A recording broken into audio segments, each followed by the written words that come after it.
Killing gets to warring, and that was damn near the death of us all. Look at us now, busted up and everyone talking about hard rain.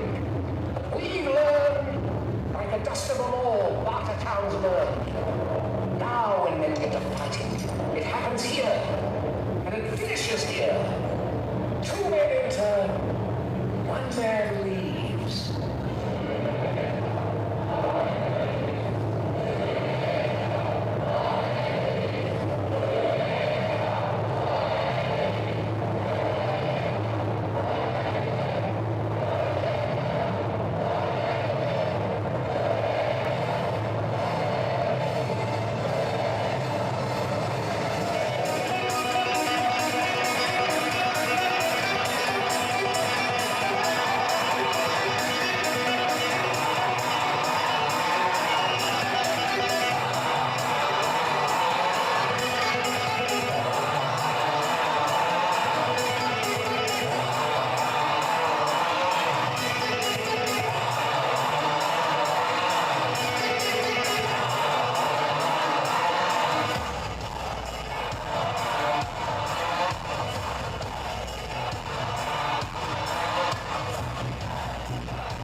your MC this evening. We've got 7 fights on the card, ladies and gentlemen. 14 of the best fighters in the country.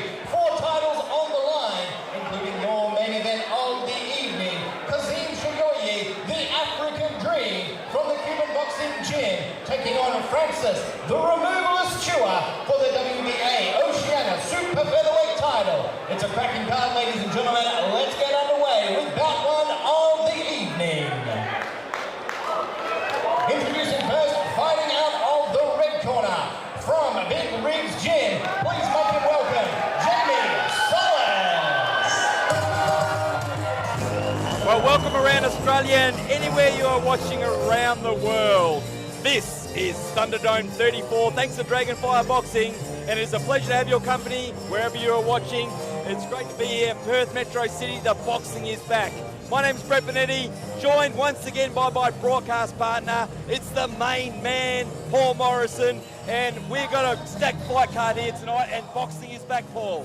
Brett, I'm excited to be here. I'm looking forward to the card. I want to give a big shout out to all the fans that have joined us on the live stream, especially I've got my brother David who's watching over in Melbourne. For me, Dave, the family's watching, the fans are back, Brett. It's going to be a great night of boxing. As we say, Marcus Thurman is on his way onto the way to the ring right now for the first fight in almost over a year at Thunderdome. He's 22-year-old, trains out of Big Rigs Gym, and he's keen to get the card off to a great start for this exhibition title on the line. Yeah, this is going to be a really good fight. It's 2 guys that have done some training and want to have a go, but jumping in the ring, so we're going to see what skill they've picked up in their training. And his opponent fighting up of the blue corner, please make him welcome, Marcus Thurman.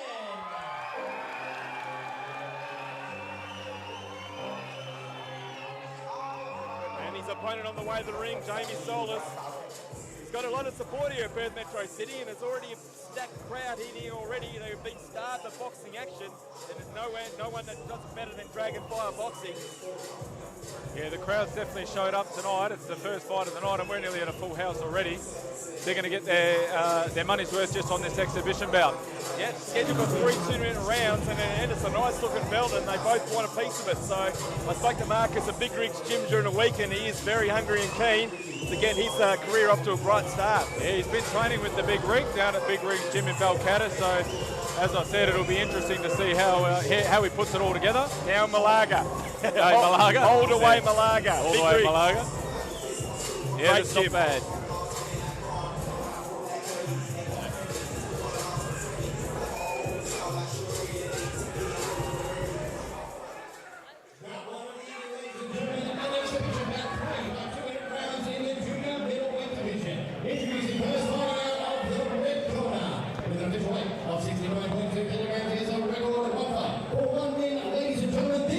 Is Jamie Solis.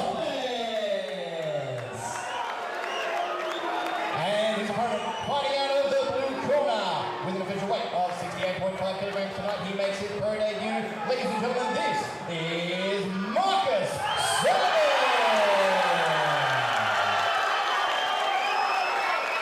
Here we go for this exhibition bout. A lot of support here for both fighters, especially Marcus Thurman. Of course, Marcus Thurman in the blue, Solis in the red. Referee final instructions. Are they going to take the singlet off? I'm not sure whether he knew that or not. No, well, obviously this is an exhibition bout for the fans at home, so they've got the 16-ounce gloves, they've got the amateur headgear, 2 guys that have signed up, done their training, and they're ready to have a go.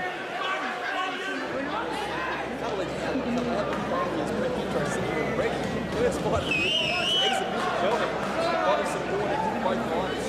COVID's taken a toll on a lot of people, and it's our first fight since March last year, and the crowd's definitely turned up in spades. It's been too long. Of course, Thunderdome, one of the premier events in boxing in Australia. And I know Perth fans love it. And you're going to be in for a treat, especially with our main event. Francis, the removalist chewer, taking on Kazim, the African Dream Sahoye. And that's for a title as well, the WBA Oceania Super Featherweight title. We are ready for this one. Final check from the referee. And we're on! Back at Thunderdome 34. Oh, straight away. They're banging straight away. So you can see Jamie's obviously in the red headgear. He's a southpaw, so left-hander. And we've got the orthodox fighter here in Marcus. Solis. Yeah, you can see Jamie's obviously wanted to be the aggressor. He's coming forward, trying to put the pressure on. That's what the corner's yelling out to Sermon, is that put the pressure back on. Yeah, you can see with these exhibition fights, I mean, these guys have been training their house down, and Nice couple of combination there by Sermon, but there was a nice overhand right by Solis just before that. yeah, it was the first time that Sermon was able to get on the front foot and go forward. It's nice body shots, and it doesn't look like Jamie really wants to go on the back foot at all. He wants to just keep coming forward the whole fight. So Solis seems to have the speed advantage early on, but we'll see how it pans out as the fight moves further in. Yeah, you can see Jamie Solis looks like he's pretty comfortable. He's got his hands nice and low as he's coming in. He's not... Nice head movement as well. Yeah. He's not feeling like he's too worried about coming straight forward at the moment, but we'll see what happens in the next couple of rounds. Brett Benetti here at ringside with Paul the main man Morrison already enjoying the action. It's only round one. We're excited. Yeah, nice right hand, nice left hook. Sermon comes back now. That's what he needed in the opening. There's a few good punches early on by Solis, but Sermon's coming back nice in this round. Yeah, you can see that Marcus going on the back foot. He's gone forward now, but it certainly looks like they're both boys are puffing already. It's an experience showing, really, isn't it? Yeah, they've really, obviously, as I said, you know, it's a good lesson or a good... The 2-minute rounds will help them though, but it was an entertaining first round. Yeah, and it's a really good fight for the fans to watch at home. I mean, these two guys have signed up at their local gym. They've done maybe 6 to 8 weeks worth of training, and they've jumped in front of a huge crowd, and they're giving it a go, so good on them. Yeah, speaking of Big Rig about Sermon, again, he was confident that this young kid was going to get the victory tonight, but again, he's got his work cut out for him because I think it was a very good round by Solis, especially early on. Yeah, I think coming forward and being the aggressor in the first sort of half of the first round is probably going to lean the judges' favour for the first round. So we'll see whether they change their game plan, whether their hands come up, they get behind the jab a bit more, and see how their fitness goes for the second and third round, because we see that in these exhibition fights, don't we, Brett? Absolutely, and again, after speaking to Marcus during the week out there at Big Rig's gym, hauled away Malaga, best in the business there. But yeah, he's got a defensive counter style, so that's the reason probably why he was moving back. He was waiting to counter, but I think that Solis was having a good success there. So we'll see how he adjusts to this round. Probably expect the same style and look for that counter punch there by Sermon. But again, more success by Solis. Yeah, well, when Solis comes forward, Sermon at the moment can't keep him away, and so he's in the firing line. He's not out of range, and that's where obviously Solis is doing the damage. When he comes forward, he scores. Nice right there by Sermon. But again, both rounds will start off with a bit of a fast pace and then sort of ease into it after they realise they've got 2 more minutes left. That's right. And that might be a plan of, as you said, with Marcus Sermon. He might be trying to be a bit more defensive in the first half of the first round, and he came forward a little bit, but we might see if the fitness holds. I said Solis basically still moving around, good head movement, but yeah, Sermon's coming in this fight. He's had some good success so far, trying to establish that jab, as Big Rig would have told him. Yeah, and I'd just really like to see him double up in those jabs rather than just throw the single punches. I mean, they are exhibition fights, so the boys are giving it their best, but there's a nice right hand. The crowd saw that one as well. Yeah. Nice left combination, body there to by Solis, so both fighters having some good moments. Yeah. He doesn't punch too bad on the back foot, Marcus Sermon. He knows how to throw them. Well, there you go, Solis on the attack and having a couple of shots got through there. Another good punch there by Solis, but on the counter is Sermon. And I can promise you this, Brett, when Marcus Sermon signed up to do the exhibition, he did not sign up for a southpaw. he didn't sign up for a southpaw. So he's doing well to be obviously in there for his first exhibition fight, and he's got himself a left-hander, which is always tough. Yeah, at the best of times. Oh, nice uppercut there by Sermon. That was nice. Yeah, and you can see Solis just is walking him down. He's not even worried at the moment, even though he's getting hit. He's just walking him down.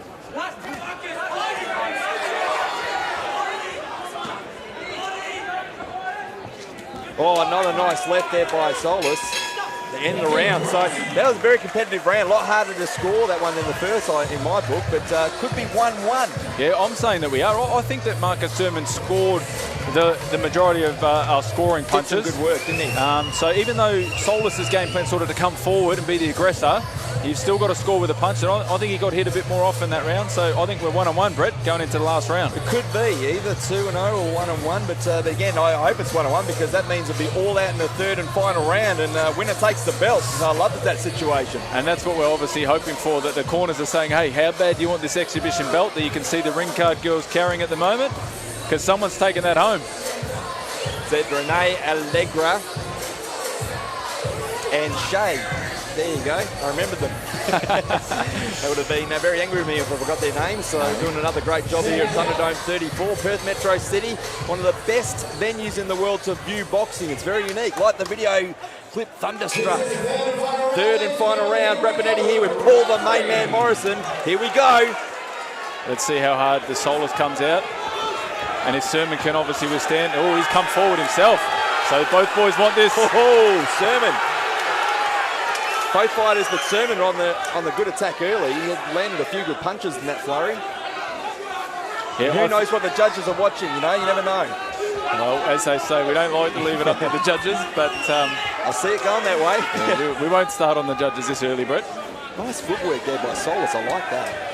Yeah, he's got good footwork, but you can see, obviously, with inexperience, their chin's very high. They don't really tuck the chin into the chest, and that's why their heads sort of snap back a bit with the punches, and the judges will be seeing that. In the corner, nice counter punches there by Solis. That was basically Sermon's game, but now here comes Sermon fighting back. This one's going down to an exciting third and final round. Look at him go at it. The crowd has gone absolutely crazy, Paul. Yeah, have a look at him go. Nice punch there by Solis.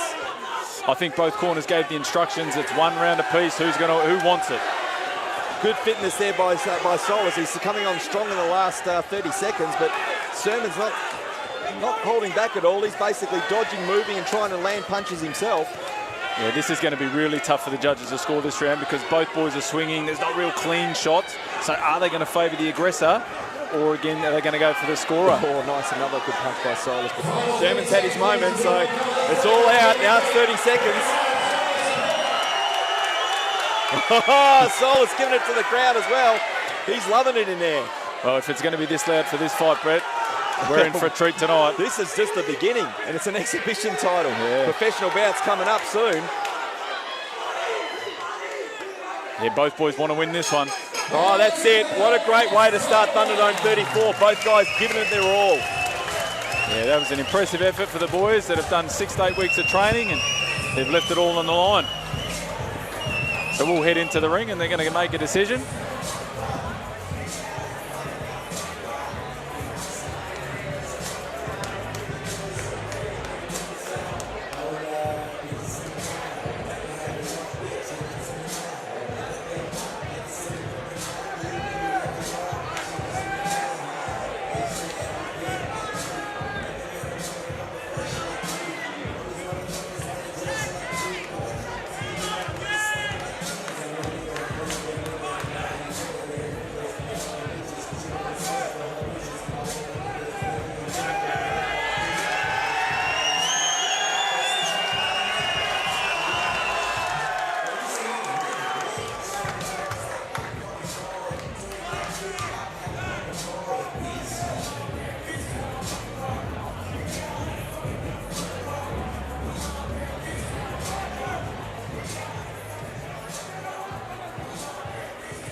That one of the evening, ladies and gentlemen, an exhibition proudly for you for a really entertaining fight. Let's give it up for him one more time.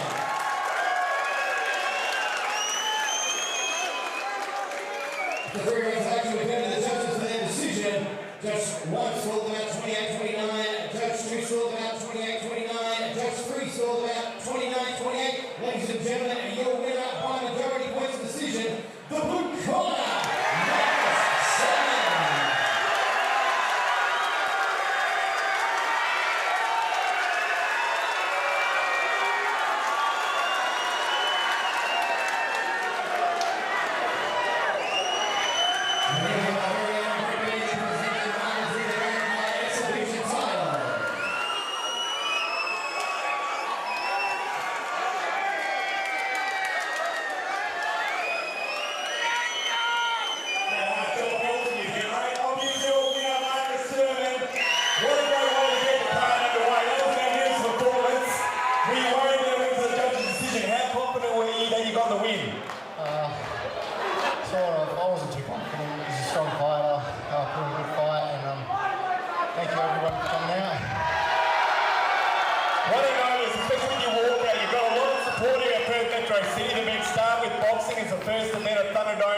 Almost over a year, and again what I noticed is your opponent had very good footwork and you love the counter strike. I was speaking to Big Rig's gym during the week, you were expecting that. Was anything about your opponent that surprised you? His pressure was phenomenal. I didn't expect it to be that good, but yeah, tough opponent, feel good. Your fans are telling you to smile. Could you put on the smile for your boys? Ladies and gentlemen, your winner and exhibition titleist, Marcus Simon.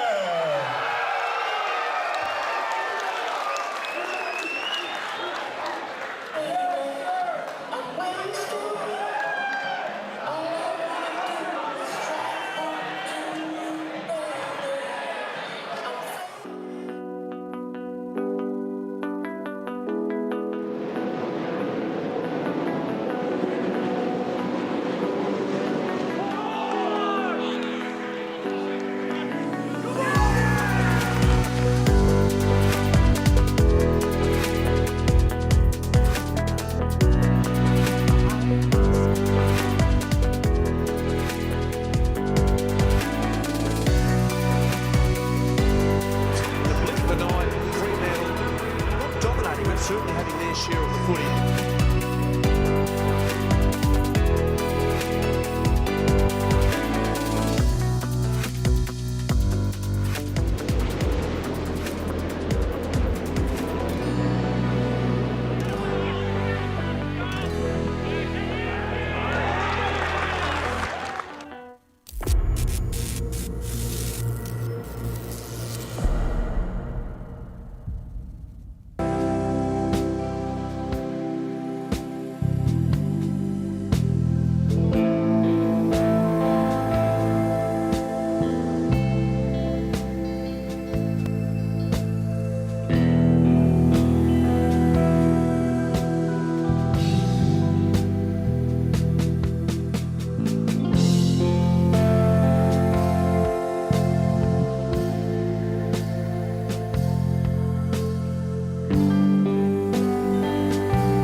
Daniel Butcher's in great shape, big man, heavyweight action. He was He's having some success in his fight against Ryan Williams, but his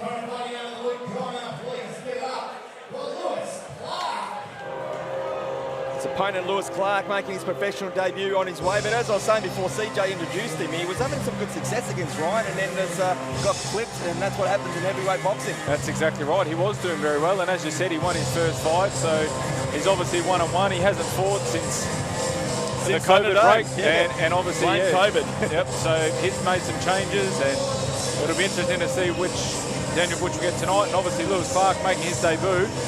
We know that nobody wants to lose a fight at the best of times, but definitely not on debut. Yep, and trained by experienced Gordon Evans, so again, he's keen to get his career off to a bright start, and Butcher's keen to get his career back on track, or back in the winning column, I should say. Yeah, and I think it's an evenly matched fight, as I said, with Daniel having his first fight under a new trainer.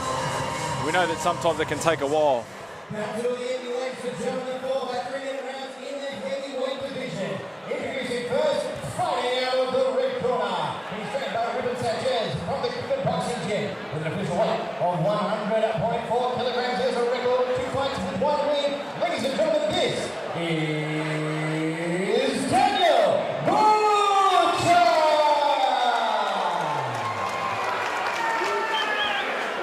And his opponent, fighting out of the blue corner.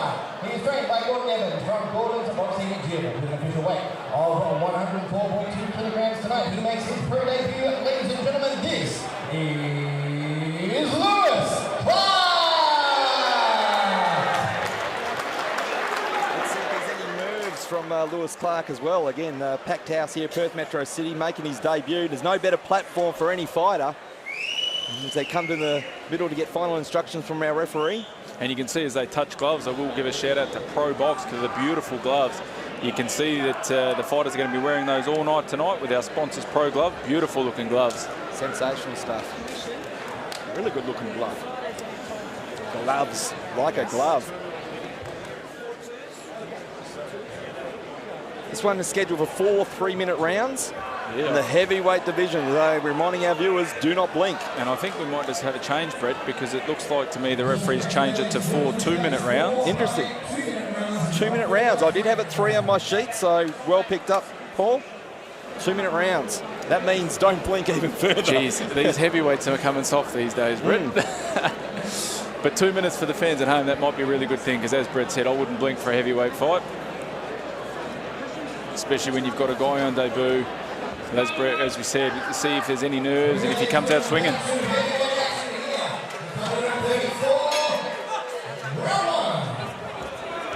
Here we go. Oh, nice punch straight away by the debutant. He's gone in really early, fast. He knows he's got 2 minutes. Yeah, he's furious pace there by Clark. Yeah, and this is where Daniel Butcher, even though he's only had the 2 fights, he's got to show a bit of experience here and get behind his jab, because as you can see here, Lewis Clark, hands low, moving. He's feinting and hands are low, so let's see what the Butcher can do, set behind his jab. And again, the cardio is going to be tested. Even if it's 2 minutes, he's come out really fast in the Lewis Clark. A little bit slowed down now, but this is an opportunity for Butcher to get back in the fight and land a few punches of his own. Yeah, fight smart, as I say. Yeah, you can see that obviously he's got to use his experience. He's got to sit behind the jab. There hasn't been many jabs. Nice body shots there. Why did he stop? The referee is basically separating for something, probably low blow, close to. Yeah, I'm not too sure. The ref maybe just wanted to have his first go on the telly tonight. See, Clark looks like he's got a bit of power behind him, but Butcher's taken him well. Yeah, as I said, I think the Butcher has used some of his experience. You can see he's slowing him down here by holding on to him, making sure that it's obviously slowing him down, putting his weight on his shoulder. Oh, another nice left, but Butcher on the counter. Probably his best punch thrown so far, but again, it's all been Clark. And we've got the so first, far. we've got some blood. We've got Butcher looks like the nose is busted. It might be, is it the right eye? Maybe the low as well. The referee didn't see it. He was blindsided, so lucky one there. Yeah, well, I think that Lewis Clark's got himself a target to find, because I think showing a bit of confidence with his hands down as well. Yeah, I think that we've got a cut over the left eye, so that right hand's finding a home, and he's right at the end of the round. And he's cut him open with that one as well. Yeah. Dominant round by Lewis Clark, making his professional debut here at Thunderdome 33. That was really impressive, Paul. Yeah, definitely a good time for the round to finish for Daniel Butcher. He was on his way down. He had the cut, and I think I said that he found a target, did Lewis Clark. He aimed for it. He threw the 2 right hands over the top. He landed. And if that bell didn't go, I can say that Daniel Butcher was on the way down. Wow, that was really impressive. But he looked really confident. He doesn't look tired either, and he looks pretty relaxed in that corner. But the referee just indicating that was from a punch. He's having a chat to the doctor now, but I think he can continue. But it's all up to Daniel Butcher in the end, because he does look hurt. Yeah, well, you can see that they're furiously working on the cut. It's above the eye, so it is going to be a problem. Definitely from a punch. And you're definitely right. Lewis Clark looks very relaxed over in the corner, not on the seat, standing up. So let's see whether he can continue that in his second round. Definitely an impressive start for him. He looks hungry. He wants to go. Look, I reckon he's going to go after Butcher straight away in round 2. He knows he's got to hurt. Yep. And I think Butcher's going to come out because he knows that cut's not a good thing. And you can see he's coming forward. Jeez, Clark looks dangerous. Body shot. Got him up against the corner. He's going to look for that overhand right again. That's what hurt him in the first round. Yeah, and if I was Daniel Butcher, I'd be putting that left hand tied to my temple. I wouldn't let that cut get any worse, because I think this ref's having a good look at it. So the doctor. Yeah. Well, he's leaving it right open. He's not taking that advice from Paul Morrison, but I wish he could hear you. Yeah, well, if the corner Should be yelling out. Step back, clean, step back. Don't hold him, but again, I think Butcher's in a bit of trouble here. Dominant so far performance by Lewis Clark. Yeah, you can see that when obviously Lewis Clark comes in, he is looking for that overhand right, and he ducks his head before he throws it. So you want to see Butcher try and throw some uppercuts up the middle as opposed to coming over the top, and he might catch him on the way in. That's 5 good body shots there by Daniel Butcher on Lewis Clark, but Lewis Clark seems unfazed. So good body shots, best part of the fight so far, I think, for Daniel Butcher. But again, Clark took it like a champ. He is. He looks young. He looks hungry. Oh, referee is giving a bit of a warning, but hey, again, I think there's an opening here for Lewis Clark to finish this fight. Yeah, he's still looking at that target. Oh, uppercut. He's trying to hang on, but he's trying to find room for the uppercut. Oh, left hand there by Butcher.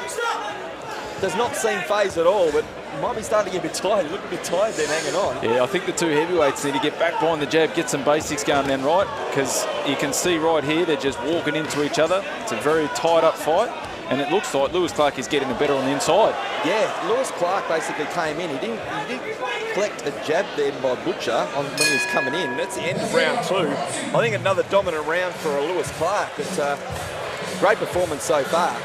Yeah, well, I think the boys are going to enjoy that it's only 4 rounds, and they're going to sleep well tonight. So definitely they're back working on that cut that is above the eye. You can see Paddy Golden, our resident doctor, he's gone up into the corner to have a look. So I think, again, Daniel Butcher's going to start the round aggressively because he might be worried that they're going to stop this fight.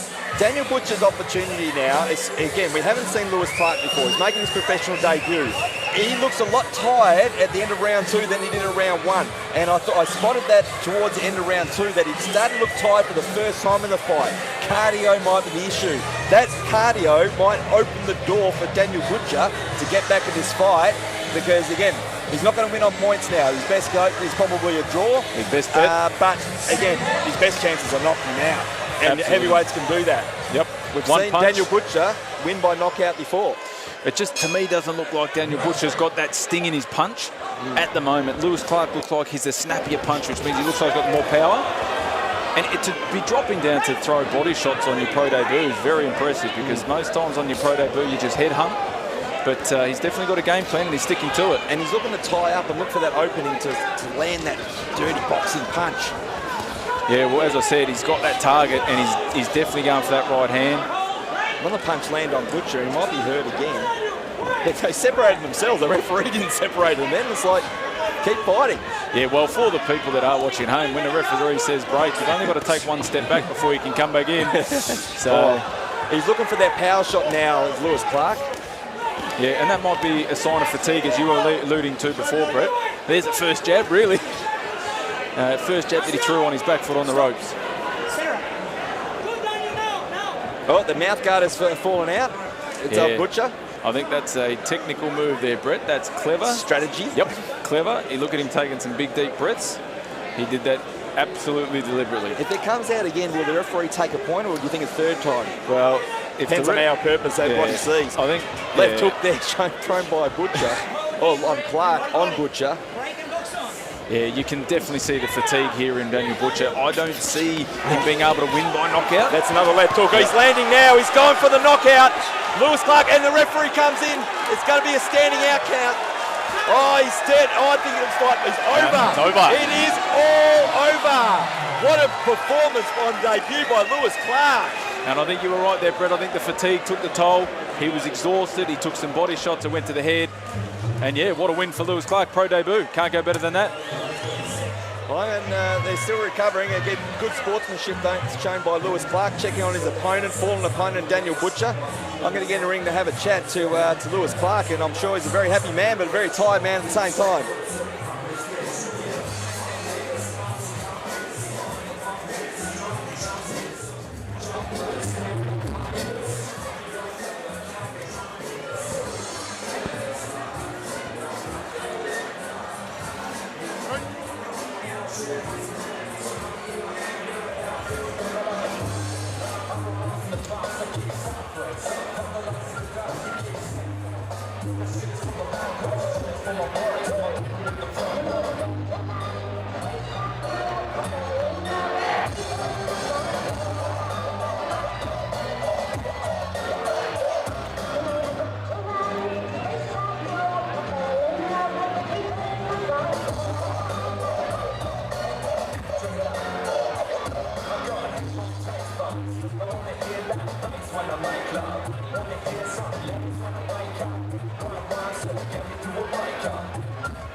Ladies and gentlemen, bout two of the evening here at Thunderdome at 34. 4 rounds in the heavyweight division. This bout ended with 39 seconds remaining in the third round. Your winner by knockout, the blue corner, Lewis Clark.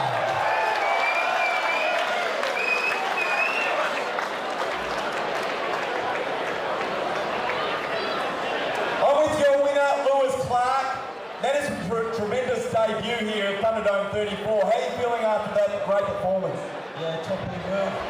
Yeah, it's good feeling. Yeah. What a notice, again, you didn't seem to have any nerves, and your power was evident from the outset. You took control, you heard him twice. You almost had him out there in round 1. Did you think you could put him out in round 2? You're surprised it lasted as long as you did after you had him hurt at the end of round 1. It's tough. I expected him to last as long as he did. I mean, it's just my debut. We'll see what's next. I mean, yeah, so to it, yeah. Yeah, well, he was basically, it was his third fight at Thunderdome. He's looking forward to getting back on the winner's track. You put a stop to that. We're looking forward to seeing you back in the ring here, especially at Thunderdome. So what is next for you? How soon do you want to get back? How much do you love fighting? Just take it as it comes, you know. Keep training. Don't stop. And if I get an opportunity like this, I take it. that's all we can do, take it. Well, again, congratulations. A great performance on debut. We look forward to seeing you again. Ladies and gentlemen, your winner, Lewis Clark.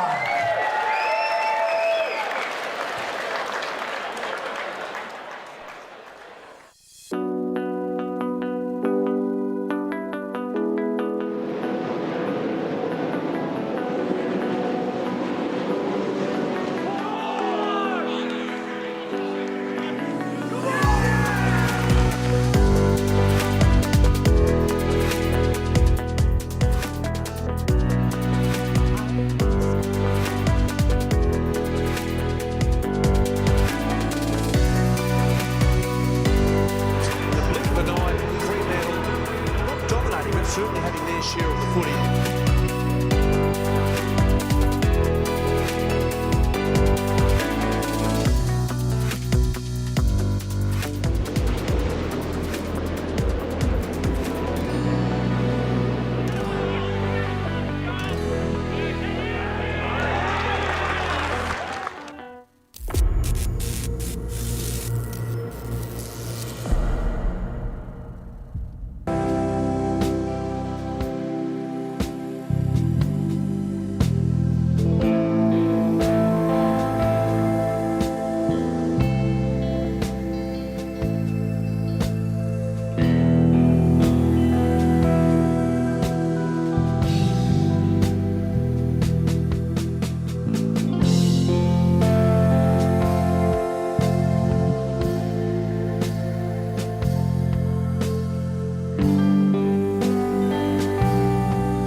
To the ring first is Sylvia Sink.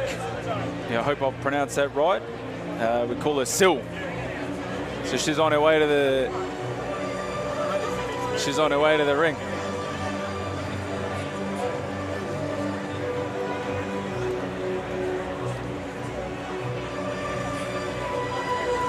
Brett Benetti here, back at ringside with Paul the main man Marison. Here we go, the challenger, Sil Chinque, but she likes to be known as Sil, and she's challenging for the WA State Super Flyweight title. So she's hungry, but she's come over from Queensland. We sent it to CJ to introduce Iggy.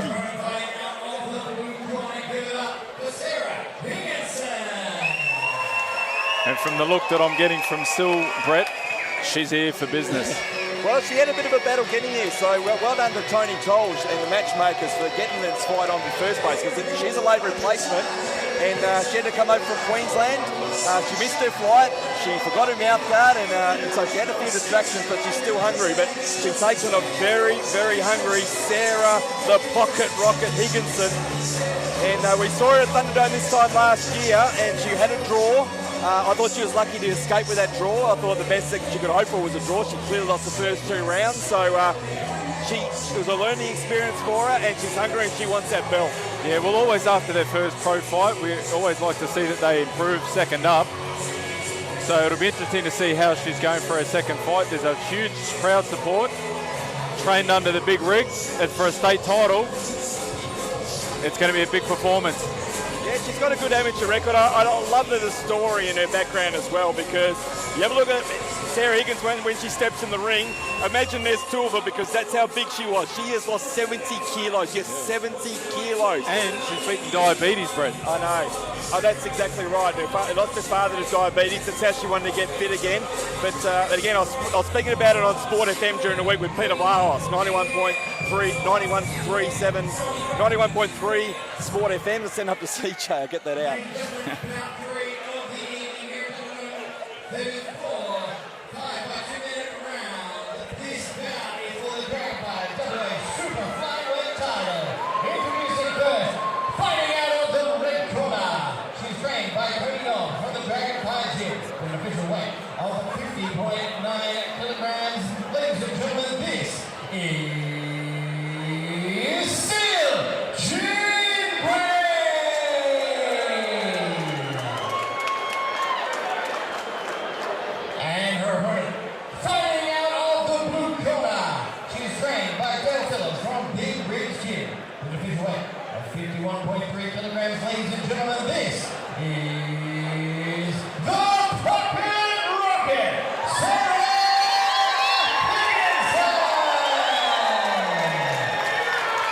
Support in the house tonight here, Perth Metro City, for the Pocket Rocket, Sarah Higginson. She is very keen for this belt. She's trained so hard and learned a lot since her first bout. Again, she just needs to listen to Big Rig. And that's hard to do sometimes, especially with this crowd. I'm getting live updates from, again, my brother in Melbourne. He said he's jealous he's not here. He said the atmosphere looks amazing and he wishes he was a part of it. And we're glad that everyone's tuning in on our live stream.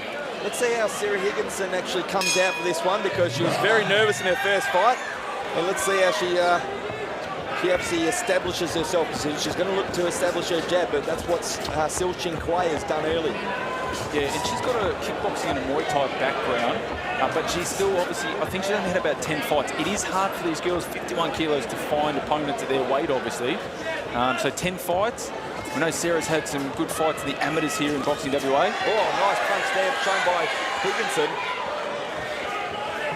Another nice one. She might have had Ching Kwai wobbled just then. Yeah, you can see both girls got their hands up nice and high, which is good. They're trying to establish a jab early, which is the most important thing coming up to a state title fight. It is 5 rounds. Oh, she looks a lot better than she did in round 1 of her professional debut. That's Higginson, because looks very nice footwork, and she's looking to establish that jab, but she's fallen back there, but there was a push. Warning from the referee, Alan Pond, not to push. Yep, you can see Sarah's really establishing her distance and her range with that jab. Oh, nice flurry there shown by Higginson. Nice work. Oh, nice punch there by Ching Kwai. Yeah, Higginson takes it well. Yeah, you can see that Sil's got the, also known as the Brat, by the way, Brett. I don't know whether we can say that, though. The Brat, yeah, that's her nickname. That's what she can go by. They might think we're derogatory commenting. No, that's her nickname, ladies and gentlemen. You can see that at the moment. She's liking to fight on the back foot. She's got her hands nice and high, and she wants the counter off catching the punches. So she's trying to catch it on the gloves and swing back. Oh, nice left there by Higginson. Oh, nice uppercut. She's following up. Oh, nice movement. How's that form? Yeah, nice, impressive movement. The jab's establishing it, and that's what's getting her distance, so she's safe. Love when she landed, she dodged, and then hit her opponent again. It's very nice work. Yeah. Again, different Sarah Higginson from her debut so far. That was an excellent round by Sarah Higginson. Absolutely. First round goes to the Higgy, the Pocket Rocket. Dale Phillips, the big rig, will be very happy with that one. Well, I think she established her jab early on. She established a jab. She really worked out her range and her distance. And I think, as I said, I think that Sil was just more worried about catching the punches on the gloves, whereas Higgy was trying to move, go from side to side and then counter without getting hit. And that's really the bread and butter of boxing, is that Brett hit and don't get hit. Yeah, very impressive. Again, chalk and cheese compared to her debut. So, again, learning experience done, and now she's off to a flyer. She just needs to continue it now because she's still up against a dangerous opponent with a lot of amateur experience. She might be making her debut, but a lot of amateur experience in there, you can tell. Yeah, and this is where it is important because, as you said, she's had a rush time to get over here. And it's almost like she's got the first round out of the way. So let's see if she can fix the mistakes she was making the first round and settle herself down. Again, scheduled 5 2-minute rounds, so that eliminates the draw, hopefully.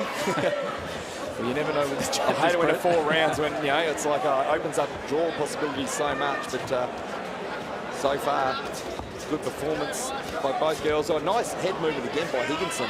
Yeah, got her opponent against the ropes. She's getting on the inside of Sil's punches. And Sil's just got the hands up nice and high and turning away from the punch, which is never a good sign. Chin Kwei is taking the punches well, but again, it's very nice work by Higginson. Yeah, she's definitely the aggressor. She's definitely scoring more with her punches.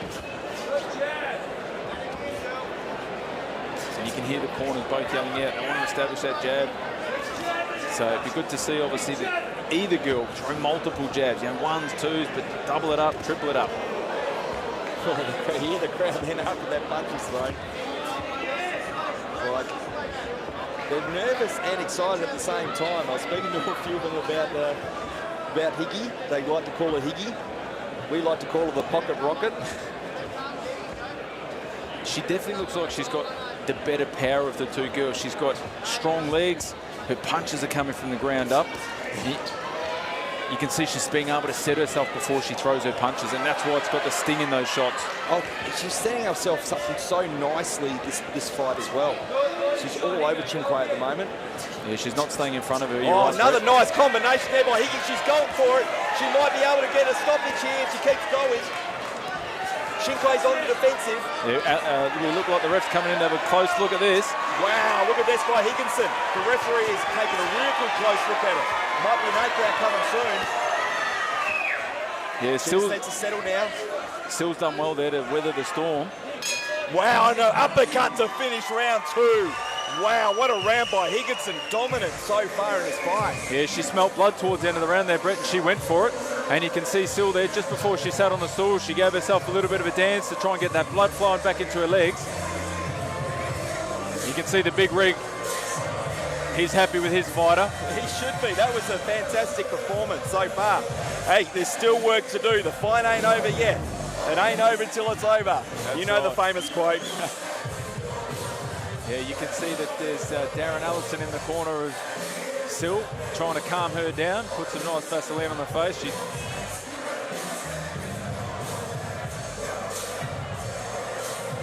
The one thing that we do know, Brett, about the Pocket Rocket is fitness is not going to be her problem. She trains ridiculous hours.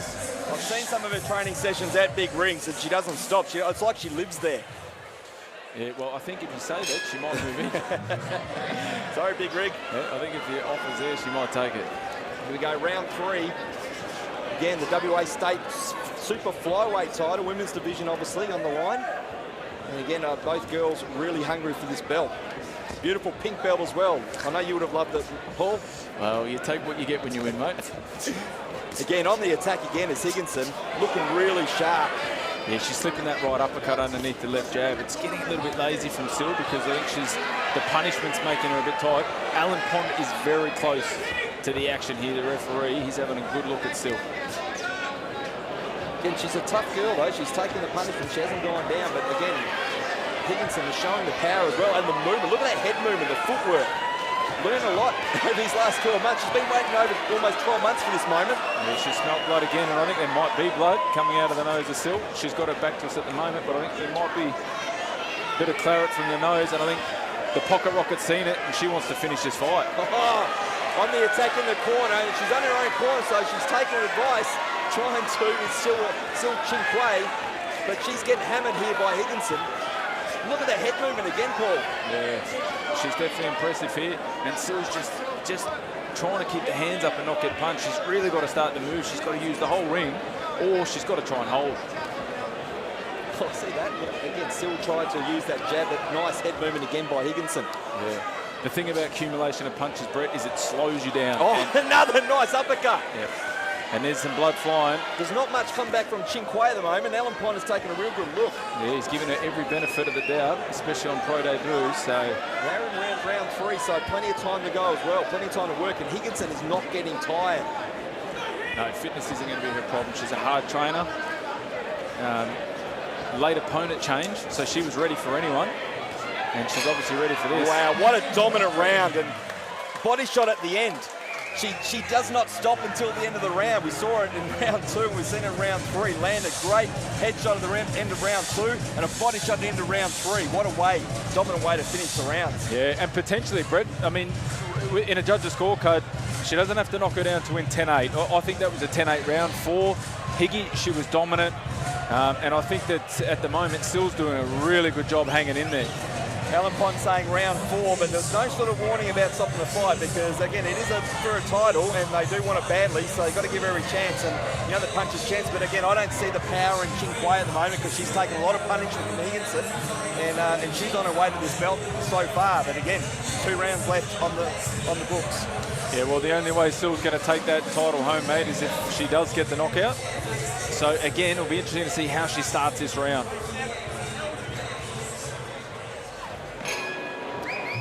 Round 4, here we go.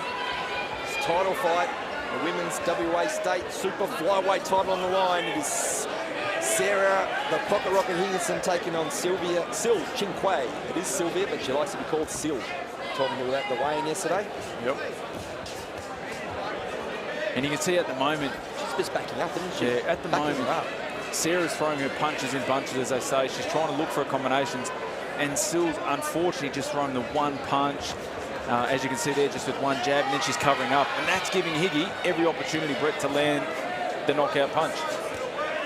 Look, they've got her in their own corner again. She hasn't mind taking over the opposition's corner, that's for sure. Yeah, well, she's pushing her backwards, and Sil's got nowhere to go. She's just not stopping, relentless pressure. She said she doesn't really have a favourite technique, but hey, she's got all of them tonight. Movement, head movement, footwork, and the power punches. Yeah, absolutely. And I'd like to see her just go down to the body for a little bit. I think if she can get down to the body and hurt her as she's done in the fight, it's just going to bring Sil's hands down. It's going to be opening it up. But she's smelt blood again. And she just bullied her. Now, she's just bullying her at the moment, back on the ropes. So, and once again, the ref's still having a very close look, but you're right, Brett, it doesn't look like he's interested in an 8 count or stopping the fight. Look at that, just over in the neutral corner now, and again, Chin Kwei's just covering up. She's not throwing too much back, and Higginson just look at that movement again. Throws the right and just dodges it completely with the movement of the head, and then throws back. I mean, the referee's got to seriously consider stopping this fight, Brett. She's taken a lot of punishment. Her corner should do the right thing. If the ref's not going to do the right thing, she can't win this fight. At the moment, she doesn't look like she's going to land a knockout punch, and she is taking a lot of punishment. I'm just loving the movement and the footwork of Higginson tonight. And again, that is the end of round 4. We've only got one left in the books, and again, she's going to want to finish this fight on a high note and take the title. And you can't get any more dominant in what she's been tonight. Yeah. And Sil's done well to hang in there. All credit to her. She's a tough character. And in fact, Brett, the way she walked back to the corner at the end of that round, that's probably the best she's walked back on the fight night tonight. Yeah, unbelievable. It'll be interesting to see, as you said, how they come out. Well, I think Higginson just wants to keep on fighting. She loves it. Yeah. And the live stream messages keep coming in, Brett, saying that they didn't know that the women were so vicious. Here at Thunderdome, when they step into the Thunderdome ring, it's all on. And again, when you've got a crowd like this watching on, they want to put on a performance, and that's exactly what Higginson is doing tonight. Very, very impressive so far. Absolutely. And they Fifth and final round. Yep, they touch gloves. And you can see Higgy starts her hands up nice and high, but I don't think they're going to stay high for long, Brett, because I think you're right, she's going to try to finish this fight. She knows it's the fifth and final round. She's coming out like it. She wants to put a stamp on this win, and she's eager to stop Chin Quay. Absolutely, for the huge fans that are here tonight. This is a full house, Brett, looking at the crowd. Magnificent. And again, it's what Thunderdome and Dragonfire Boxing delivers. Well done, Tony Tolsh. Yeah, Tony. The man, the myth, and the legend, the Tolsh. And this is I mean, what a match fight. Because as good as Pocket Rocket's been, Syl's done so well to hang in there. Yeah. She's tough. Hey, I'm going to thank her after this fight as well, because again, Higginson was left without an opponent and she stepped up, so a lot is owed to her as well. Absolutely. So and as you said, the crowd knows that. And as you said, missing the flight, she could have easily, with COVID and the border restrictions, said, you know what, it's too hard. Crazy word. But she's come over, Queenslander. I just love the furious pace, the footwork. It's just a total package. And look at that, Higginson just yells out. She wants to finish this on such a high note. She wants the stoppage, but she's got to be happy with this performance no matter what. Absolutely, you've got to be happy with this after coming into your first pro fight, coming up with a draw. As you said, that might have been, you know, at the time a bit lucky to get away with the draw, but this has been dominant. Absolutely dominant, this fight.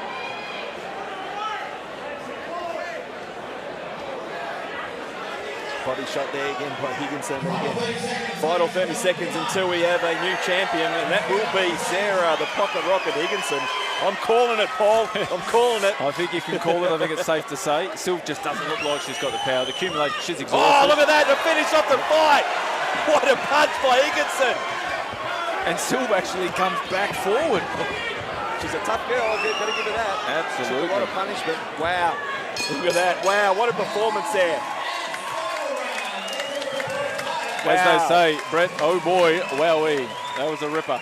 Well, I'm looking forward to speaking to the new champ, and hey, Big Rig's got to be happy tonight. He wasn't happy after the first one, but he got to be happy now. That's a great performance.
Ladies and gentlemen, bout 3 here at Thunderdome, 34, 5 rounds in the super flyweight division.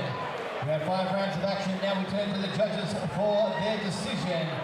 Judge 1 scored the bout 45-50. Judge 2 scored the bout 45-50. Judge 3 scored the bout 45-50. Ladies and gentlemen, your winner by unanimous points decision and the new WA super flyweight champion, the Blue Corner.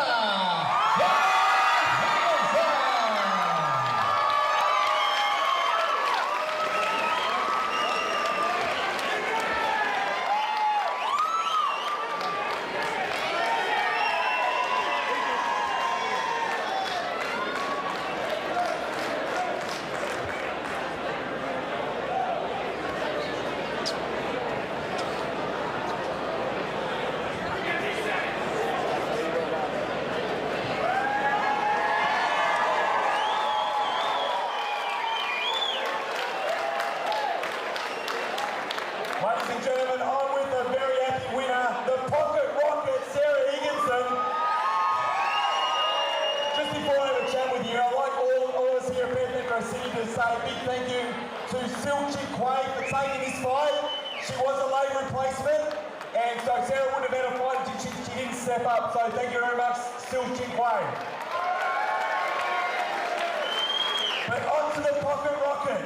I know what sort of journey you've had. That was, again, it was only your second professional fight, but it was so much better than your debut. So much better. From start to finish, you were dominant. You didn't look tired. Your footwork was excellent. Your head move was outstanding. She couldn't out-land a punch on you. How are you feeling now? Because you look like you can go for another 10 rounds.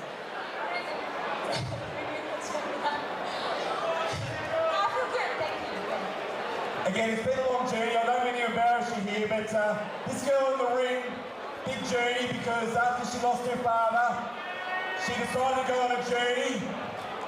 She took up boxing. She discovered Big Rig at Big Rig's gym.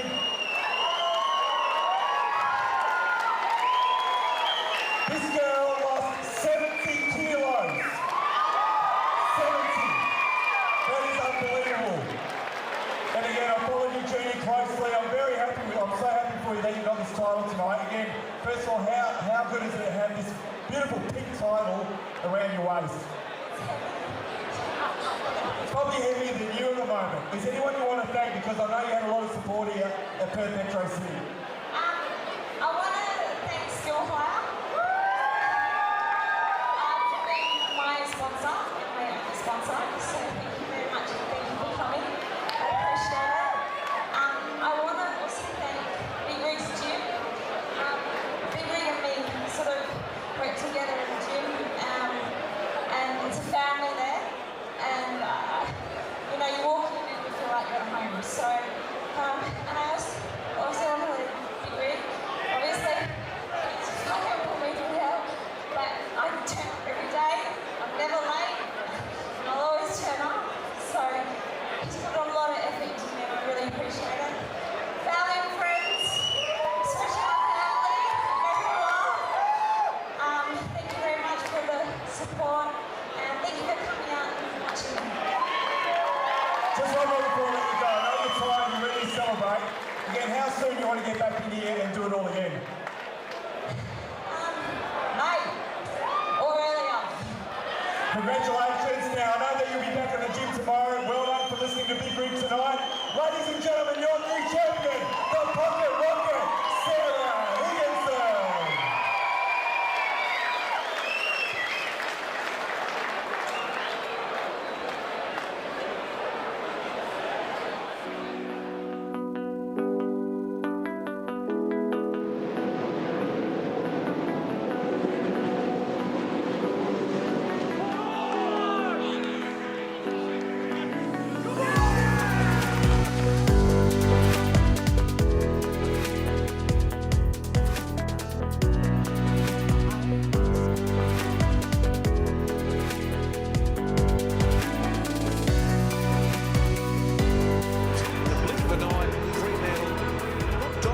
Certainly having their share of the footy.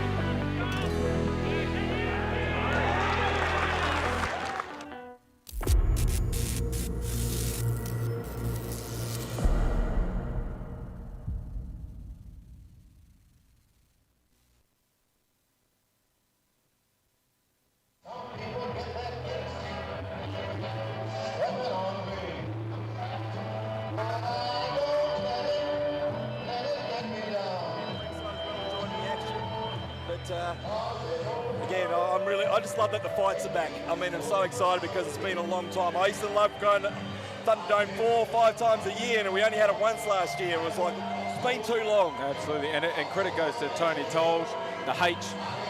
But Tony Tolge, a magician. Have a look at the crowd. It is full here. Yeah. It's our first fight in, as you said, 11 months. We've all had the COVID problems, and we've got people live streaming it all over the country. You know, Victoria particularly with the struggles they've had. They haven't been able to have live fights, and they're tuning in. They're enjoying it. And we've got a good cruiserweight fight here. We've got a guy from South Australia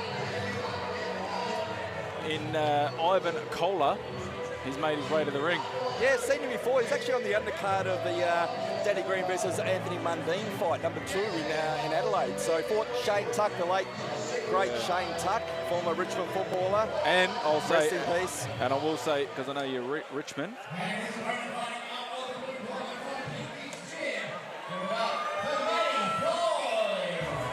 But I will just say that he was a Dandenong Stingray, mate, which is where I'm from too. Wow.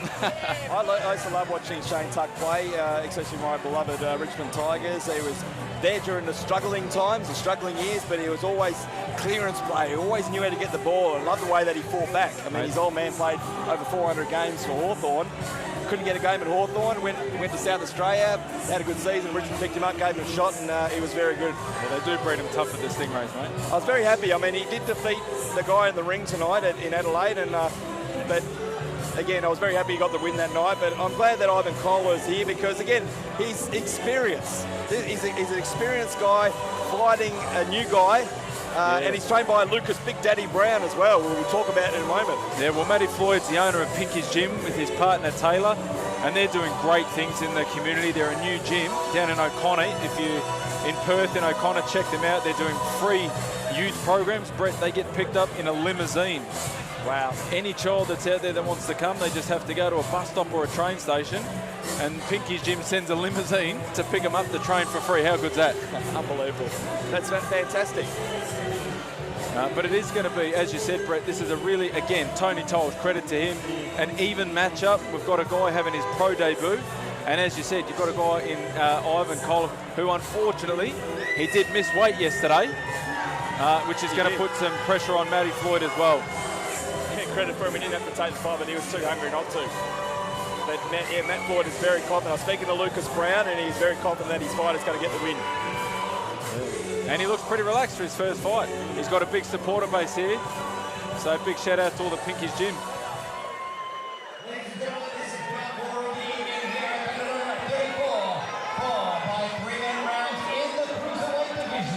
Introducing first, fighting out of the red corner, fighting out of ASG Adelaide, weighing in at 93.1 kilograms, hailing from Adelaide, South Australia. Ladies and gentlemen, this is Ivan the Great Kohler!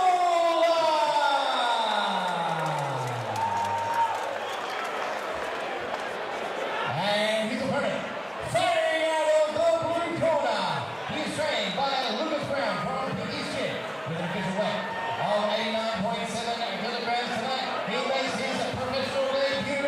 Ladies and gentlemen, this is Matty the Jedi Floyd! Listen to that reception, Brett. Loving it. Alan Pond again is referee for this one, and Matt the Jedi Floyd is going to use the force and try and put Kohler out early. That's what he said. Yeah. But he's hungry. Yep, and he's donating his purse to charity that's a prevention of suicide, mental health. So they touch gloves, and here we go. And again, as you said, Kohler missed weight by a fair bit, but again, credit for Matty Floyd. Nothing was going to hold him back from taking this fight. yeah, I'd really like to see Matt on his first pro fight just establish a jab early and try to find his distance, because you can see here with the cruiserweights, they're already tied up a few times. And that's what Kohler's probably going to try to do with an inexperienced fighter, is use his experience to smother those punches.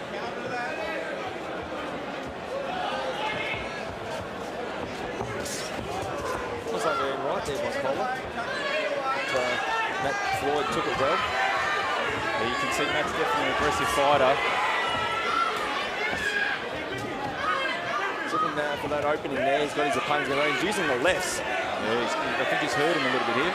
And as you said, he's got the big daddy Lucas Brown in his corner, who's going to be pumped for his fight when he puts Paul Gallen to sleep. Going to have a chat to him afterwards and find out what the latest is with that, because we know that it's going to be on April 21, and it's going to be over at Sydney, in Wollongong in Sydney. And I know he's flying over to Sydney on Monday to get everything done. I think he signed the contract actually today. That'll be an interesting chat to listen to. In this fight, you can see that Ivan looks like he's a little bit gassed already, but he has got that overhand right that he's landed a few times when Matt comes in without establishing a jab early. Yeah. Cola's still dangerous, you can tell. He got that overhand right. If it lands, it could have Jedi, the Jedi in trouble. Yeah. I'd like to see Matt just take half a step back to let these punches go. Just like there, he gets a lot more power with that punch as opposed to smothering himself. This one scheduled 4 3-minute rounds.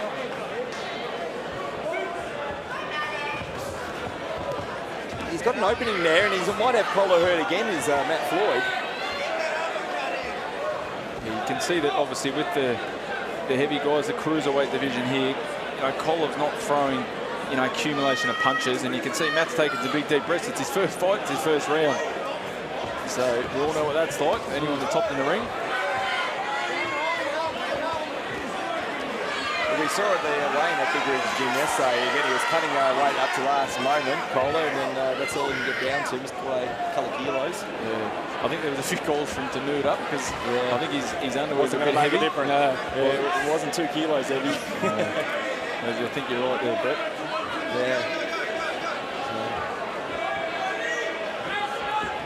Oh, nice overhand right there by Collie. Again, that's his dangerous weapon. Yeah, and he sets it up just off a couple of jabs, just a couple of flick jabs, and then he lets that right hand go. Almost had the skates on then, but and then Matt Floyd takes advantage of that and gets his opponent against the rope and starts throwing the punches in. It's a volume there that's doing the job so far for Floyd. Yeah, Matt's an aggressive fighter, and he's just finished the round, as you said, with a bit of a flurry. It's probably going to push that round in his favour. Just by, as you said, accumulation of punches. He was definitely the aggressor. And he looks like he's taking some nice big deep breaths in the corner. But he's had his first round and his first fight out of the way. Both guys look pretty tired. Yeah, the cruiserweight division can sometimes have that. Take it a bit out of you. And again, Ivan's come over here with his wife. They've come over from Adelaide, they've made the sacrifice. So again, it's credit to Ivan for coming over and taking the fight when, with the way of the world at the moment, he could have easily sat at home, waited for another opportunity, later date.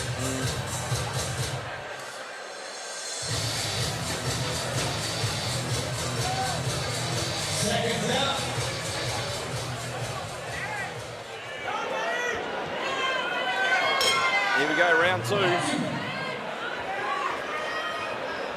Again, it's just really important, as we saw with the pocket rocket before, to start the jab with some movement and then get behind that jab first so you can really establish that range, and then the punches that you throw. Oh, nice punch there by Cola. Yeah, buckled the knee a little bit there, but Matt, he seems like he's shaking it off. And as you said, these cruiserweights can still be dangerous as much as the heavyweights. Got big power behind them. And again, Cola is experienced. Absolutely, and that's the thing. Oh, he's just thrown a nice left hook. The thing about Kola, people that might remember, he made his pro debut in 2007. Yeah, and he won that debut as well. Absolutely, and he had a 6-year break, but he wasn't doing nothing for 6 years. He's still training. You don't lose what you've got, and there's some good jabs by him, some nice flicking jabs. You might want to take advantage because we spoke about in an earlier fight, cardio is the key in this game. You can have a dominant 2 rounds. If you go run out of gas, the opening is up for your opponent. We've seen it many times before in this sport. Absolutely, and especially for the viewers at home, on your pro debut, you use so much nervous energy in the ring, in the change room before the fights, and then you come out and it's just the lights are here, the crowd's here, the atmosphere. And in saying that, Matt's just really pushing Kola backwards. Oh, nice punch. Another nice punch there by Kola. I think a few good punches this round. Yeah, he's landing the cleaner of the shots. He's just not landing enough of them. I know, the volume is there for Matt Floyd, and the power, colour power shots there for Kola. But again, as you said, Paul, not enough of them. Yeah. Using that left again, landing on the right side of Cola's temple. Yeah, you can see he's a little bit marked up on that left side. He's not hurt at all. No, he looks like he's fine. He just, as you said, the gas might not be there. But you can see he's got good footwork, Kolov. He's got skill. Yeah, proudly displaying both flags on his trunks. Absolutely. For Croatia and Australia. Yep.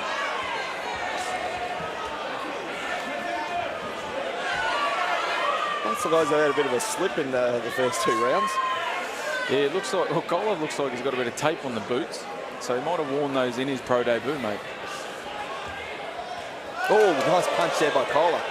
Another good one. Yeah. We've said that a few times, and again, it says referee goes to separate them.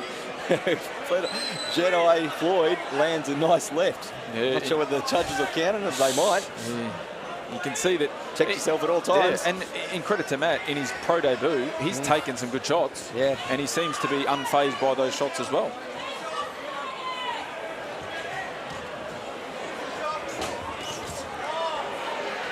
I think the thing with Matt is that, being such an aggressive fighter, he can go in a little bit with his head first. And that's where Kolov's catching him with that overhand right as he's coming in.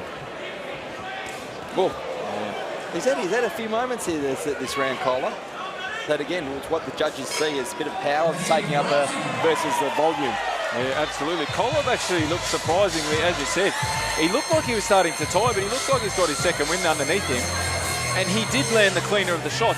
It's just one of the fights where the referee's going to pay the 2 or 3 clean shots that landed in the round, or are they going to score the relentless pressure, the come forward fighting, the aggressive nature of Matthew Floyd? I think Floyd just needs to settle now because obviously he's in these, in the next round, see how he basically handles the situation because, again, they're both looking pretty tired. Yeah, well, we're halfway through the fight. Yeah, 2 rounds down. And as you said before, Brett, the fitness plays a big part of it, and it can really open the gate to a stoppage victory or 2 dominant rounds, and that changes the fight, doesn't it? We're a version of the premiership quarter, so yeah. 3rd round coming up. Well, there's no shortage of help there in Matt's corner.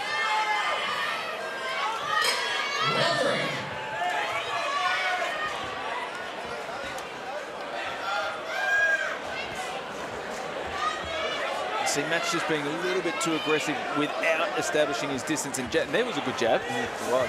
But he's sort of letting that right hand go without getting himself into range where he can hit it. And Kolov doing well is missing that right hand. Story of the fight so far, it's a very similar pattern in each round. You've got the bottom there as Kolov throws another good punch and lands against some of the power shots. It's going to be interesting to see how the judges score, especially round 2. I thought round 1 was the volume, definitely. But Kolov's worked himself back into the fight. I think you're absolutely right, Brett. I think the first round would have gone to Matt quite comfortably. And then the second round, that's one of those, let's leave that one to the ref and the judges. And it is going to be who can control themselves. Matt, in his first fight, can he control the nerves and not let them get the best of him for the last 2 rounds? Absolutely. Or is the experience of Ivan Kolov going to get him the next 2 rounds?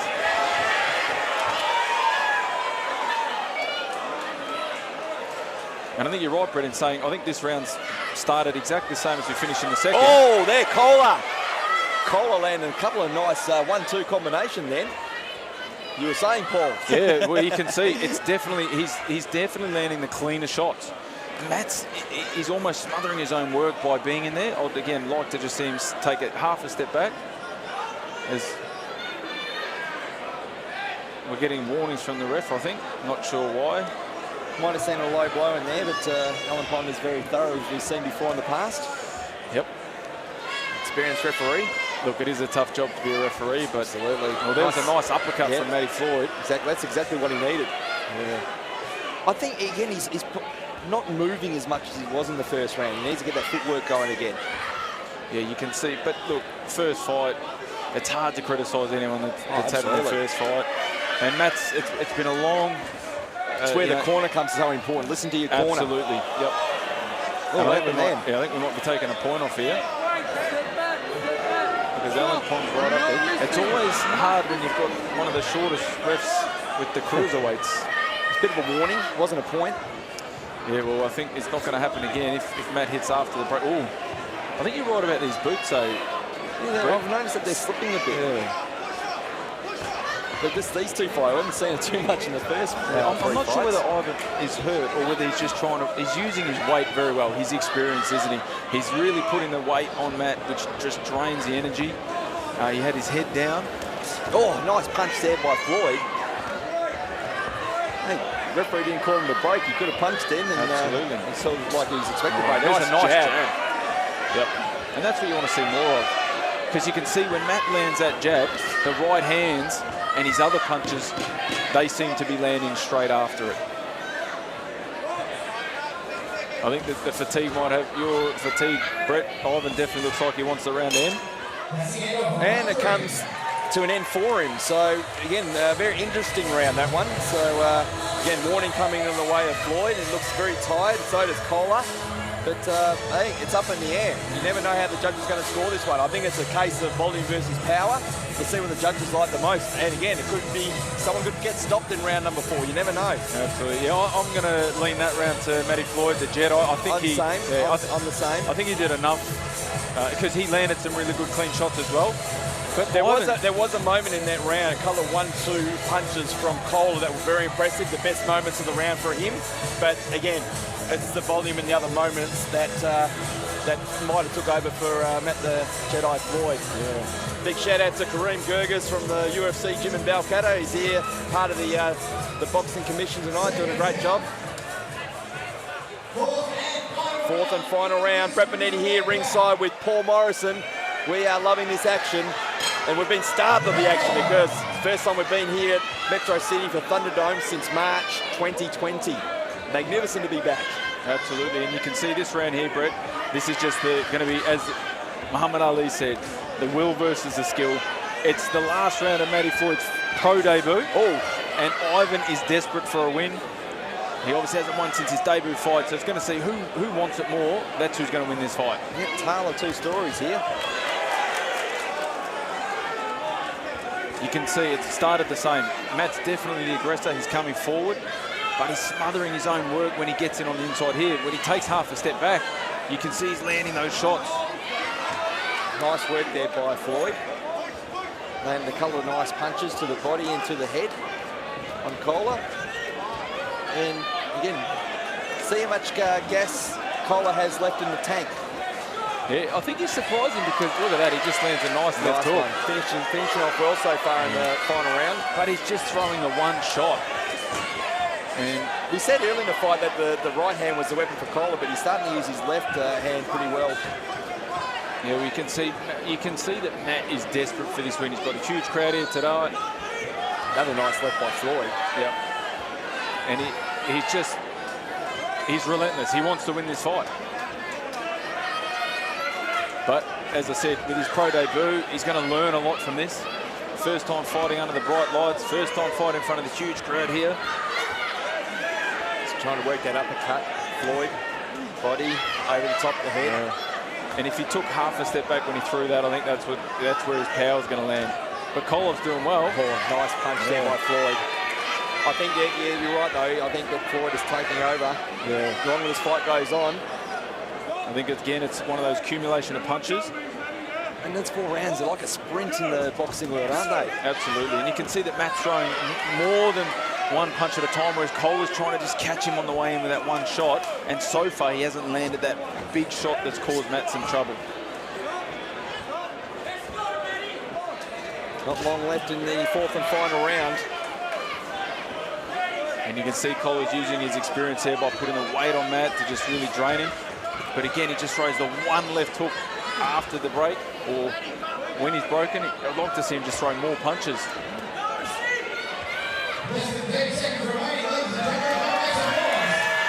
Been a grueling fight, this one. A real grueling fight. Yeah, these boys will sleep well tonight.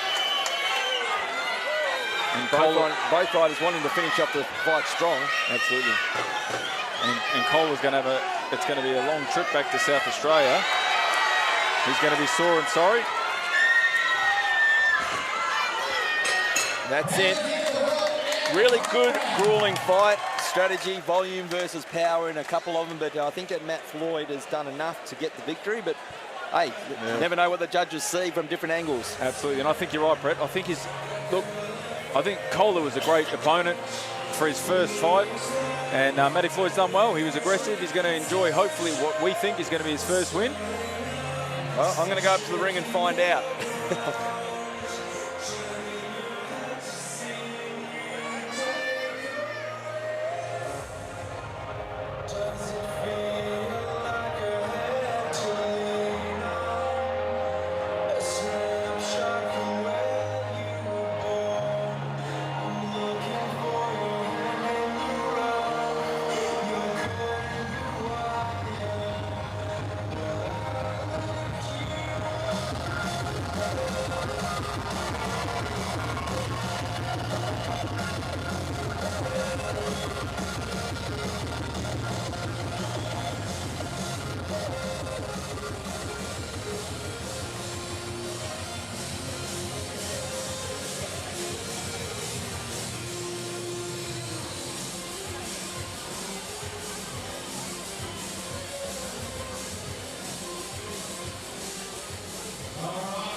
please both fighters to the center of the ring.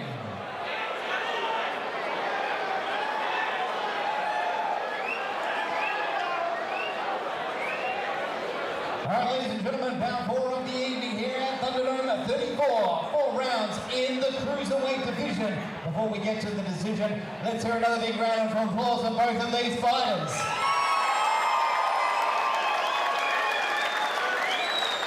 And now we turn to the judges for their decision. Judge number 1 scored the bout 37-39.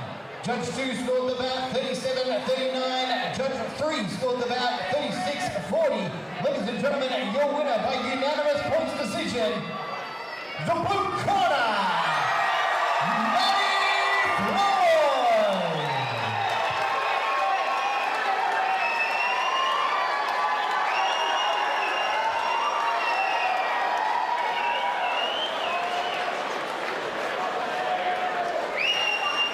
I'm with your winner, Matt the Jedi Floyd. That was a really grueling fight. Congratulations on your win on debut. You got off to a really good start. It seemed like it was a case of volume over power. You landed probably one of the judges gave you all 4 rounds. Obviously they were split on a couple. I think they might have given rounds 2 and 3 or 3 to Collar. How did you feel being in there? It's more emotional than anything. It took me, I don't know what it is, to get here. So I was supposed to get sick. Oh, it doesn't matter. I only get sick in a few days. There's heaps of issues, but nothing would stop me. Everyone was trying to stop me from this fight, and I wasn't letting anything. I heard an interesting story about you as well. Tell the fans here what you're going to do with your fight purse. I'll give it to, I told all the people to vote for a charity. I can't remember. Which one is it? That one. So, that's all going to that. So, you're donating all the purse to a charity. Well done. And all the tickets as well. So, look, you're very tired. Congratulations on your victory. We're going to have a chat to your trainer, Lucas Brown, in a moment. But again, enjoy this. Look forward to seeing you back in the ring. But again, you came in really good shape. Your opponent did miss weight. So, congratulations for taking the fight. Really grueling for us. Really good. Him because I couldn't get any fight. I was ringing up every day, making sure he was coming. So I'm I don't want to name people because I miss people and all that, but everyone knows that I'm very thankful to a lot of people that supported me, not just now, but from 10 years on. Rest up, your winner, Matt the Jedi Floyd. Gonna have a chat to the former WBA heavyweight champion of the world, Lucas Danny Brown. He's going to take care of his fight again out of the ring. Here we go. Lucas, Big Danny Brown. Lucas, again, you've got to be impressed with your fighter tonight, first of all. Yeah, as always, you've got to start somewhere.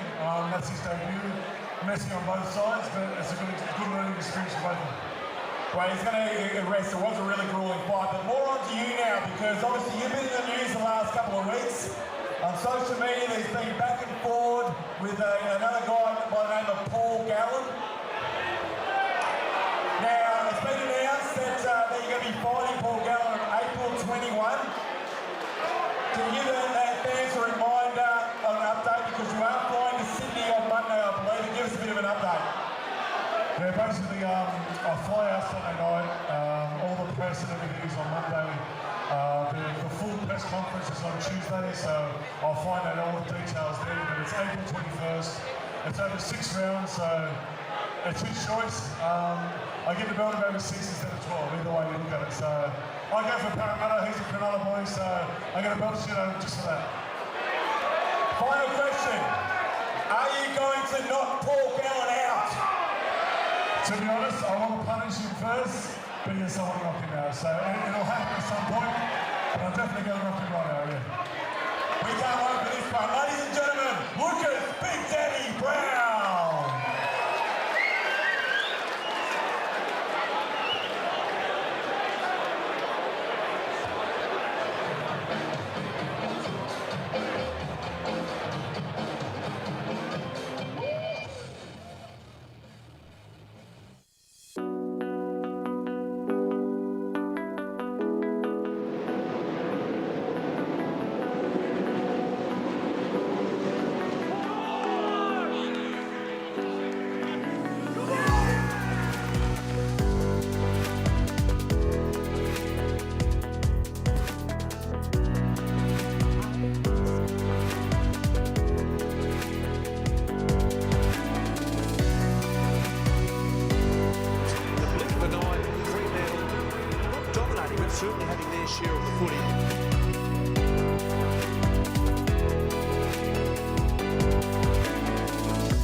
your attention to the rings. Our beautiful ring girls, Renee and Allegra. Step forward, ladies. Look where they're holding its auction time. This is a fantastic piece. It's Gennady Golovkin Triple G. It is a side glove in a beautiful frame. As you know, Triple G is a two-time middleweight world champion. He held the IBF and IBO title since 2019. He previously held the WBA Super, IBF, IBO and WBC titles between 2014 and 2018. We've got a special great guest because our guest auctioneer tonight is none other than the corner man, Chris Corner. You might have heard him on radio before. He also starred in the movie as a boxing commentator in the movie Two Fists, One Heart. Take it away, corner man. Thanks, representing. Thanks, everyone. Welcome, ladies and gentlemen. Thank you, Tony and the promoters at Dragonfly Boxing. Let's get this auction underway. Now, I'll tell you what, this item will look good in any pool room. Let's start bids. Ladies and gentlemen, we start some bids at $800. One $800. Cheap as chips. $800. Put your hands up, folks. We want to see some bids. Get your wallets out, ladies and gentlemen. $800 we're going to start the bids at. Cheap as chips. Right up there. Well done, mate. WA Boxing loves you. $800 going to go up now. $200 to $1,000. $1,000. A flat $1,000. The framing alone is $300. And these lovely ring girls are included. Down here, $1,000. $1,000. Thank you. $1,500. You want $1,500? $1,500. Thank you, sir. Right up the top there in our corporate area. Get out those big coins. We've got $1,500. $1,500. We want to now go up to $1,700. Only $1,700. $1,750. We get $1,700. $1,750. Anyone down the front there? Yo, hello. $1,750. All right, let's not muck around. Let's get up to the big 2,000. 2K, we asked for 2K. Up the top, 2K. Thank you very much, sir. We've got Mastery Boxing here at Thunderdome, 34. Let's go up to 2.5 so we don't get this out of the way, including the ring girls. Of course, 2,500, just joking. 2,500, we're asking 2,500, 2,200, 2,225, 2,200, 2,000 the highest so far. Anyone higher than 2,000, put your hands up. 2,000 going once. 2,000. Well, someone over here. Make it easy for me, ladies and gentlemen. Come on, we've got plenty of boxing action coming up. Over there. 2,000 over there, is it? 2,000?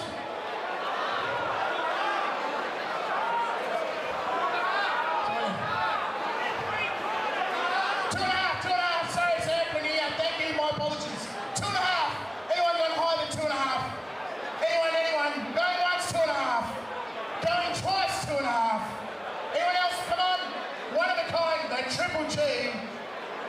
Sold, sir. Well done, ladies and gentlemen. Put your hand in your hands. Round of applause.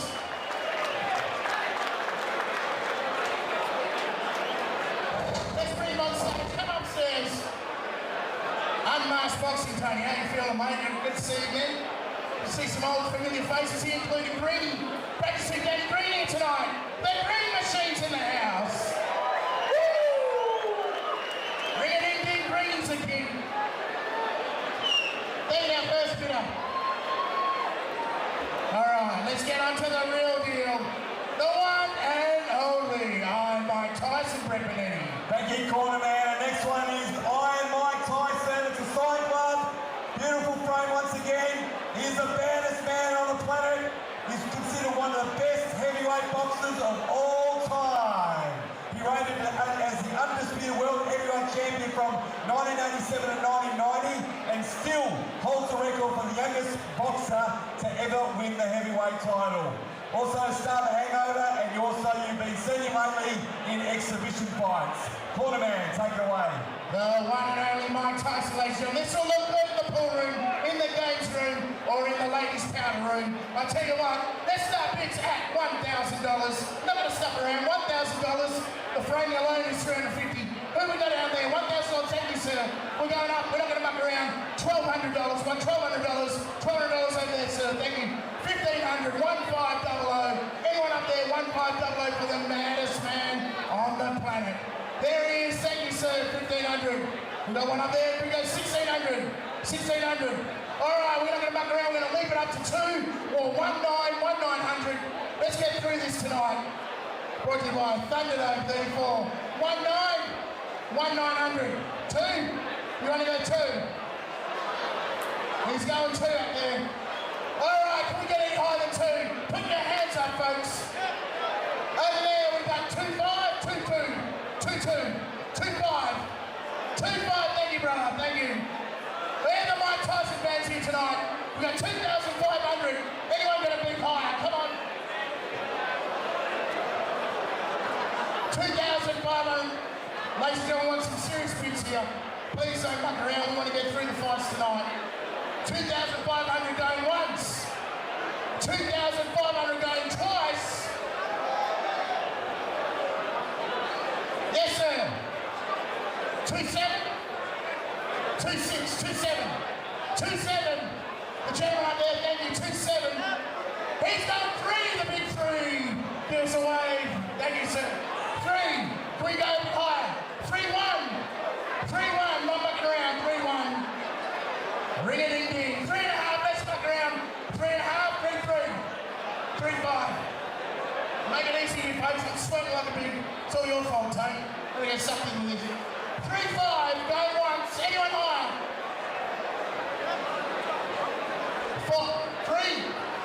3-6. Oh, let's go $100 increments. 3-6. Tony, where's my kickback for this? 3-7, sir. No, 3-6, sir. What's that one? I can't count, mate. I'm blind. 3-7. We got 3-7. Anyone higher, sir? That's it?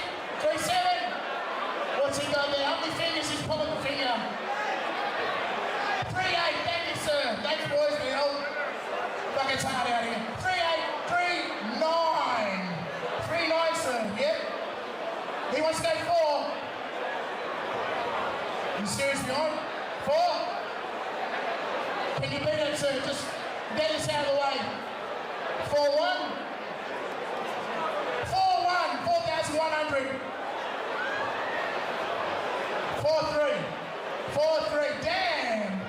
That definitely includes the ring girls. 4,000. No.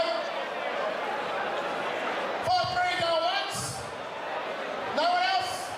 Get those checkbooks out, folks. 4,000 going. 4-3 going twice. Sold to the gentleman on my right here. Well done. Come down, folks. Come down. 67. Got the lucky last but not least piece of memorabilia. We get the gentleman to come down. I know Renee and Lega are very tired after that one. For one more piece in this round, ladies and gentlemen, please focus your attention on Renee and Allegra, who are wanting a beautiful piece. It is Manny Pac-Man Pacquiao. Beautiful side glove and a beautiful frame. This man is regarded one of the greatest professional fighters of all time. He is the only 8th Division World Champion in the history of boxing and has won 12 major world titles. Once again, he is Manny Pac-Man Pacquiao. Corner man, take it away. Ladies and gentlemen, before I start, I'd just like to thank everyone here tonight with your support of WA Boxing, mask-free boxing. It's great to have you all here tonight. Thank you to our supporters here who've been putting the bids on for these bids. Where's my Filipino brothers out there? Any Filipinos in the house? You know what Pacquiao's worth, folks.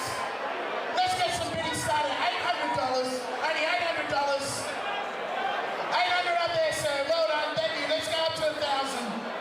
100 up there, sir. Thank you for the great Manny Pacquiao. So we got 1,000 up the top there. Give us a wave. I'm going to put a bid in. No, he's a tiger. He's not going to do it. Up there, 1,000 to the left.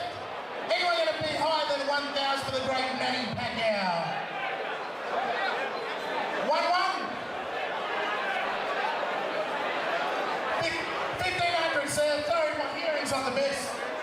It's all the Mark McGowan crew. 2. We got 2 there, sir.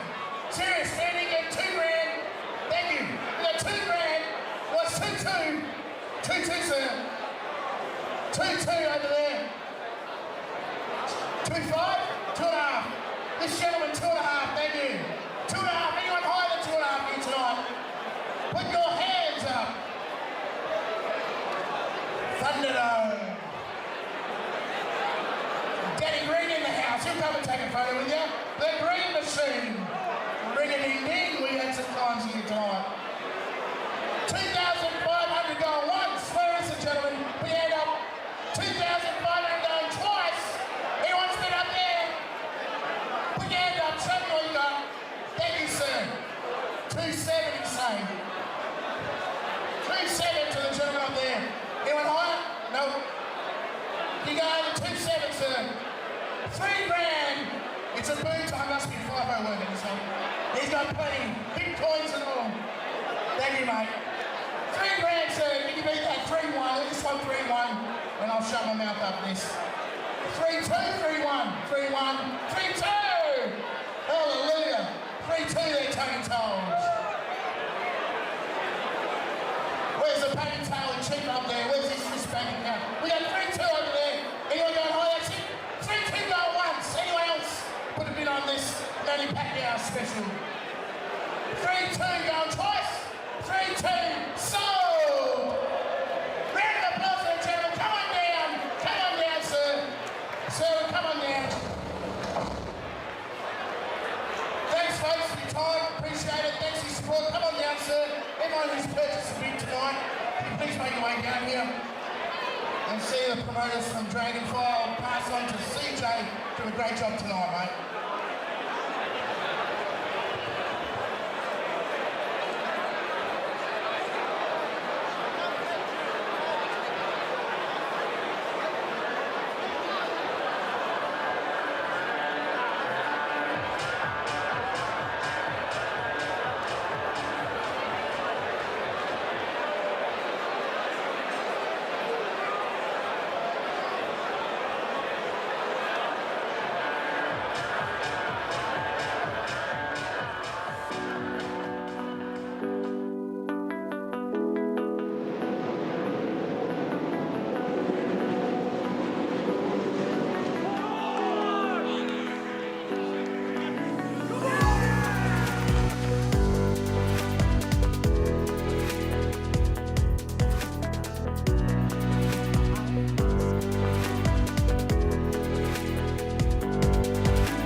Certainly having their share of the footy.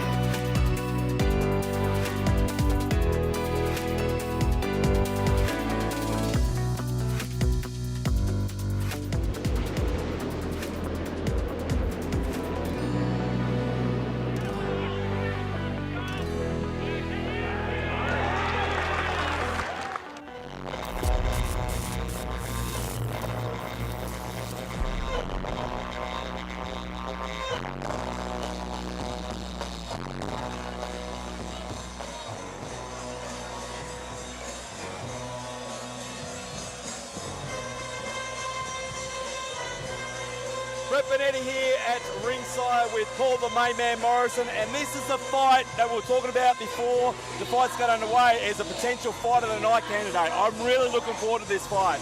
Yeah, this is going to be a cracker. Although we've got a guy who's making his pro debut, who's got a lot of MMA experience, and obviously the talk of the town is he's got the hands, as they say in MMA. That's what I'm talking about. Again, I'm very well aware of the Dellas, Josh Della. His brother Jack is on the verge of getting in the UFC. He's going to have a very good UFC career.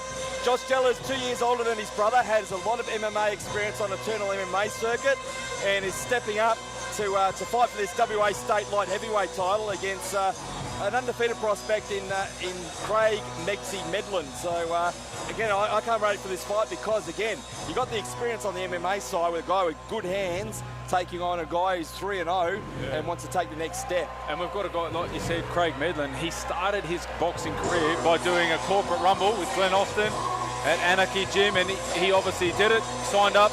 I think it's an 8-week program, got in the ring, had a charity fight, and then he decided to say, well, I want to go pro. And as you said, he's 3-0. Yeah, that's right. And this one again for the WA State Light Heavyweight title, scheduled for 6 3-minute rounds. And here we go, Josh Della entering the ring. A very confident young man as well. You can tell by the stare down at the weigh-in yesterday at Big Rig's gym that he means business. He wants this title bad. Yeah, and he's got a good height. He's got good size. He's definitely got the height and reach against his opponent. And again, his brother Jack in the corner.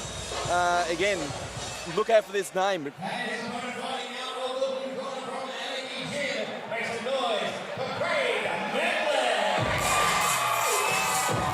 Craig Medlin's going to have a lot of support here for Metro City tonight. Again, 3-0, all 3 wins coming at Thunderdome, so that's that little bit of experience. But again, Della has fought on a big stage, but in a different sort of way, in the cage and looking for takedowns and not getting taken down as well. Yeah. Totally different game. So I'm looking forward to seeing the stand-up of Della as well and see. Again, he won't be shy. I don't think there'll be any nerves at all. He's hungry. No, well, he looks like he's pretty confident in the ring, and he looks like he's got some good footwork and some good movement. And as we saw with Craig Medlin, the last time he was here at Thunderdome, he had his best win of his career against a dangerous opponent and an experienced opponent in Darren Allison. Yeah. So he really did take that step. And now, obviously, again, we've got Josh Della, who's a late replacement for Dylan Winter, who's got a knee injury. So again, we've got someone, Craig Medlin, who was taking that next step up, and now he's got another step up with a different opponent. So we're going to see how he can handle that in only his 4th pro fight. That's exactly right. So making his way to the ring right now. I think he'll be pretty calm, trained by Glenn Austin, who's got a lot of experience himself, so we'll see how calm he can be. The one thing I will say, Brett, is I don't know about the 6 rounds for state titles. When I fought for state titles, it was 8 rounds, mate. Oh, that might be a case because, again, Della is stepping up and is a replacement of Dylan Winter and making his professional debut in this sport as well. So I'm guessing that's probably the way, but again, I'm glad they got it up and running. Let's send up to CJ and do the official introductions. Ladies and gentlemen, this is bout 5 of the evening here at Thunderdome. 34 6 by 3-minute rounds. On the line, the Dragon Fire WA Light Heavyweight title. Introducing first, fighting out of the red corner. He's trained by Ben Vickers from the MMA Clinic. With an official weight of 78.3 kilograms, he has an MMA record of 7 fights for 4 wins. But tonight, he makes his pro boxing debut. Ladies and gentlemen, this is Josh Della!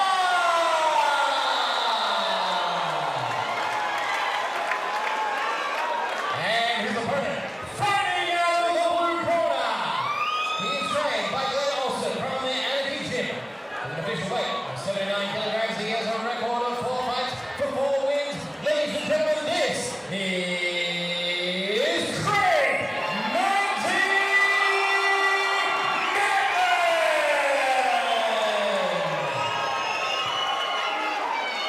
Wow, it's time, and again, look how hungry and mean that Josh Della looks. I mean, he can't wait for this fight to start. And the stare down by Medlin as well. This again, can't wait. And again, speaking of both guys, they came into Forever Classic 6IX, spoke to Brad Pottiging, who from 6IX, who's going to be presenting the belt to the winner, and he's looking forward to the fight as well. He's at ringside as we speak. Yeah, if the intensity of the stare down, and like you said, Josh Della, he looks hungry. He's in great shape.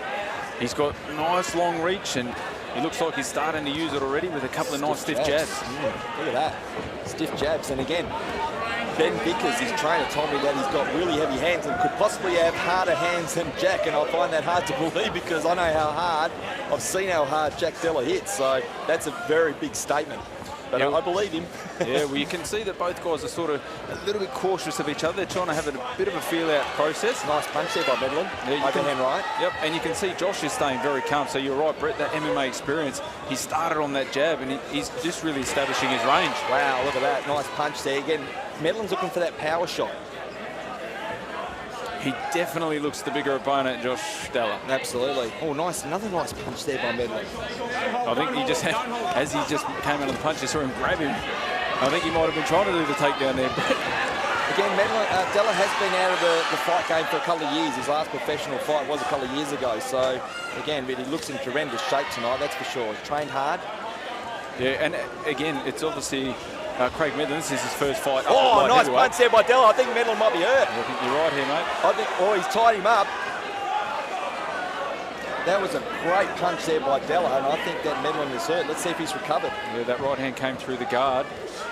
He's trying to step in. As you said, we're almost having the same fight as what we've had all night. We've got one puncher who's throwing punches in, and at the moment Craig's just throwing the one punch. And Josh Della's obviously throwing an accumulation of shots. And I think he's got the power behind it as well, so Della looking good early.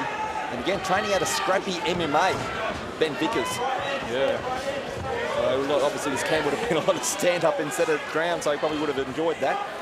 Look at that. So he's definitely got good footwork. You can see Craig's a little bit frustrated at the moment already early, and he just rushed himself in there. Nice punch there by Medlin. Yeah. And you can see that Josh is just keeping that distance, keeping that range, going with that jab. Oh, another nice punch. So he's had a couple of good moments here, Medlin. And this uppercut again by Della. He might be hurt again. I think Medlin's hurt. He's still on wobbly legs here, mate, but he's throwing a big overhand right. And this is Craig's first fight up at light heavyweight. As I said, he's fighting at super middleweight before. So we'll see, can he bring some power with him with the extra weight? Or is this weight sort of a bit too heavy for him? He seems to have recovered all right, but he looked hurt twice in this round so far. Up against the ropes, close to our commentary position, is Gary Springer Ingraham, very good referee. I think he's the best referee in WA. Best in the West, hands down. Looks like we've got a small cut, or we've just got... No, that's a cut from that punch that we were just talking about before. That is bad. Yep, and he's walked into another right hand there. And again, we've got That was a good time for the round to end for Craig Medlin, because that was a great round by Della. As you said, he also had the speed, but he had the power. So that was the difference in that first round. Well, you could see Craig when he finished the round, and Balweni was shaking his head. He's obviously not happy with his performance. And as I mentioned around, to me it seemed like he was getting very frustrated because Josh Della just kept his range. He was using his jab and his movement, and as you said, he was teeing off with some really clean, crisp punches. But to be opened up early, and again, in our 6-round fight, long way to go, and he's all been open. As we say hello to Christian Galopoulos, the main man. Yeah, well, as I said, we've had it early happen tonight, and now Josh Della's got himself a target, and it looks like it's a nice target on top of Medlin's left eye. So that right hand's going to have itself a target, whether he can open that up. And seconds out. I'm looking forward to round 2. That was a very good round by Josh Della, and he looks the goods. I know that speaking to Dylan Winter early on tonight, he was obviously slated to fight Craig Medlin, and he was hoping that Craig could get the win tonight because he wants to fight, obviously, the winner. So he was hoping that Craig would get the winner, who's come out aggressive. Wow, again. Yeah. Look at that. Look at that. Oh, Springer will separate him there. It was a one MMA move, sort of. Yeah, well, Springer's probably saying, mate, it's not MMA. Yeah, but you still have to remember, the first rule of boxing is you've got to protect yourself at all times. So if Craig gets his back turned again, he's still got to keep his hands up. Not got to hope that the ref's going to break it for him. He's keen to get this one back on his own terms because, again, I think it was well and truly on Della's terms in round 1. Yeah, and again, for the viewers at home, like, you can see that Craig is frustrated. He's trying to get it back on his term, but the way to get it back on terms is with movement and establishing the jab. You can see he's just rushing forward with that right hand, and it's not landing because he's not setting the punches up. Again, as Medlin threw that, again, it was very well blocked and protected there by Della. Yeah, he's using his hands well. Absolutely, he's got good movement. Defense. And he's got good distance. Oh, look at that movement again, as you were just talking about that, Paul, and gets out of the way and lands some punches himself with the uppercuts. Yeah, he's got some, at the moment, he's got the answers to the question that Craig's throwing to him. Yeah. Yeah, that's exactly right, Paul. All the answers so far, whatever Medlin's thrown. He's trying to get back in his fight, and he is still in this fight. Don't count Medlin out, because we've seen his power before at Thunderdome. Yep, he's tough. I think he's last. Oh, that's what we're just talking about. And Della's hurt. Della is hurt. He's out. He is out. Oh, wow. He's out. He's still on his feet, but that's a count. That is a massive punch by Medlin. Della was in control, and that's what we're just talking about. It takes one punch. You can see, looks out on his feet. And you can see his brother is screaming for him to keep his hands up nice and high, and his legs are still not there. He's gone. He's gone. Wow. I think Gary's going to stop this fight. I think so. Wow, this is about to be stopped, I think. Medlin is going in for the kill, and that's right. Yates, he's waved it off. He's wow. waved it off. Wow, what an upset. Wow. Wow. Disappointment, but Craig Medlin and his team are elated. That is a magnificent turnaround by Craig Medlin because he was getting dominated up to that point and it just took one punch. Where did it come from, Paul? Well, I tell you what, it came from nowhere. I think, and you can see the disappointment in Josh Sell at the moment, but all credit to Craig Medlin. He was out in terms of the fight. He wasn't out of the fight, but We he said was, that. We were just talking about it. He was getting beat and he landed that big right hand and Josh Seller just couldn't answer. Gary did the right thing by giving him a standing 8 count and he's waved the fight off, protecting the fighter. Well, I'm going to go in there and speak to Craig Medlin, who obviously be very happy, and he goes to 4-0. Magnificent comeback. I would say comeback because, again, wow.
Ladies and gentlemen, bout 5 of the evening here at Thunderdome 32. And this bout ended 2 minutes, 12 seconds into the second round. Ladies and gentlemen, your winner and the new WA Light Heavyweight Champion, the blue corner, the red corner, no, the blue corner, Craig Medlin. He presents the belt is Brad Pottinger from Forever Classic 6IX.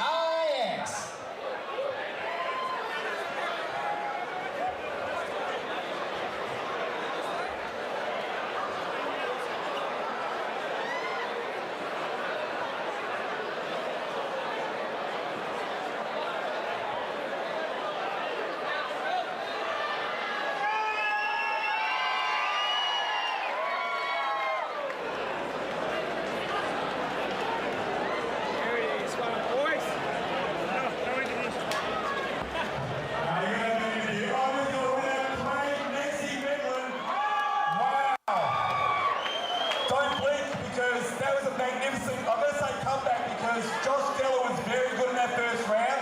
You looked hurt a couple of times in that first round. He opened you up in the first round as well. And it looked like he was having a good second round as well. And bang, you caught him. Takes one punch and turn everything around. Is that how you felt? Yeah, it was pretty hard at the start. He came on pretty strong. But towards the end of the first, I could feel him fading. And I was always going to back my fitness in. And I was lucky enough to hit him with a good punch, whatever it was. But I was able to finish strong. It was a magnificent punch because he looked out on his feet. Best referee in the business here, carrying around, gave him a chance to recover. Did you sense that you had him after that first knockdown? Yeah, definitely. You can see he was pretty wobbly, so I knew I just had to make one good connection with another punch, and he wouldn't be able to stay up. You're 4-0 now, all 4 wins. You must love Thunderdome because we can't wait to see you back again. When are you coming back? Good question. Well, you started your career as an exhibition fighter and all of a sudden you turned professional, you're undefeated. And again, a lot of people thought that Della was going to win tonight and you obviously changed their minds in a big way. Yep, don't disagree with that. Well, it was great to see you at Forever Classic 6H. Brent Pottinger, listen to him from 10 to 2 weekdays and he presented the belt. Trying to thank LHP Landscaping, Element Builders, all the fans are coming down. Thanks to my caller. See you back in the gym for a couple of beers. Ladies and gentlemen, your winner and new WA State Light Heavyweight Champion, Craig Mexi Medler.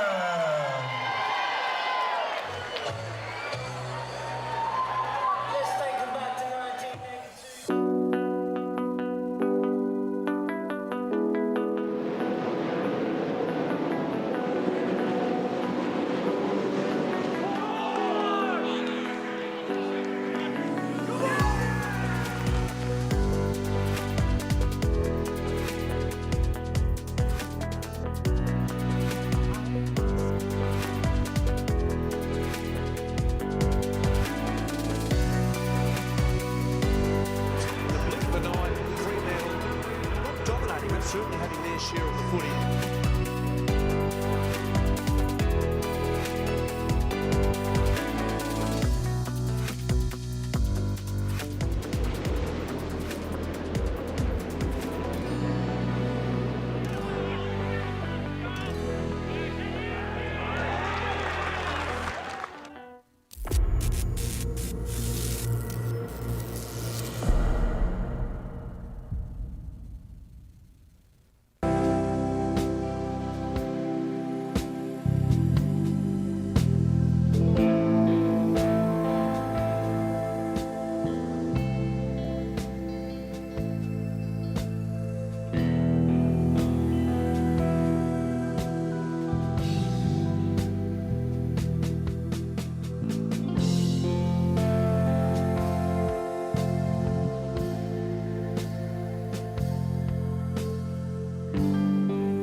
We have the beautiful Shay and the beautiful Sandy Chung in the ring. She's one of the stars of Champagne Showgirls. Want to understand our show tomorrow night, getting tickets.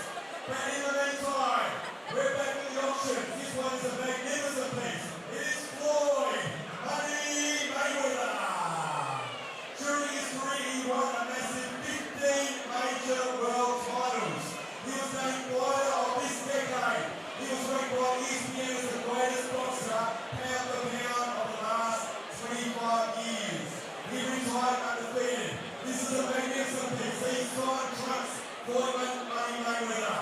Let's bust up to Chris the Corner Man Corner and get this action underway. The big star himself. Thanks for everything. Thanks for grand final. Tonight, folks.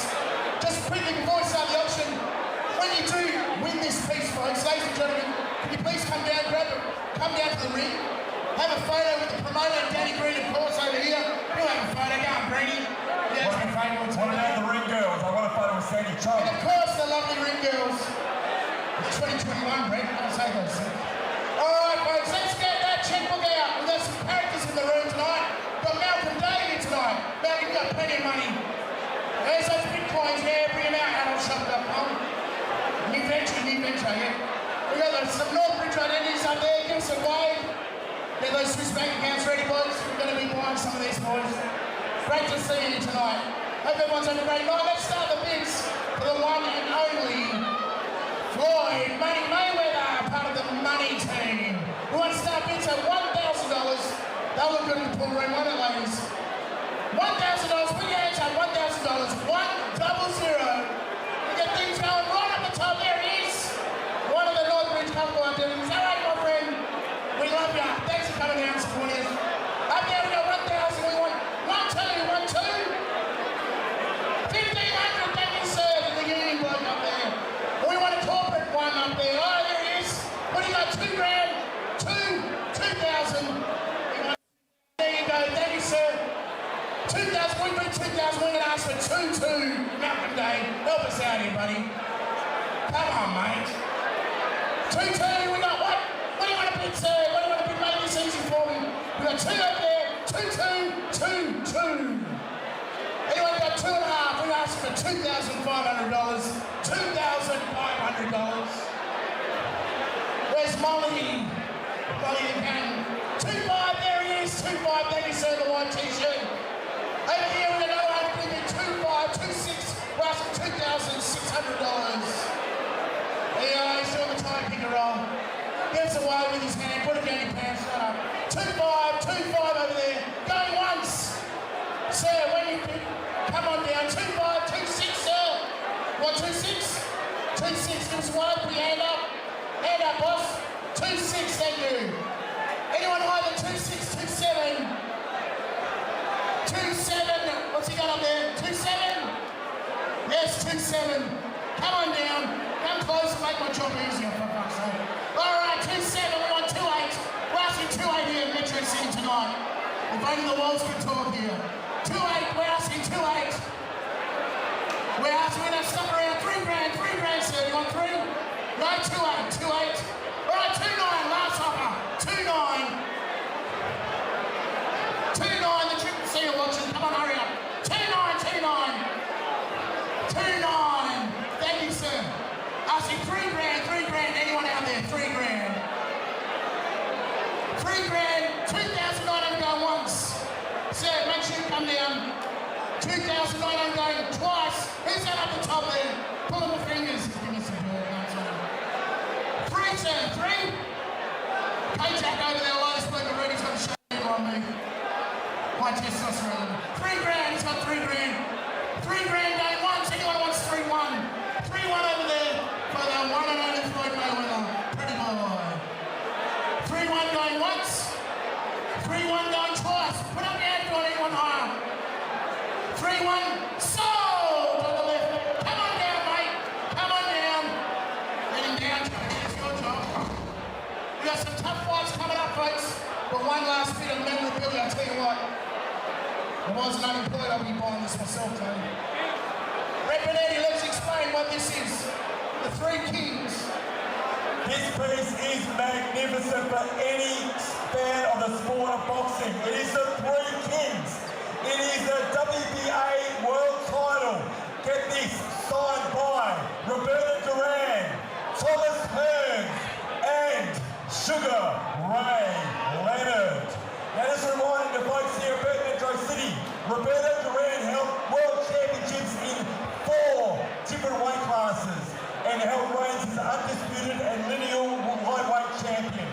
Thomas Hearns, the Hitman, the first boxer in history to win world titles in 5 weight divisions. And of course, Sugar Ray Leonard, often regarded as one of the greatest boxers of all time. These three kept boxing relevant in the post-Muhammad Ali era. This is a piece you must have if you love boxing. Call it a man, let's get it underway. Of course, let's get back to the boxing. Let's start our bids. 1,500, 1,500. Frank alone, here he is, this channel wants it. Malcolm Day, come on, 1-6. You got plenty, buddy. You legend. Up at the top of the IP, anyone over there? 1-6, sir, 1-6. 2,000, thank you, sir. Lester. 2-5, 2-5. 2-5 over here. 3,000, sir, thank you. You know, it's picture historical memorabilia. You look good in the pool room, good in the bathroom, look good anywhere. 3-5 this gentleman, he's bidding on it. He knows. We're on 3-6, we're going up in $100 increments. We're going to get this out of the way. Where the VIPs up there, give us a wave. 3-6. Plenty of money up there, I've heard. Get those wallets out, checkbooks, bitcoins or Swiss bank accounts, come on. 3-6 are after. We've got 3,500 going so far. Going once, anyone over 3-5. 3-5 going twice. What's on? Now he comes out. Good morning. Hello. Where have you been sleeping? What do you want there? 3-7 or he's just waving his hands? 3-6. 3-6 going once. Anyone with 3-7? 3-6 going once. 3-7 anyone? He's out. 3-7. 3-6 going twice.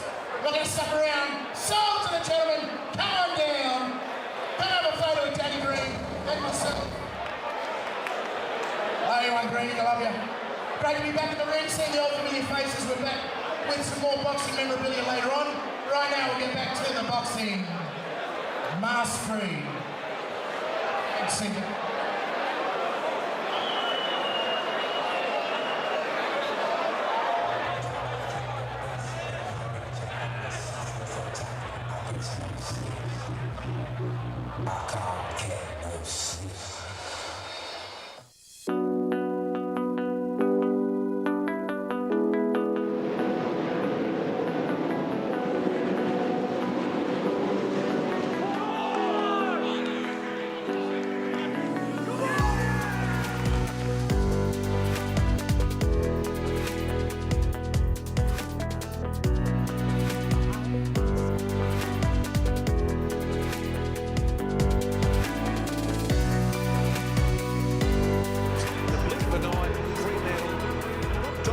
Certainly having their share of the footy.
Nightclub here in Perth, Western Australia.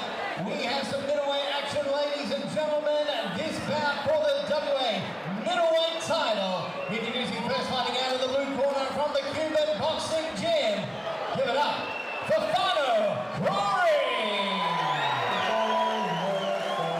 El Ramla Whānau Kori. Brett Benetti here, ringside with Paul, the main man Morrison.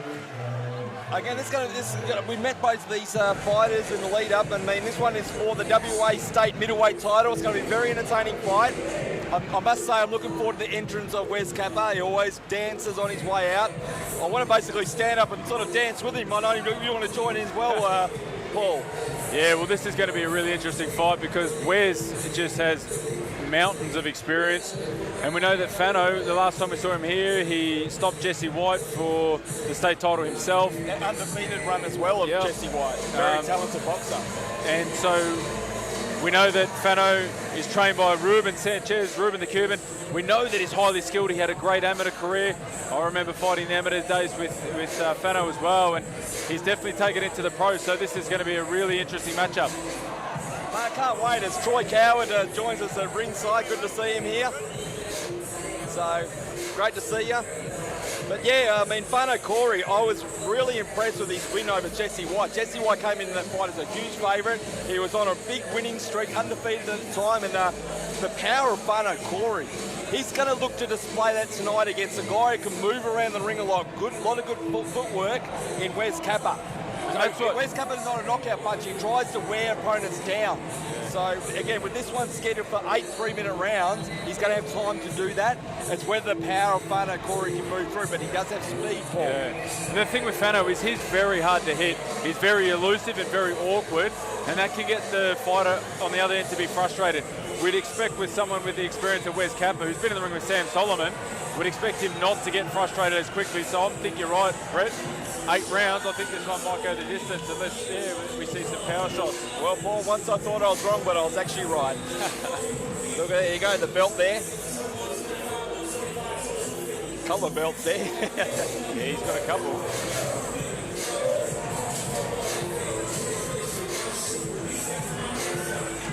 We're sending up to CJ because this is an entrance I'm looking forward to. I just wish I had a better view of him coming out.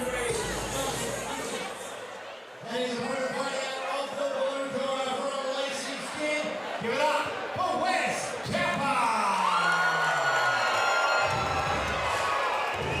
Oh, he's coming out to We Will Rock You. Yeah. And he definitely will do the dance moves. Watch the moves. And we know that Wes Kappa, although he's training with Lacey as his coach, we know that he's got his own gym, which is in Balcatta, Britt. I'm going to get that one right. The barn in Balcatta. So anyone in that area that wants to head down to train, they can train with Wes Kappa.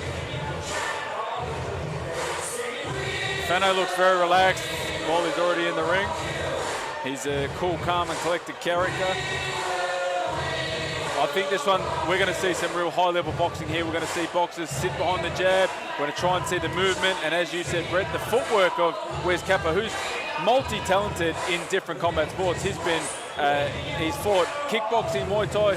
He's got great footwork. He's got great balance and great skill. And here's the dance in there. Got the propeller hat. Yeah, the signature hat he always wears. Check it out on YouTube. You can see it many times. But yeah, he comes in that way relaxed. Look at him, cool, calm, relaxed customer. Gives CJ Rose a big up and the opponent's corner. It's going to be a real interesting tactical battle, this one. If there's a knockout, it's going to come from Whānau Kori early or both the guys late.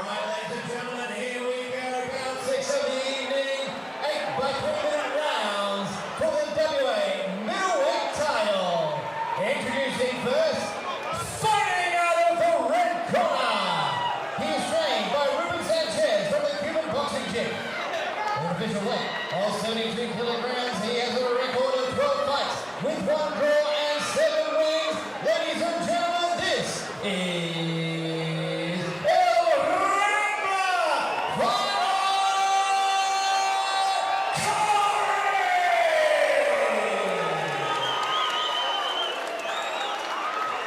And his opponent, fighting out of the blue corner.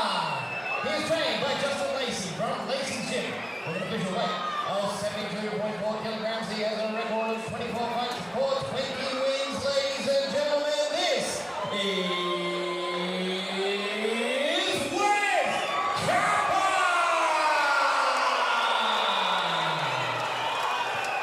Here we go. So Gary Ingraham, great referee in charge of this one. Kind of coming down and for final instructions. And they almost needs to take his shirt off. Yeah, they almost forgot to take it off. Jeez. There we go. And again, both guys very experienced at Thunderdome as well. It's going to be a great fight. You can see that just at the weigh, at the face-off there, you can see Wes Kappa's got the height and reach advantage over Fano. And look for him to move. Yeah, Fano has come up in weight to fight this fight. He's fought at junior middleweight before, or now super welterweight. That might play into Kappa's hands as well. Yeah. But again, I was really impressed with the power that he displayed against Jesse White. But as you said, Paul, upper weight class, and Kappa comes out strong early with the left hook. Yeah. And you can see here both boys are setting themselves up. Tell the size difference as well straight away when they in the ring together. Facing off. Yep, we're going to see some good tactical boxing here. And you can see both boys are just setting up the jab. You've got Wes has got really strong guard there. And it's an interesting matchup in the corners too, Brett, because Justin Lacey and Ruben, both state coaches in the amateurs. Both guys landed a punch at the same time then. Yeah. Both quality as well. And it looked like, I don't know, we might be having problems with the canvas here tonight, Brett, because Fano certainly looks fine, but he looked like he might have the slippery boots on too. Well, what I thought it was, I thought Fano landed a good punch and Wes Kappa landed a counter at the same time. Yeah.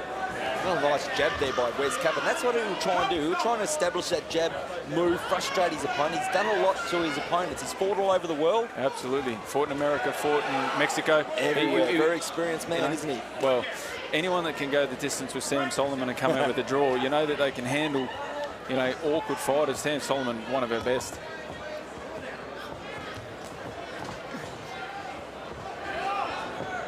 Heating up here at Perth Metro City. We do hope you're enjoying the action. Brett Bonetti here ringside with Paul Morrison. Good fighter in his day himself. And soon to be back in there, Brett. I was waiting for that opening. Yes. Can't wait to talk about that. Paul the main man Morrison. Looking forward to seeing you back in there, brother. As they say, something to do on the weekend, mate. I'm not designed for anything else.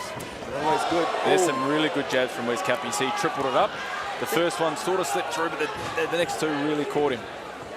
He's using his height and reach advantage quite nicely, and again, I think he's frustrating Fano. Yeah, at the moment, it does look like Fano's a little bit... He does look like he's a little bit frustrated. And you can see Wes, when he decided to come in, he's really smothering what Fano's trying to do. He's establishing his jab, and then when he's on the inside, you can see here, he's sort of grabbing and holding, using his experience to get punches away. And something about Kappa as well, he's a very durable fighter. He can take a hit, take a punch. He's been in there, again, with a lot of good fighters and taken it all. So he covers up nicely as he did just then. So that's where Fano, again, I think probably his strategy is to try and get Fano to sort of wear himself out on his gloves. Yeah, absolutely. 26 fights. And you've got to remember, I mean, where's Kappa? Oh, there's a slip again. Yeah. I don't know whether it's a boot or we've got the canvas. Got to get new shoes, boys. Yeah, I think so. Oh, there's another slip. That was slip. You can see that. Oh, they're skating. Yeah, you can see that Wes was a little bit taunting his opponent there. What I was going to say about Wes is with the experience, like you said, 2011, Brett, was when he made his debut. So we're talking obviously 10 years ago. It's not his first rodeo. See, he's looking, Fano's looking for that left hook, but then right end of round one and entertaining round one again. Yeah, I'm going to obviously give that first round to Wes. Yeah, I think the movement and the volume, and we were talking about that for another fight, but that was probably the case of that this night as well, that round. Yeah. And I think that what happened, as you sort of alluded to, Fano was definitely frustrated by Wes's movement and the distance that he wasn't able to close, so he tried to close it with looping punches, and Wes was seeing those quite clearly. I've seen it so many times in Wes Kappa's fights. Again, a lot of them go the long way into the fights. You know, there's not too many early stoppages. There have been early stoppages, don't get me wrong, but a lot of the fights I've seen, again, what he does very well is frustrate his opponents with his movement and with his speed, and obviously his opponents get frustrated and get tired at the same time, and then he moves in the kill, and the volume sort of stacks up. Absolutely. He's probably going to look to do that against Fano Corey tonight. Fano Corey's got to settle and not get frustrated and find that power shot and the movement and the shots that he found against Jesse White. And you can see there, Wes comes in and again ties him up. He's winning the fight here on the inside because he's using his experience. And you can see here that Gary's once again He goes to Fano first, but he knows that Wes is doing the same hold. Wes, I should mention, you know, former Australian champion, went the distance. I think it was with Wade Ryan, 10 rounds. Good fighter. Yep. And that's the other thing with Fano, with the experience. He's been in the ring with Matteo Tapia and Ben Mahoney. So both very experienced and well-credentialed fighters. And they're in that same spot, Brett, where they're slipping again. I was just going to say that, Paul, because I'm not sure it's happened in a couple of fights. I'm not sure is it these guys need to update their shoes. I think that it's still lasting, or is it the mat? Yeah, I think there might be, let's be honest, there seems to be a Bermuda Triangle circle there. So nice little flurry there on Fano Corey. He needs more of that, and there's another one. He needs more of that, and he's going to go for it again, but this is where Wes Capper will try and cover up. Yeah, you can see Wes has got strong legs. He's got a good base. Takes a good punch. Yep. But Fano has started. He has slowed him down, though, hasn't he, Brett? But Wes goes back to his jab, which is what he needs to do. And looking at that, again, there might be a case where, you know, Fano Corey needs to drop down in weight. I think that is his perfect weight class. Yeah, look, again, welterweight division. Super welterweight or junior middleweight is what us real boxers call it. So many different names these days, different divisions. But junior middleweight. All we know is we've got quality here at Metro City in Perth, Western Australia. Thunderdome 34, thanks to Dragonfire Boxing.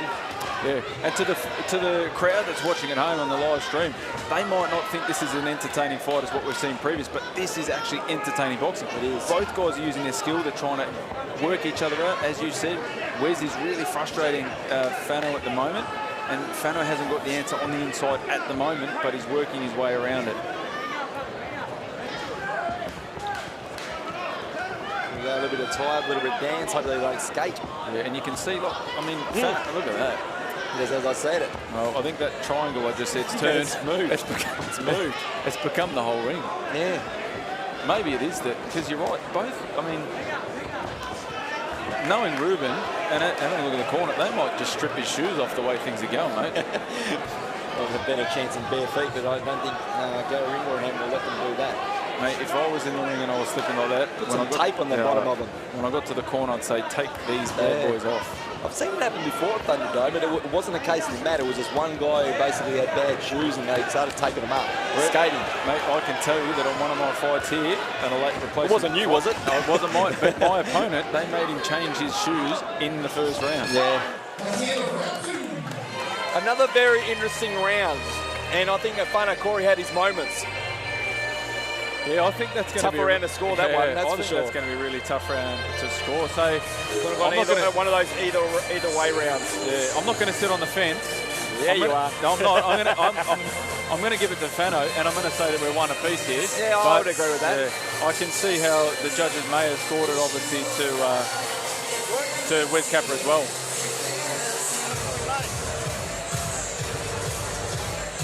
Oh, hear the crowd getting right into this one. They're loving the action here. The beautiful Sandy Chung has turned up, our beautiful ring girl. She's the star of the Champagne Showgirls One Night Stand during the Fringe Festival here in Perth. Been a Thunderdome girl for many years and does a fantastic job. She's beautiful, but she's very talented as well. You should see her perform at Champagne Showgirls, but the last show is tomorrow night. So if you're in Perth watching this, get your tickets. Air Nightclub. Here we go, back in the action here. Fano Corey taking on Wes Capper. It is for the WA State Middleweight title. Entertaining first two rounds. Brett Benetti here with Paul Morrison. And they slide into each other to start the round. I didn't want to say it, but it happened, so I'll let you say it. Well, we can't blame the footwear because they've both got different brands. Nice punch there by Fano Corey.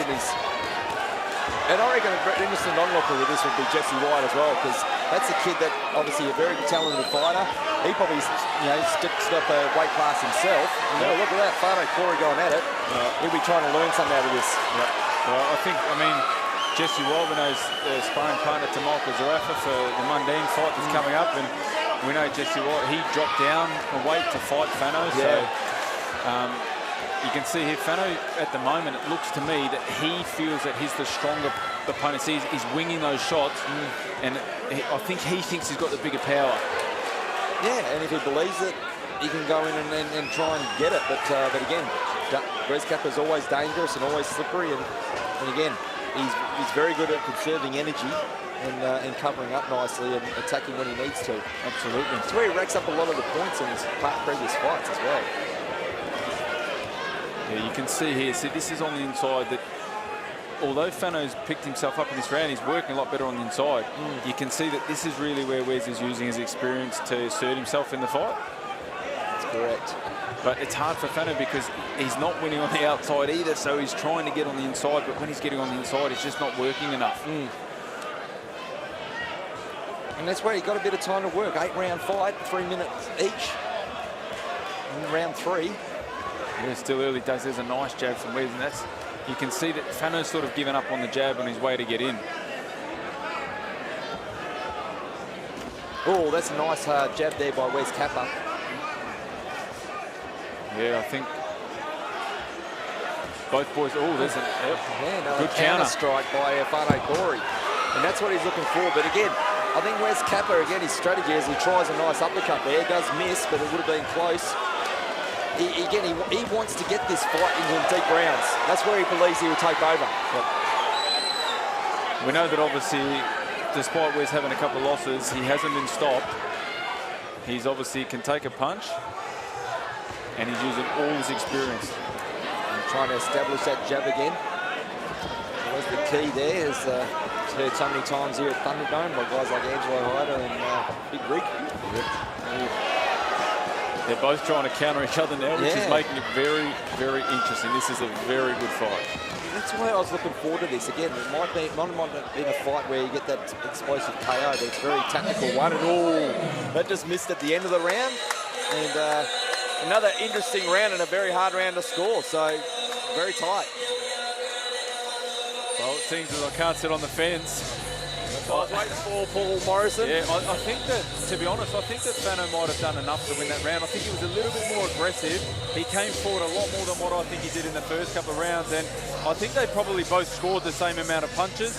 So maybe with Fano being a little bit more aggressive, the judges might score it to him. I'm going to go with what I think the judges will score, because I've seen so many of Wes Kappa's fights, and again, the volume. They always like the volume, especially here in WA. So that's the reason why I think that they'll go with Wes Kappa. I think it was a very close round, so I won't sit on the fence. I think that Wes Kappa will probably win that round, but I just want to go that, so I go different than Paul Morrison. Can't agree all the time, sir. I'll tell you what we should say for the people at home. I give the round to the bloke in the red shoes. So who did you give it to? Same. Here we go, round 4. Very entertaining and tactical battle here between Wes Kappa and Fano Corey, battling it for the WA State middleweight title. It's on the line here as Gary Ram has a chat to Fano Corey. Keep him up. Yeah, punch in the back of the head, and Wes made sure that Gary knew it. He called out and said, hey, don't let him look at that slip again. It's going, what the hell is going on? Tape your shoes, boys. I'll tell you what I'm finding amazing about it is that we picked it up early. Not one corner has attempted to look at the boots or look at the ring, or I don't know what's happened. I actually asked the winner of this fight. I mean, Fano Corey said he's slipping over a lot more than Wes Kappa. But I think maybe when you hop in the ring before the interview, Brett, you might want to see. I might go for a skate. I might go for a skate and see. Yeah, have a look. My shoes are good. My suit from Tony Barlow Fine Tailoring. So all my gear from Tony Barlow. Big shout out to Frank Gray on the team.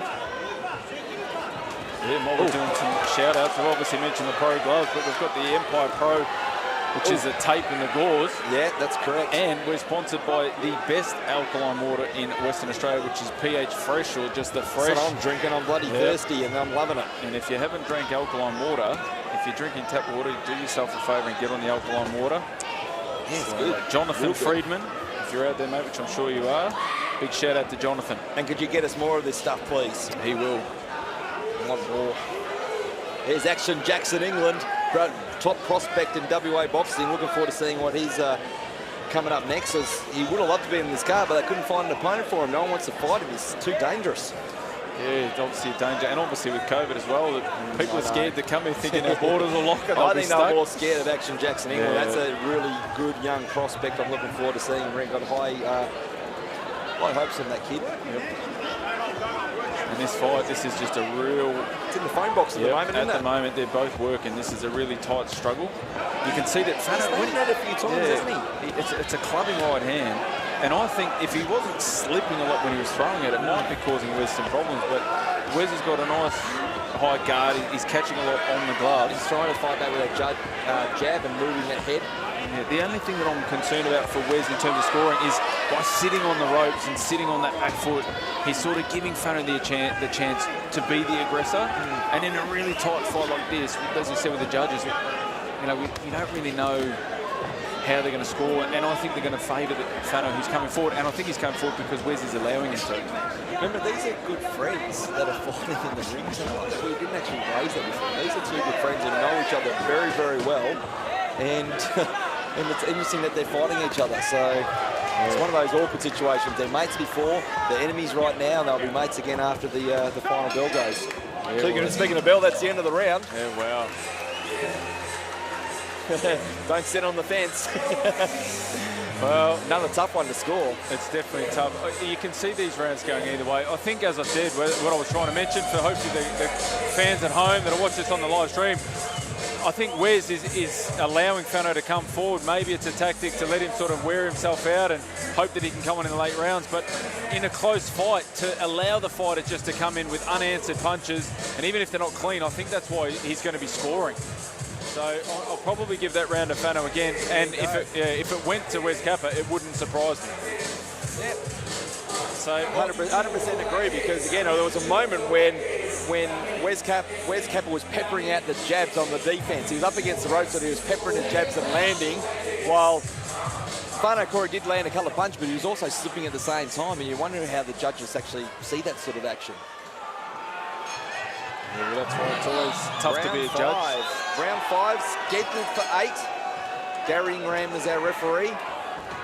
And now it's getting down to the business end of this this title fight. Yeah, this might be one of the fights, Brett, that we could use what we did with the female state title and have an uneven number in case we might get a draw. 8, you got more of a chance. There's 4 that's all. There's a couple of nice punches landed by both fighters. Yeah, again, wow. It's happened a few times in this fight. Yep. The punch and the counter punch. Both guys having moments. Yep, and this is that's what makes it so tough, isn't it? Yeah. Like you said, Wes landed a really good right hand, and it was answered with another clubbing right hand from Fano, almost, as you said, immediately. So I think this is where Wes wants to fight. He wants it to be in close, because I think, as I said, he looks like he's a bit the bigger opponent, but Fano seems to work that out after the first round.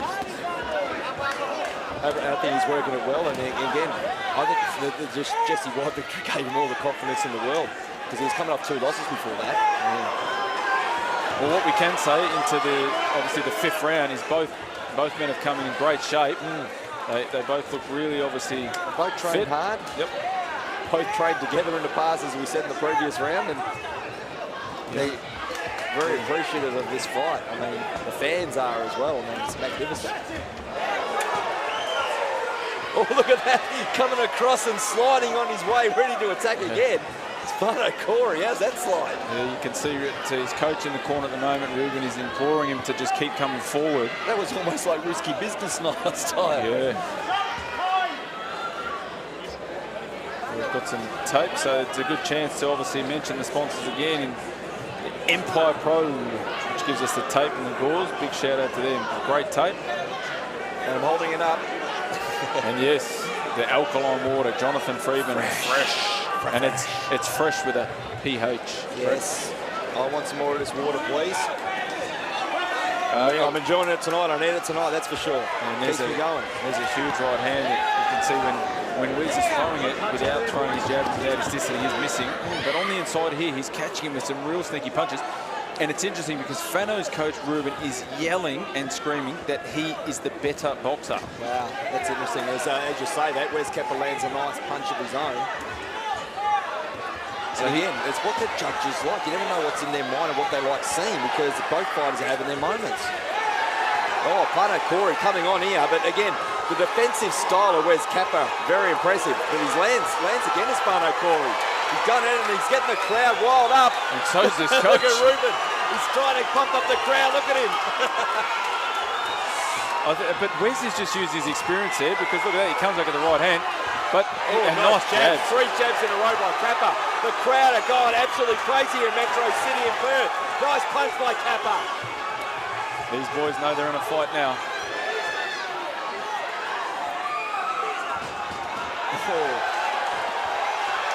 Fano's really looking for that clubbing right hand, and he's found it this round. But Wes looks like he has taken the punches, but he looks like, look at that. That slip could have attributed to that as well. Another great round of boxing, and the crowd are up on their feet.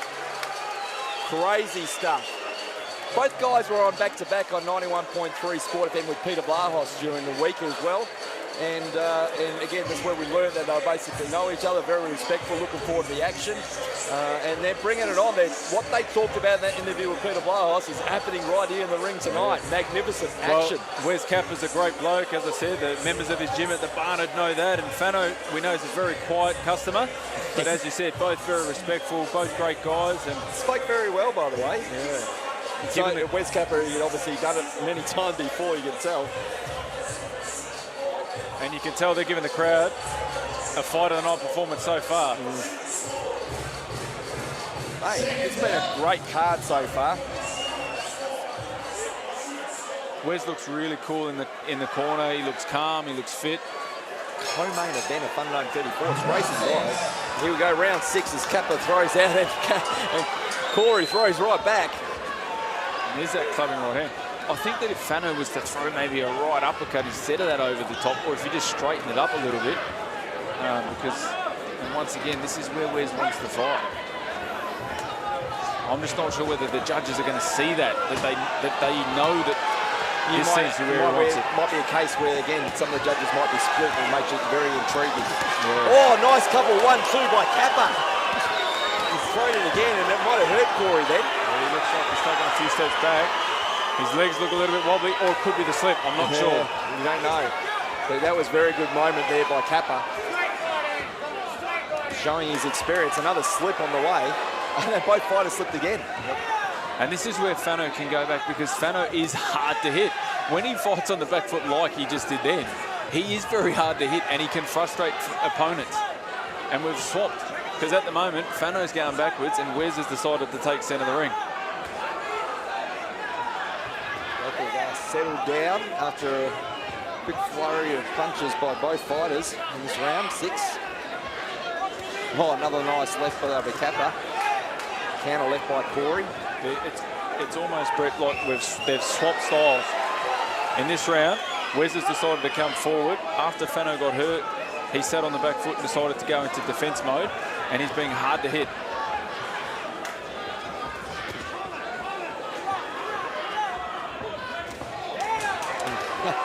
Again, the punches are landing while Corey is slipping. It's very frustrating sometimes as a fan as well, but it must be frustrating in there for him. But why haven't they done anything in the corner to fix it? He's got a mouth guard out. He's fallen out, so a bit of a breather. And the crowd enjoying the moment. Experienced corner, that's for sure. Both corners. Yeah, we're both amateur state coaches, so they'll know each other very well. Lacey again and Sanchez. There's a nice left hook by Wes Kappa. He was holding then. Springer Ingraham actually tried. That's a nice punch there. Very nice straight right. Yep. It started with the left hook on the corner, on the rope. He gave him some dirty boxing on the inside, Wes, and then he's landed. This area of the fight is Wes Kappa's world. This is the area of the fight he wanted to get it to. He's here. Let's see what he does with it. Oh, we're taking a point. Oh, it's taken a point. It could be crucial. Yeah. Gary Springer Ingraham has taken a point off Fano Corey. He did warn him before. We saw the warning. Crowd doesn't like it, but that could be crucial. Wow. And there's an opportunity now for Kappa to take a 10-8 round. Oh, he's just walked into a big left hook, did Fano. He's hurt. Might be hurt. He's hurt. And Wesley's using all his experience. And again, he's so fit. He's going in for it. He senses the opportunity. Ooh. Coming to the end of round 6. 2 more left after this one, scheduled. Ooh. Wow. I'd say that was a clear Kappa round, but does that make it a 10-8 as well? It has to, doesn't it? If it is a Kappa round, unless you, who doesn't sit on the fence, Paul Morrison, gave the fight round to Corey. I'm not sitting on the fence, mate. That's definitely going to be a 10-8 round. Where's Kappa's best round? And it's interesting, Brett, that his best round was when they reversed roles. When he hurt Fano, he used the experience to go forward and put the pressure on him. Fano was on the defensive end. Although Fano was moving and missing a lot of the punches, that was Wes' best round. It'll be interesting to see whether the corners tell them to stick to that plan, or can Ruben get his opponent to get back, his charger to go back forward, and is Wes going to go back on the back foot? It'll be interesting to see what happens this round. And that's the thing, you know, the experience of Wes Kappa. He's been in this situation so many times in the rounds 7, 8, 9, 10. It's an 8-round fight. This is what he loves. This is where he wants to take his opponents and then take over. So let's see what happens, round 7. And fighting in America, fighting in Mexico, fighting in hostile countries, he's definitely got the experience.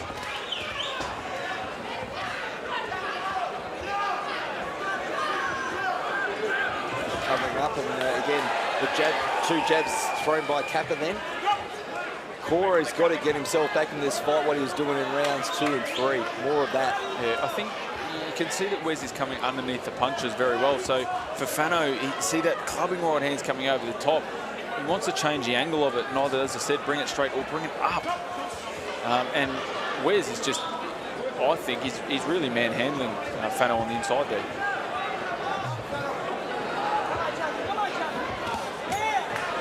Nice left there by Fano. Not sure if it totally got through, but he's slipping again.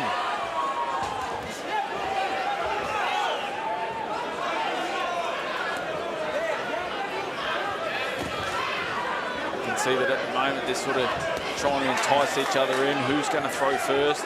Who's going to be the aggressor? I think at the moment it's Wes Kappa. But again, for Fano Corey's got the ability to turn these things around very quickly. Seeing very, again, not as experienced as Kappa, but he is getting the experience under his belt himself. And this is going to open up the doors. I mean, if Wes Kappa is victorious tonight, we'll see where's he going to go.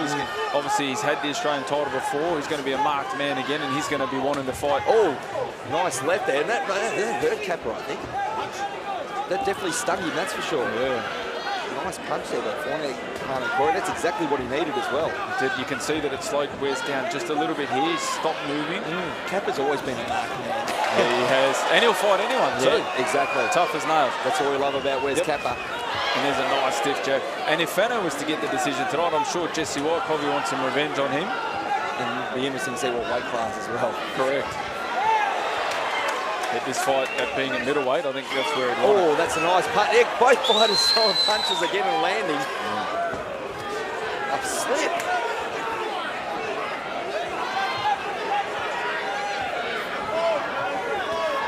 Nice overhand right there by Kappa. Body shot. Yeah, this is where it's his world. In the inside, he's been able to put, he's been able to hold him, tie him up, and he's been able to score. Need to get some stuff to give me more of this fresh water, by the way. Kappa going in there with a left hook again.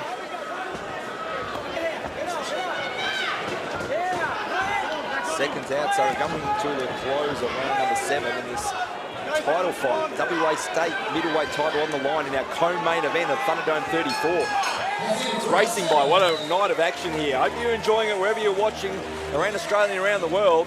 Brett Benetti here ringside with Paul, the main man, Morrison.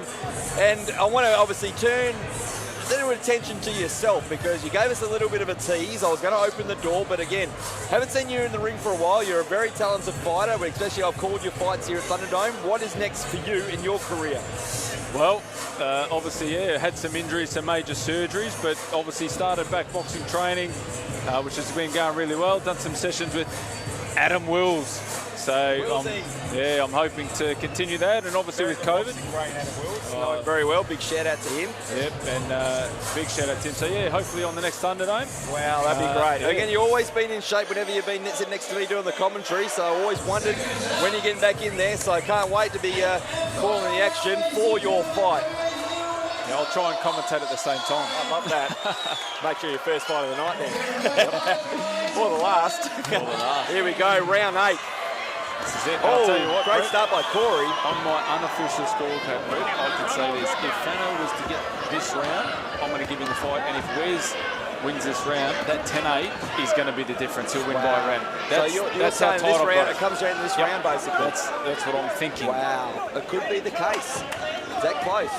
Both fighters at their moment at 10-8 could be crucial. Yep. Wow. Might be very, very important round. I just think the last few rounds, Kappa's taken control, but it was whether the judges gave those couple of those early rounds to Fano Corey. I thought the first round of the fight was Kappa's, but again, it was up in the air for the next three. So you could be right. Yep. We'll see what the judges think if it gets that far, because again, still got this last round to go, and someone could be stopped. And there you go, just as I said it. Fano Corey is down. Left hook by Kappa. Oh, he's called it a slip. No, that was a punch. That's a knock. He's called it a slip. That's a punch. He's called a slip. He's not going to have time to recover. Wes has got to go at him. He's got to go at him.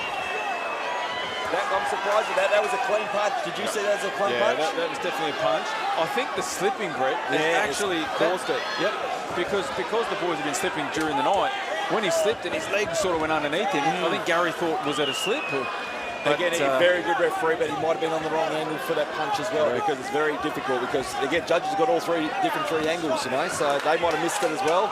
The judge right in front of us could have seen it. This fight could be very controversial, Brett. Wow. I spoke about the draw. I said about the draw.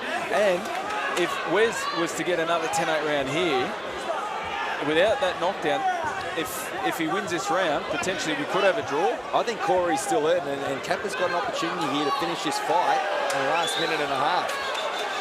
And he's calling him on, he's egging him on. Wes feels comfortable, he's confident. As you said, he's been here before, and look at that. Triple jabs his way off the ropes. He's using his skill. I think the experience is definitely told in this fight. The longer the fight's gone, the better Wes Kappa's got. Wow. Oh, another, again, he's going after it. You can tell that Fano Corey's on the back foot now. Wes Kappa's pushing forward. And it hasn't been that story of that fight so far. Oh, nice left hook again. Oh, Kappa's getting the chant going here at Metro City. Boy, what a fight, what a fight. Great fight. And it's just a co-main event. We've got more to come.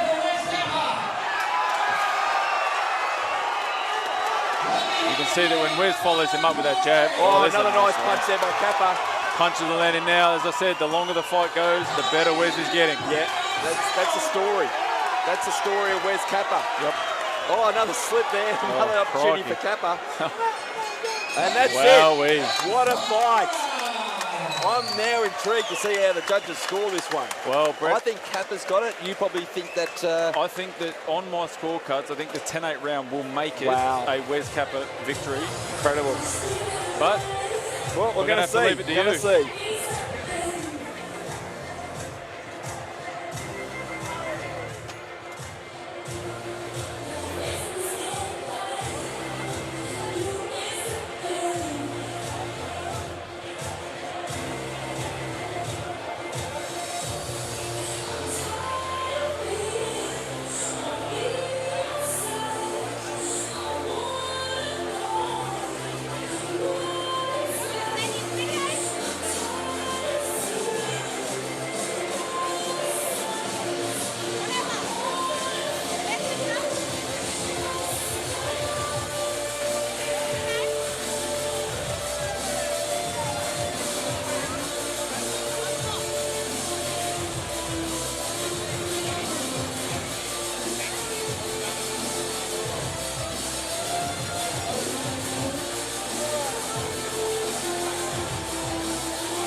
fight 6 of the evening here at Thunderdome 34. We have 8 rounds of action in the middleweight division before we get to the judges' decision.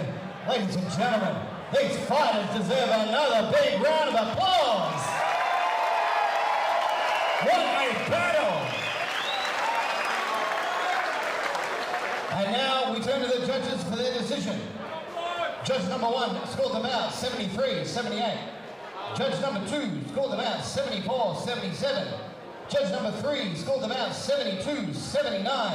Ladies and gentlemen, your winner by unanimous points decision and the new WA middleweight champion, the blue corner, Wes Kappa!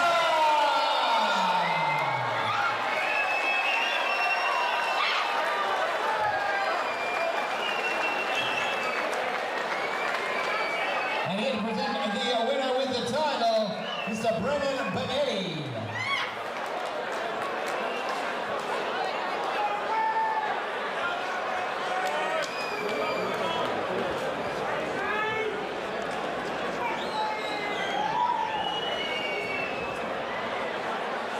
I'm with your winner, Wes Kappa. Congratulations, what a great fight.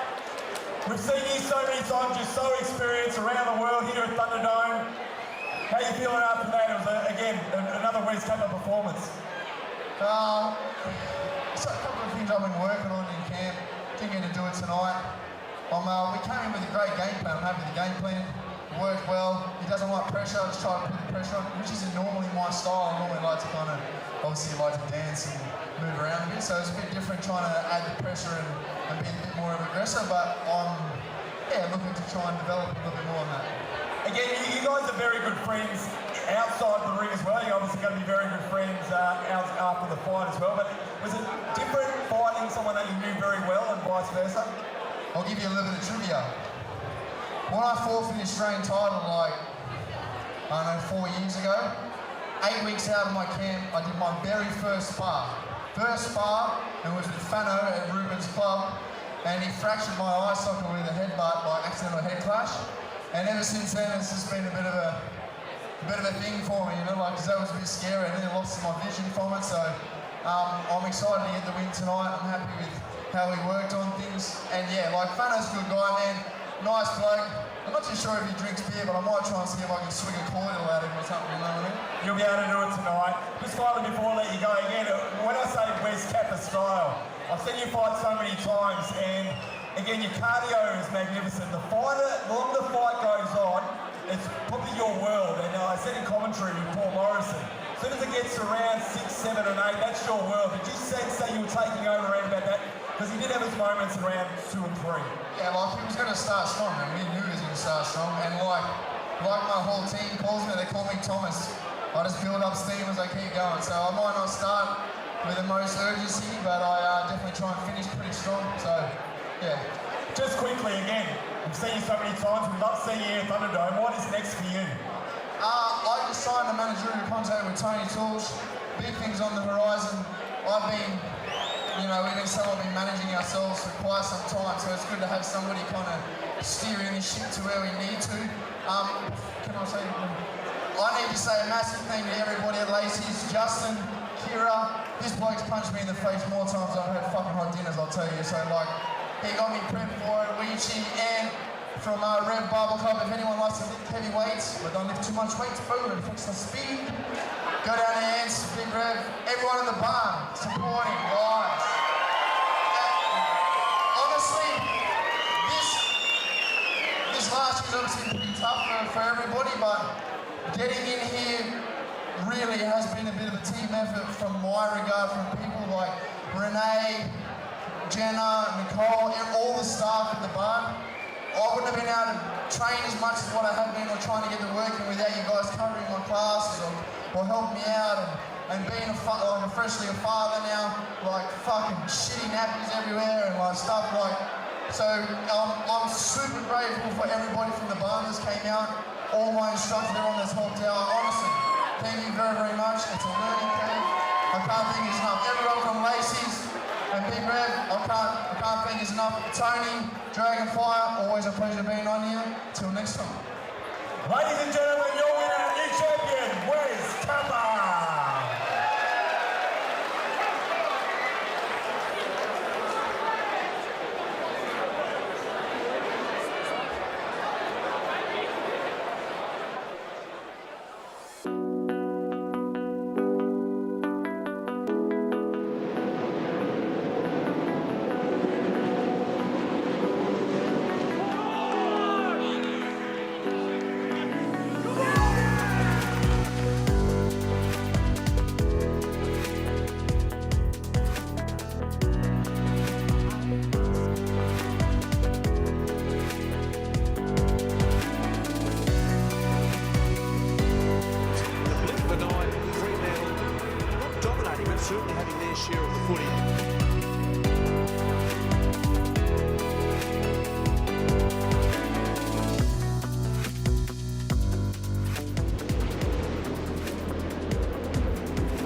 and gentlemen, once again, the final auctions of Thunderdome 34.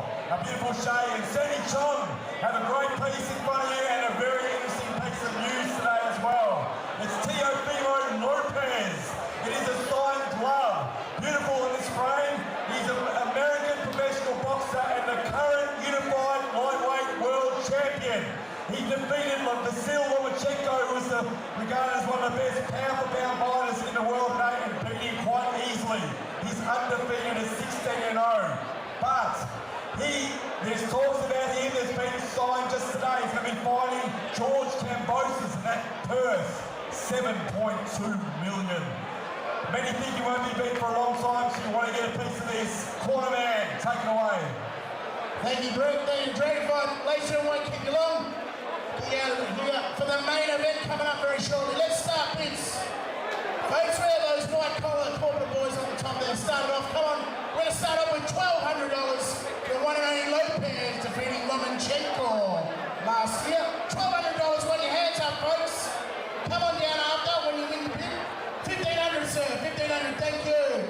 We're asking. We'll go up by $500, eh, Tony? We'll go up for $2,000. $2,000 the end of the night. We've had an awesome night. Sellout crowd, fantastic atmosphere. $2,000 up the top there. What a fight. Where's Capad then, hey Tony? Brilliant. Looking forward to the main event, folks. We've got $2,000 up there. One more top, put your hand up there, folks. Yeah, $2,000. All right, we're going to get 2-1, just 2-1. $100 increments. $2,100 for the one and only Lopez. Teofimo Lopez. 2-1. Anyone up there? No. We've got 2,000 going once. Anyone can bid higher than that? 2,000 going twice. Sir, would you come down? 2,000 sold, sir. Down the bottom, top up there. Lose my voice. Great to see some old faces here tonight. Thank you, sir. 2,000 up at the top left-hand corner. That's a great investment. The framing alone, very nice framing there. Certificate of authenticity. Indeed, our ring girls doing a fabulous job here tonight. Let's get to the last piece of the night. Thanks, ladies. Round of applause for the ring girls, folks. Come on. Who's having a great night tonight? Oh, look, we've got Anthony Durbridge straight out of jail. How are you there, Mr. Durbridge? Just joking. Great to see you tonight. Liberals have got no hope next election. McGowan. All right, let's get to the last one, eh, Brett? Thank you, the corner man, doing a great job tonight. This last piece is a sensational one. It is Tyson Fury. He is known as the Gypsy King. It is a signed glove of this beautiful piece held by Sandy Chong and Shay. This man is still undefeated, a record of 30 wins and no defeats. He is a two-time world heavyweight champion. He is the current WBC, Ring Magazine and lineal title holder since he defeated Deontay Wilder in February last year. A lot of people say, including myself, he won both fights. He is currently ranked as the world's best active heavyweight. Corner man, let's get the bidding underway. Last but not least, it is the Tyson Fury piece, the Gypsy King. What a piece that would look down in the pool room. Where's Johnny and the boys on the top? Let's start the bids. 1,200, Johnny. Where are you, John? We got some 1,200 bids. Put your hands up, folks. Ladies, the lovely ladies out there. Hope you're having a great night tonight. 1,200 right there, sir. Thank you. 1,200. We're going to go up to 1,500. 1,500. 1,500 there, sir. Pumps Australia. I see him over there. A little Irish. 1,500. Anyone up there? Thank you, sir. Go the Union. So it's 1,500. Over there, 2,000 with a white t-shirt, thank you. That's a good target practice there, Tony. 2,000, thank you, sir. We'll take bitcoins. All right, we've got $2,000. We want to get 2-1 for the main event coming up very shortly. Incredible night of boxing and plenty more to come. We want 2-1. Anyone asking for 2-1, please put your hands up. It's the final piece for tonight. And what a sensational piece it is. The Gypsy King, Tyson Fury. Of course, he'll be trying to set up a super fight with Anthony and Joshua very shortly. We want 2-1. Anyone else? 2-1 in the corner there, sir. 2-1 going once. 2-2. Over there, 2-2. Let's battle. Black t-shirts and white t-shirts. Get this. We won 2-3. So 2-2 in the white t-shirt. 2-3 for the black t-shirt. Come on, mate. Yeah, go on, mate. Get that word out. We'll take checks too.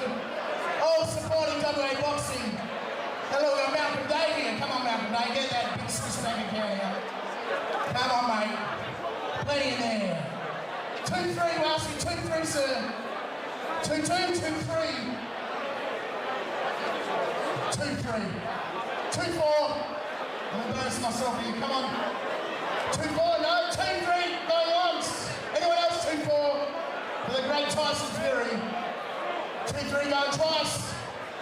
And so to the man in the white t-shirt. Come on down. I believe Danny Green will do a signing too for Chris Corner. Just jokes. Just jokes. Great to see Bob Pachiri here tonight. Combat Sports Commission. Thanks everyone. Hope you have a great night.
Ladies and gentlemen, this is the one you've been waiting for, and the wait is over.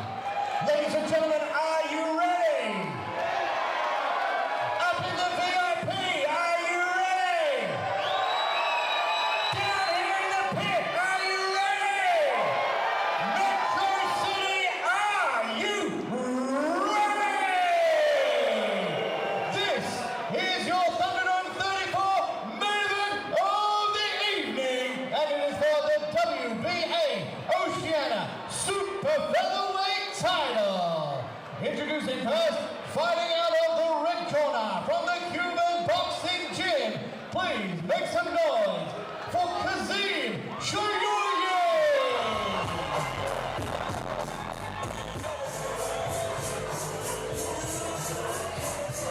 Brett Benetti here at ringside for this main event of Thunderdome 34, live from Perth Metro City in Perth, Western Australia.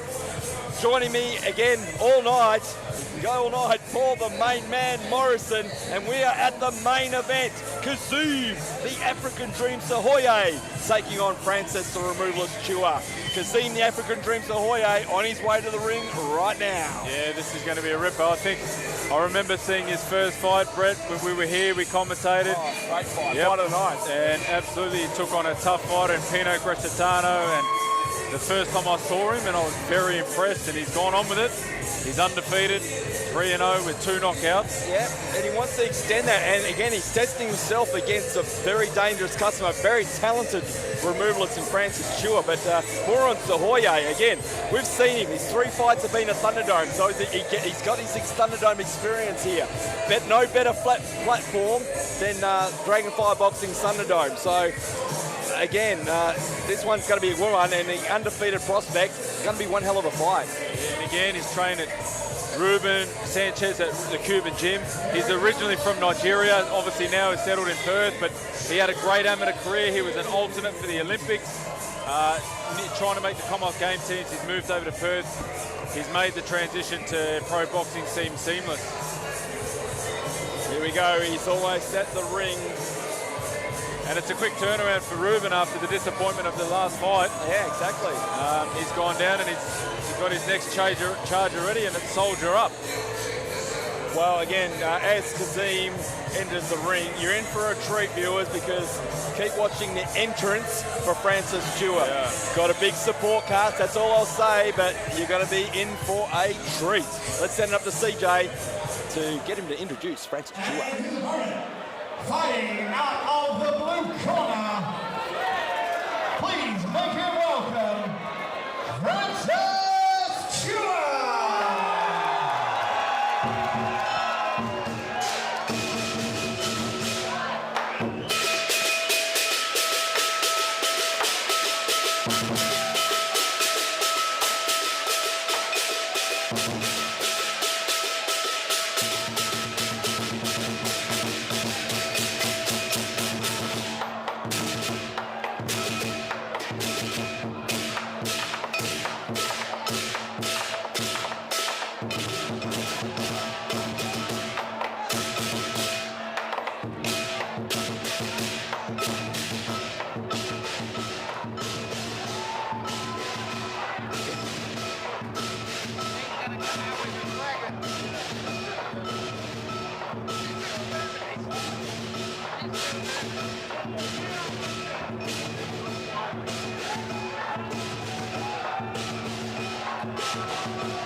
That is a seriously good and entertaining entrance. And we usually speak, but again, we just wanted to sit back and let our viewers and ourselves enjoy that. Let's send it up to CJ.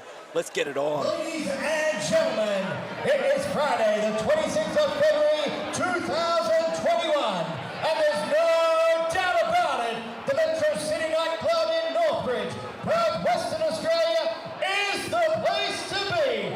This is your Thunderdome 34 main event, and it is for the WBA Oceania Super Featherweight title. 10 by 3-minute rounds. Introducing first, fighting out of the red corner. He is trained by Ruben Sanchez from the Cuban boxing gym. With an official weight of 58.5 kilograms, he has a professional record of 9 fights with 1 draw and 7 wins. Ladies and gentlemen, this is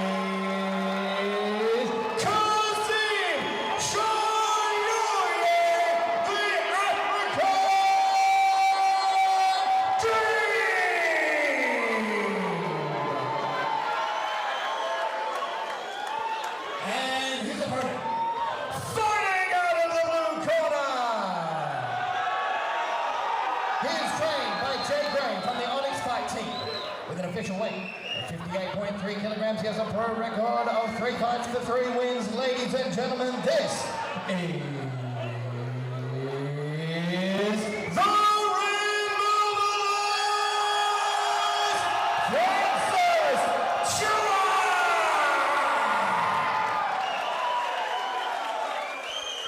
I think as we get ready for this one, Brett, it just CJ Rose, the best in the business, is just Francis is the one with 7 wins. And I'm pumped. You can tell I'm pumped again. Gary Ingraham, I'm glad we got this referee in charge of this one because he is the best in the business. And because we've got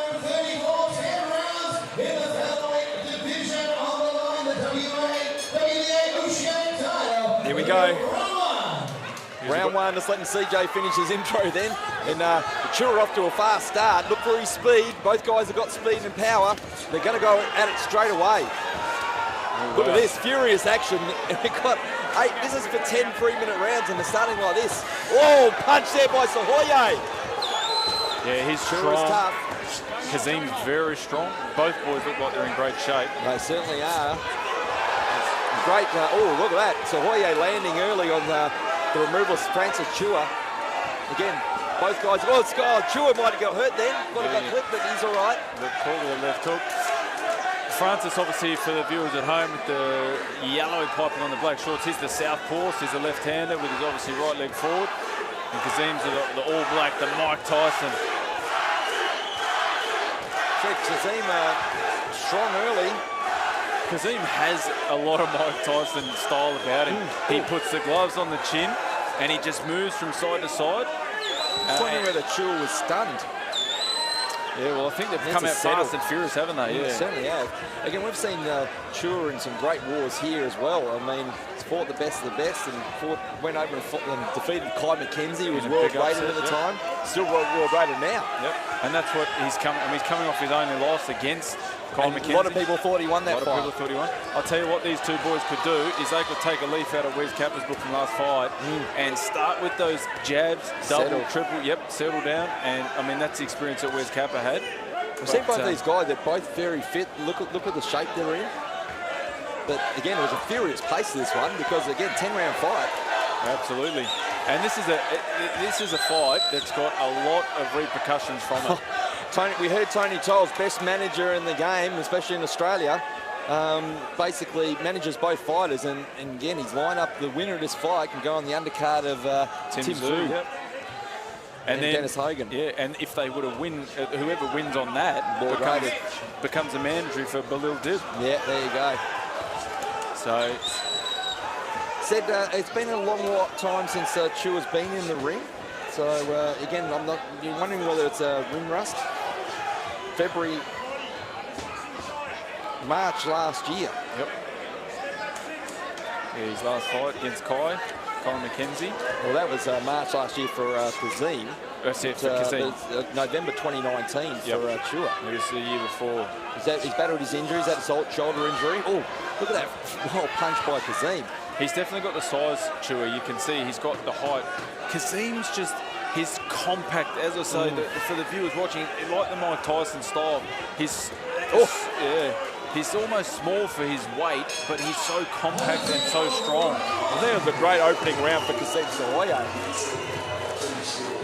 Yeah, well, that was a close round.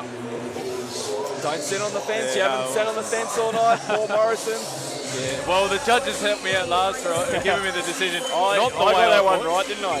Not the way I thought, but I think Kazim probably started off with a winning round. I think that he sort of maybe caught him, as you said, caught him a bit unexpected, and he sort of just maybe took the round. So I'll give it to Kazim, but a good first round.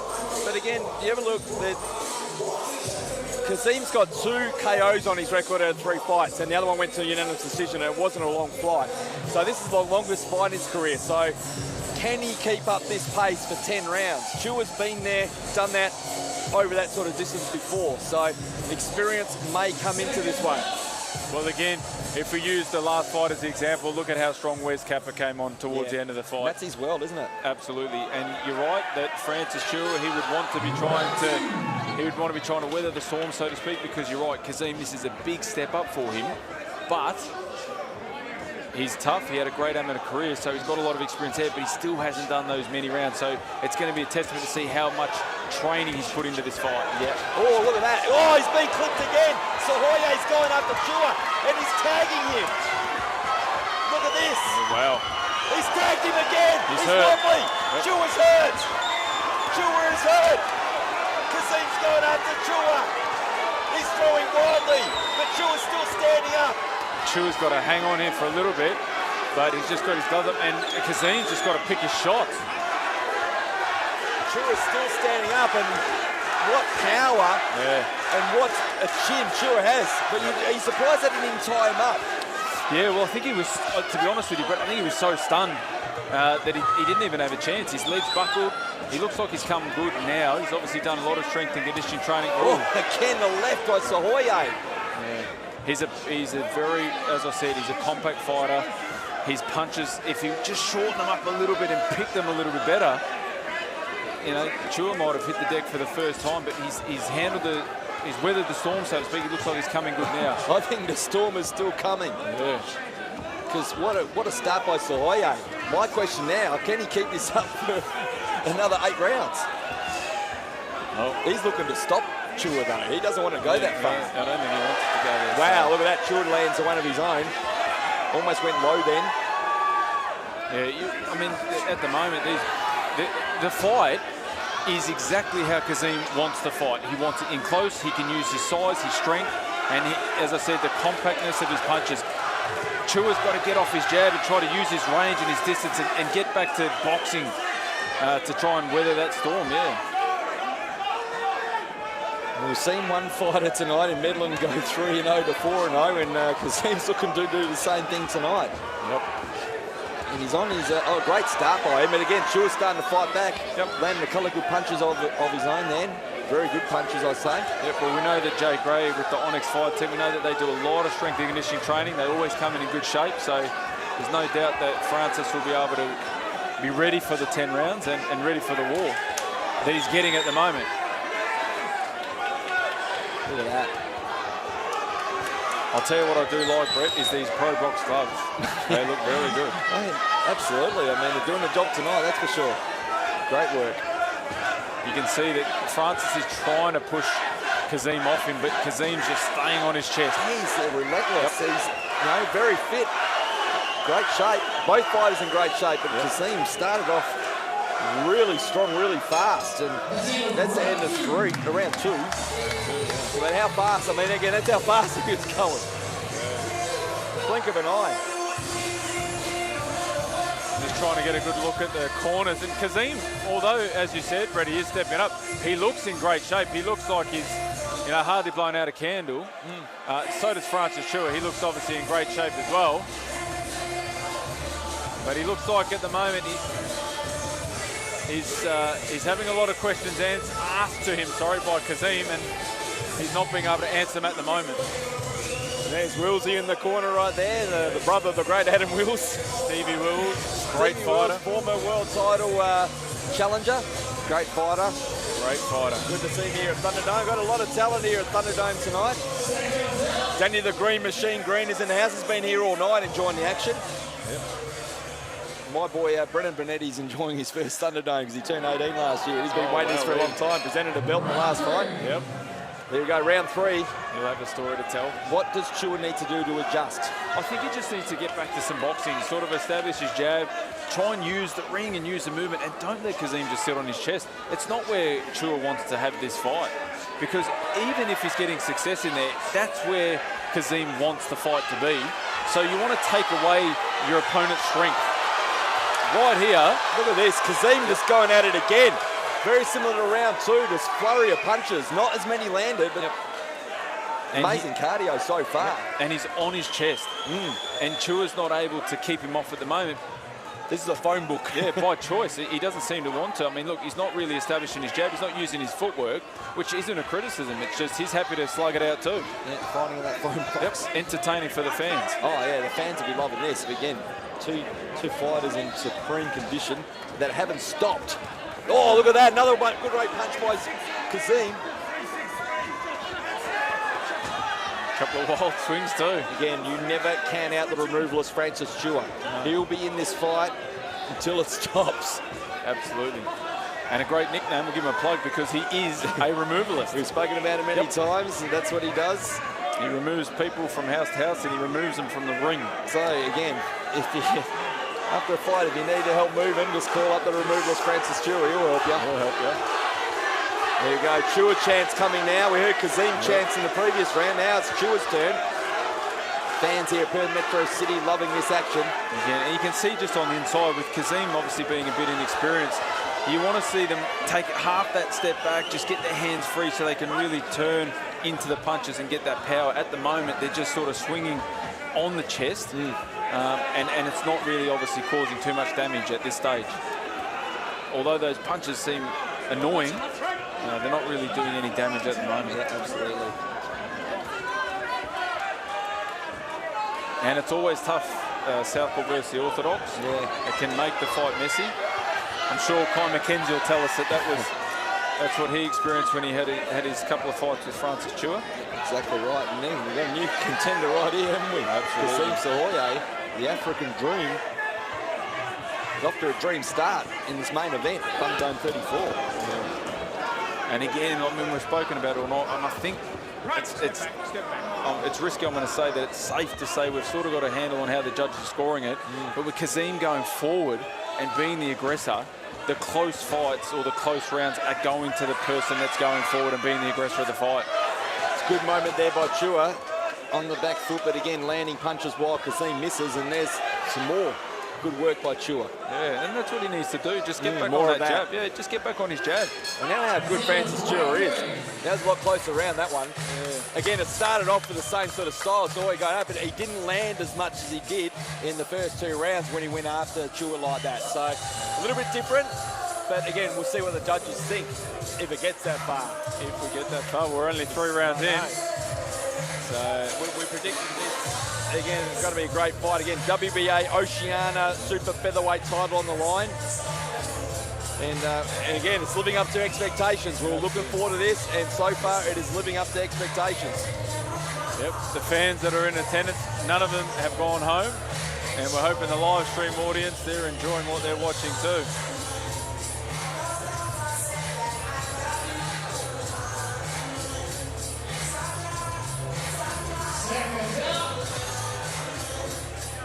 Round 4.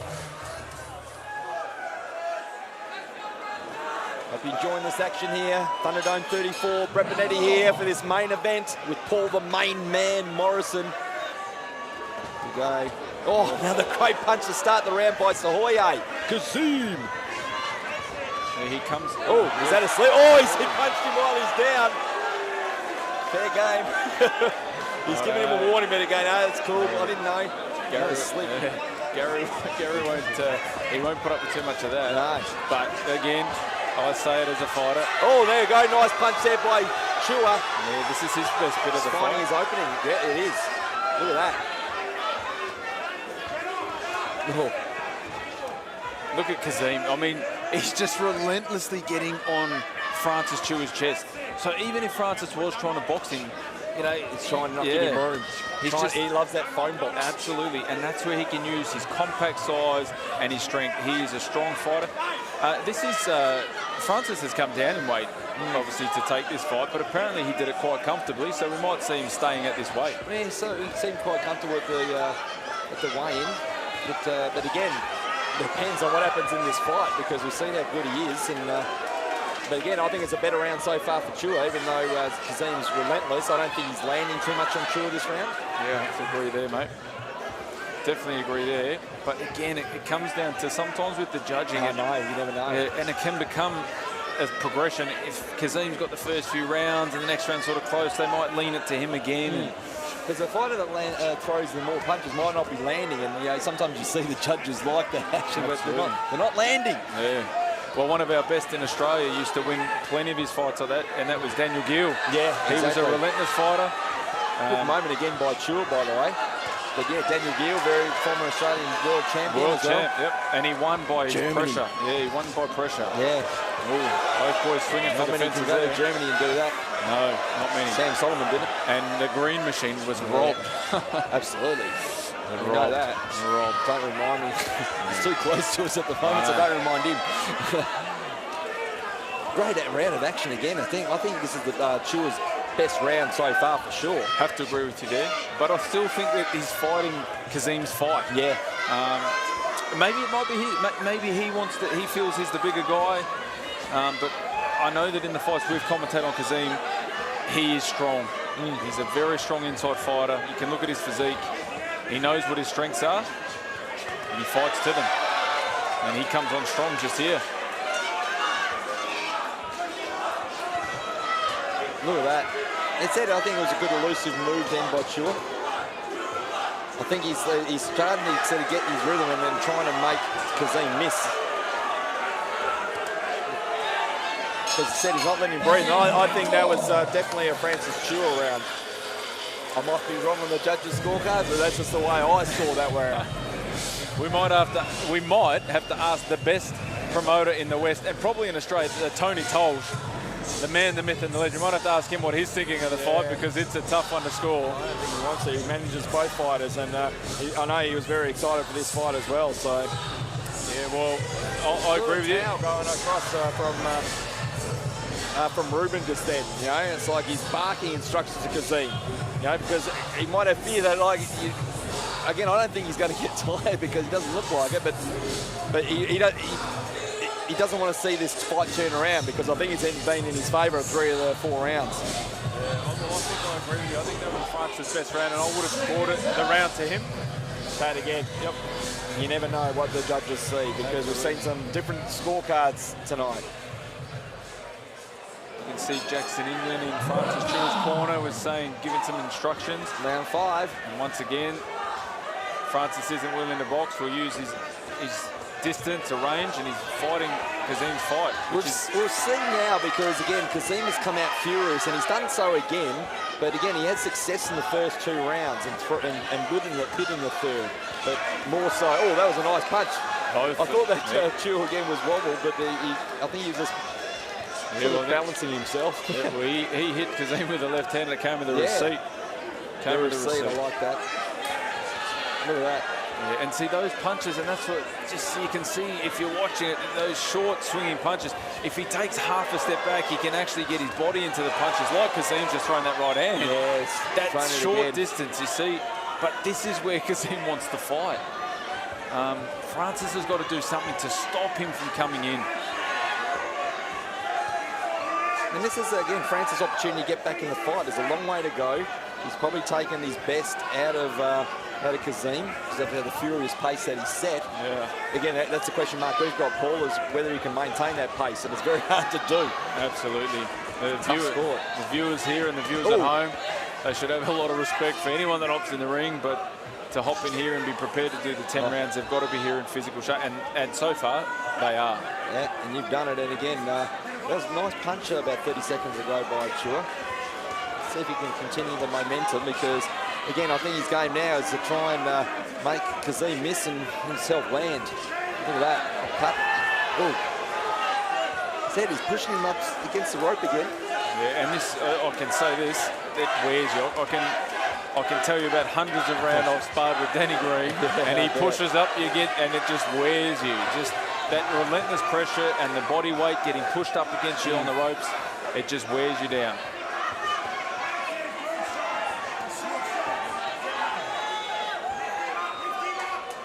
JK. Oh, nice punch there by Kazim. Pushes Chua back. Oh, yep. Another one. Oh. Don't want to take too many more of them in succession. You can see, I think that... Talking about receipt. Yeah, I'll tell you what. I think you can see on that one, though, Francis did, I mean, they were clean shots, but he did see the hand of them quite well. I mean,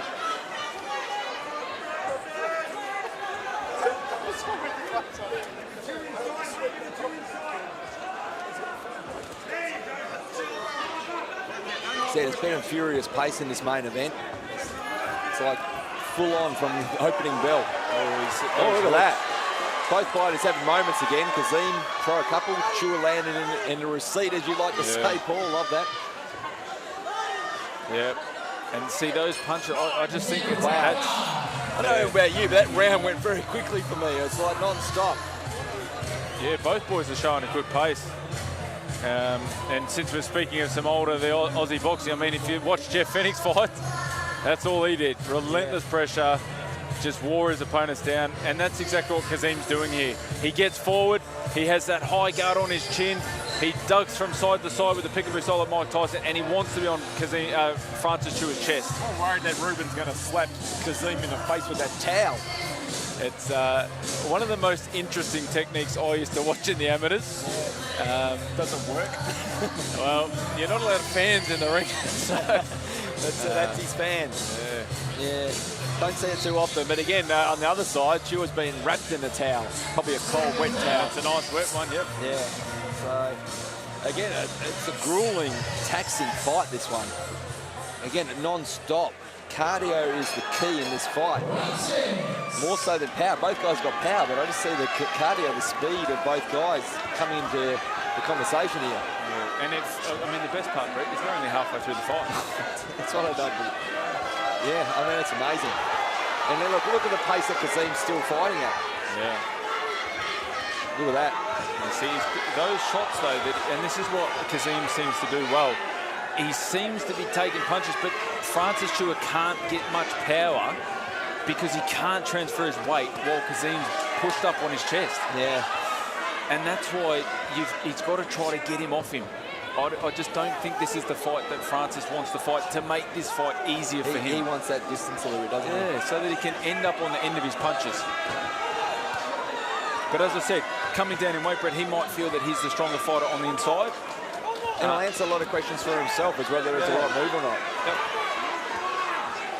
It seems at the moment, and we didn't speak too soon when the Craig Medlin fight because he landed it, but it seems at the moment that Kazim has the more power in the punches.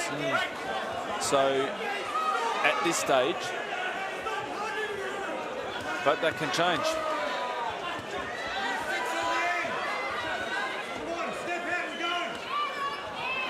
And you can hear Jay Gray screaming out from the corner to step out. And that's, you know, he's telling Francis punch Chua. there by Kazim. He's landed a few of those tonight. And that's what I mean. He's on the inside and he's throwing those punches from the side.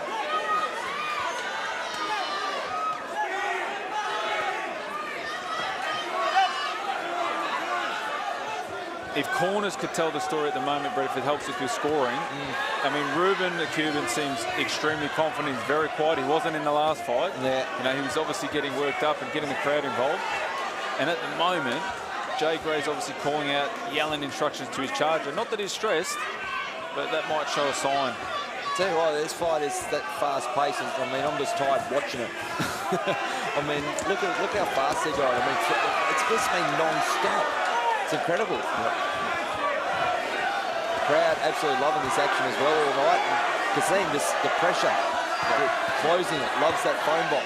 He's on his chest. I mean, he's landed another one. Again, Chua doesn't seem phased. But he needs to start moving and scoring, I think. Absolutely. Otherwise, it's going to start getting away from him. And I did mention at the start of the fight, Brett, that Francis Chua's the southpaw. The way he's fighting, you couldn't tell because Kazim just does not let him. Yep, he does not let him get set. He's on his chest. Oh! Did Chua just hurt Kazoi? Kazim, did he hurt him then? It was a nice punch.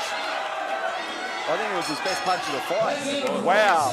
Come at the right time for Kazim, but wow, that was a good punch. Good punch, but for me, scoring, I'm not sure that was enough, obviously, to win the fight. Happened too late, unless it was a knockdown. But, Brett, we don't know what the judges We don't know. We don't know. We don't know.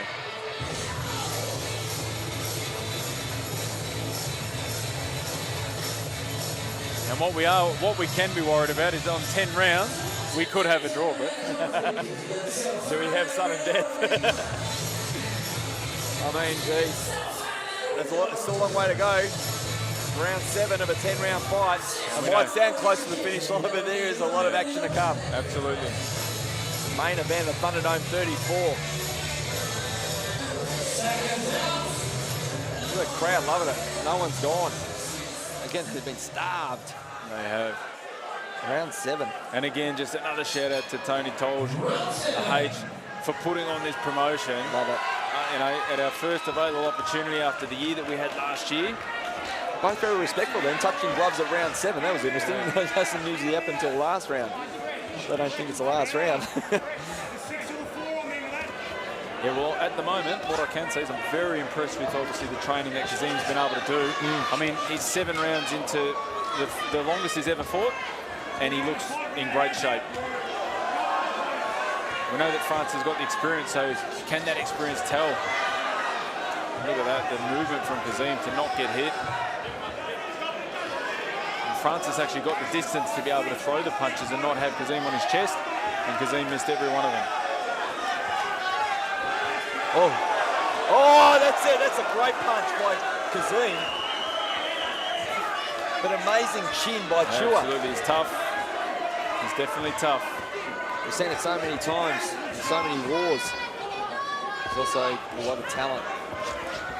Again, the prospect, 3-0, trying to make it 4-0. Kazim, the African Dream, Sahoye. And this is one of the things, Brett, that you can't underestimate about a good amateur career and having the skills, because we know Kazim has. He's taken on a seasoned fighter, a guy who's, as you said, gone the distance with a world-rated Kai McKenzie. He's beaten him. He'd love to have another rematch to the side of the trilogy. And Kazim clearly has done the training, he's put in the work.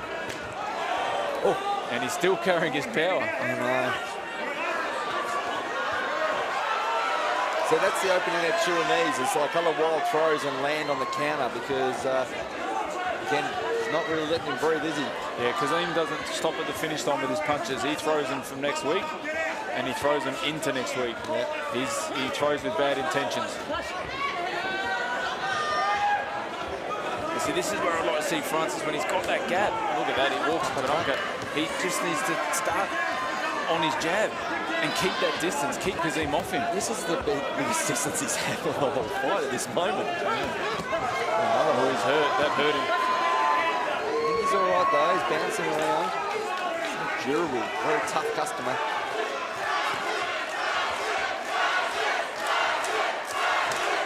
And there's a chance now again for Kazim, Brett. Yeah. We've gone from Kazim to Chua. I can hear both.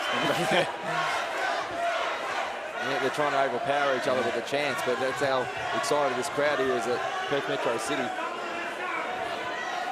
And Kazim's actually now boxing on the back foot and missing punches, so, well. Oh, he's used that left quite nicely all night, hasn't he? He has. We know that the left hand after a right, oh, look at that.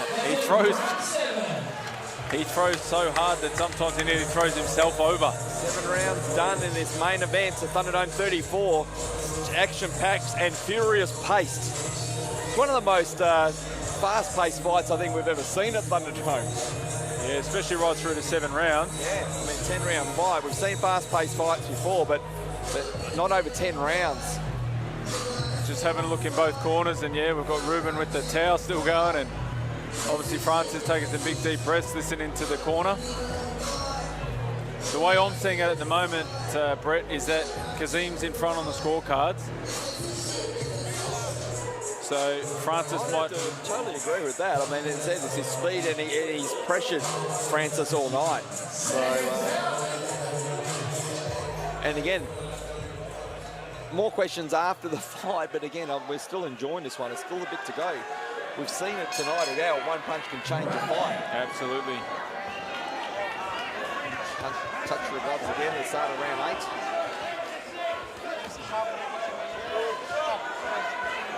And I think it starts exactly where Kazim wants it to start. Yep. Right on his chest.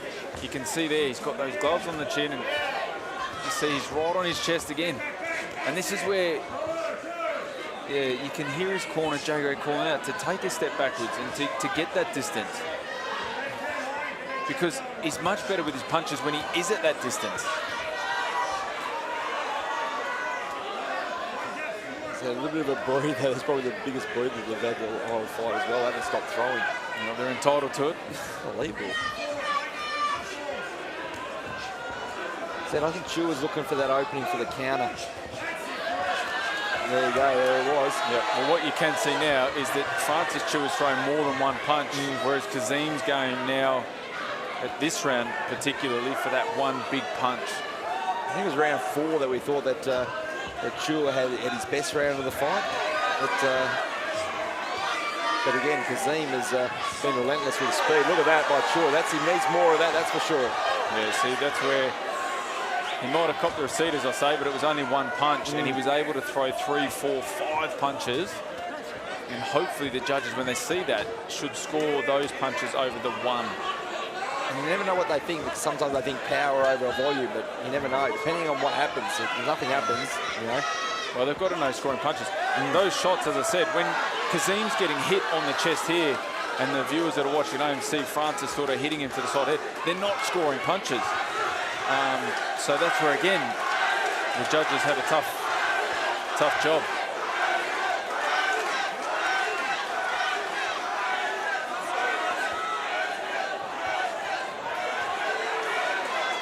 And in your experience, Brett, because you've been around for a long time, how much? Me sound old. No, well, you're not old. You've just been around. How much do you think the crowd can influence the judges? I'm not sure about the judges, but I think it more basically pumps up the fighters more. If they feel that the crowd is behind, they find that extra level. So I don't think the judges so much, but it's probably more for the fighters. Yep. But again, I just hope they have got the blinkers on this, have a look at the fight and nothing else, and see what they see correctly. Yep. But you never know. I suppose only they can answer that, but they'll always say they'll never have any influence. So, but it could. You never know. Because the term dodgy decisions usually happens elsewhere.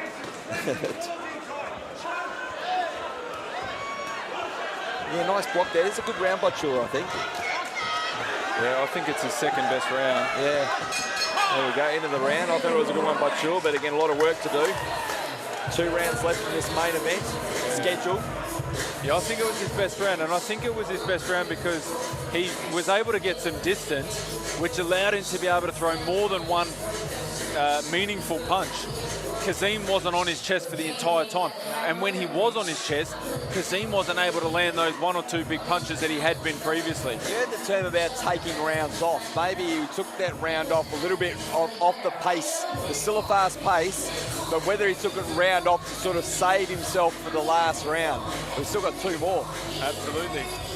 And this is where, if I was in Francis' corner, I'd be imploring him to use his experience and use the rounds that he's done with Kai McKenzie and the experience that he's had in having, you know, the 9 fights so far to Kazim's 3, to use that experience to win these last few rounds, because on my scorecard, he's going to need to. And that's easier said than done than having Kazim on your chest.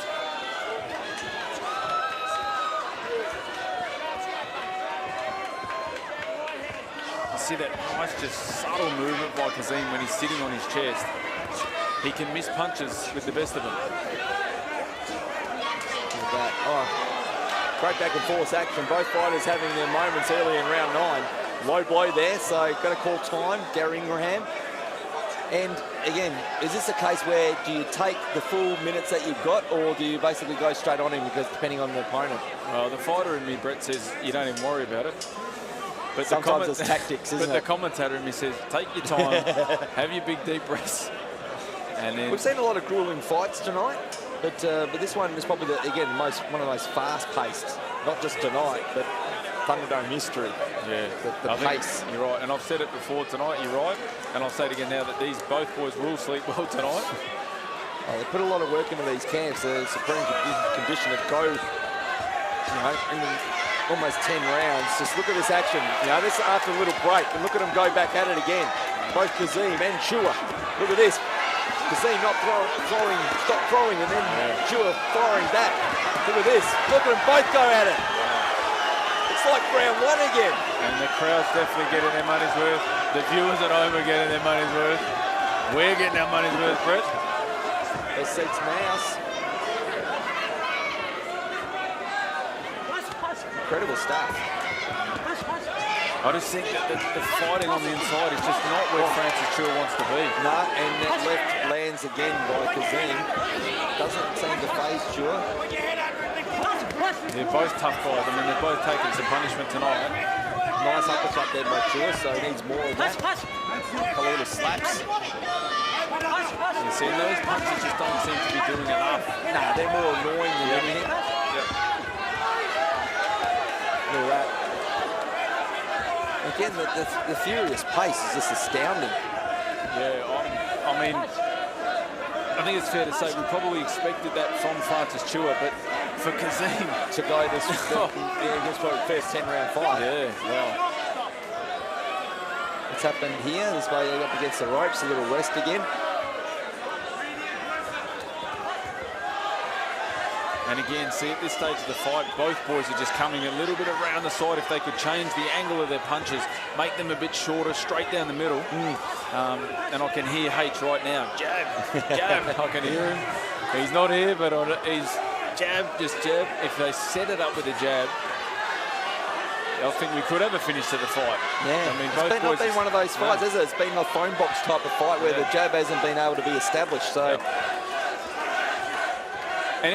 And Brett, if I was in Kazim's corner, I wouldn't want him to. I'd want him to stay doing what he did. So that's why if I'm thinking about what the judges are seeing, I'm thinking they're seeing the fight is the way Kazim wants it to be.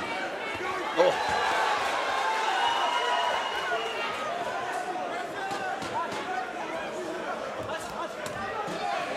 Coming to the end of round 9, another furious pace. And again, it took that little break for him to have a 30-second breather and go at it again.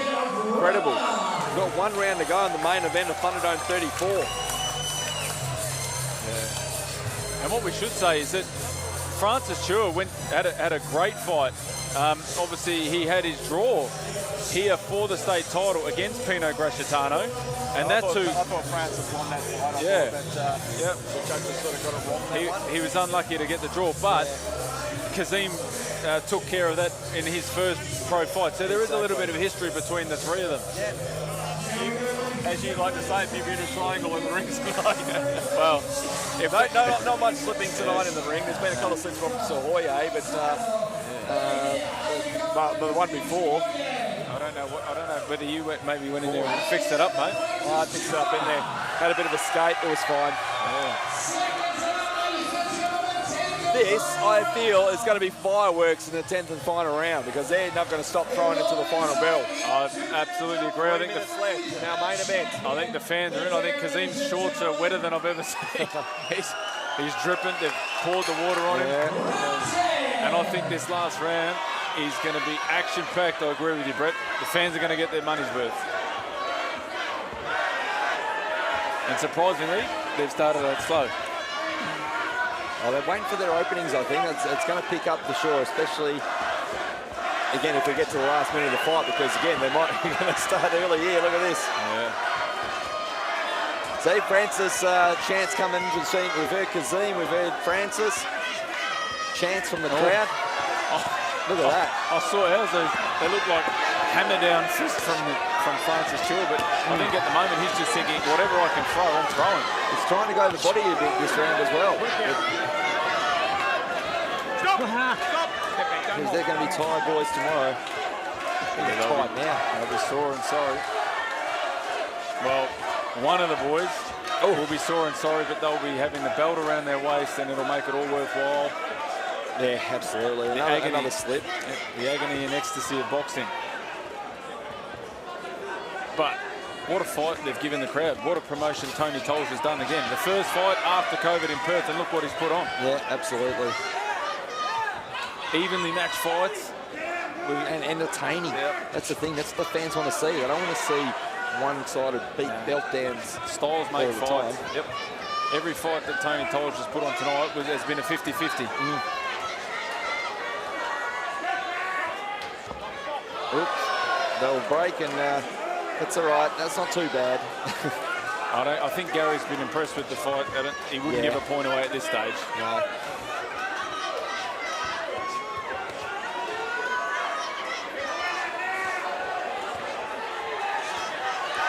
Good moment there by Chua to finish. And he's walked into two left hooks straight after. And that's the receipt we talk about, Brett. And this is where a lot of receipts are going to come back in this Last minute of the fight. Here we go. Wait for fireworks. Get set. It's going to happen. I mean, regardless of the result, Brett, for both boys to be in this shape, to put on this performance of 10 rounds, credit to both of them. Magnificent. And Kazim, who's only fought 4 rounds. And what a step up. Yeah, big step up in class, in rounds and time. But highly impressive because he hasn't stopped.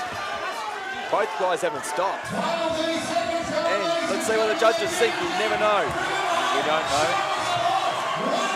Here we go. The crowd's getting into this one. Final 30 seconds. Kazim's trying not to let Chua breathe. And there you go. What a magnificent main event at Thunderdome 34. It's a pleasure to be here for it. What a great fight. France has been picked up by his trainer. I believe he's done enough, and you never know. Kazim thinks he's done enough to win. In my scorecards, if I was to do it, I think Kazim's going to win this on points, and he'll be the champ. But I've been wrong before. Let's tell him up and see what happens. I'm going to get in the ring and have a chat.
Ladies and gentlemen, bout 7 of the evening was your Thunderdome 34 main event.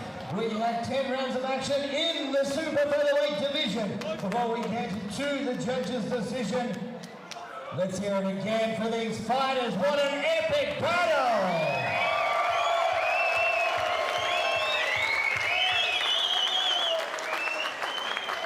And now we turn to the judges' scorecards. Judge number 1 scored the bout 95-95. Judge number 2 scored the bout 94-96.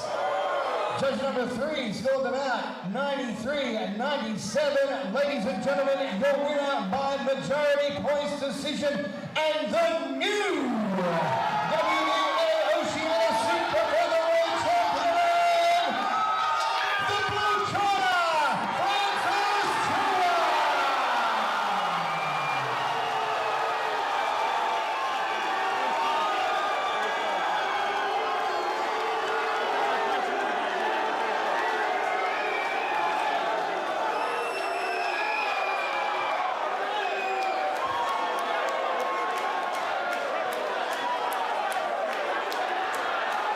And here to present Francis with his belt, his Dragonfire Boxing's own Tony Tolles, wrapping the WBA Oceania Super Featherweight title around the new champ's waist. Ladies and gentlemen, your new champion.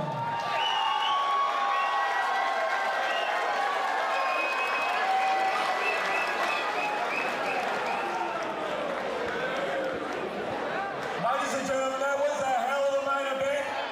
I'm with your winner, Francis the Ruthless Chua.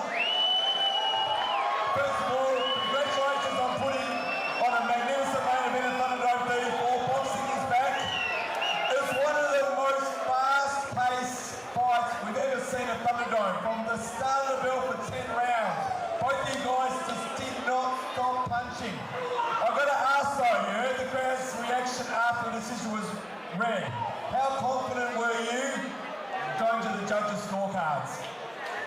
I thought it was really close and it showed, 95-95. That's close, man. It's up to the judges what they're looking at, but I felt I punched more. He landed the bigger shots, I think, but I punched more and I worked more.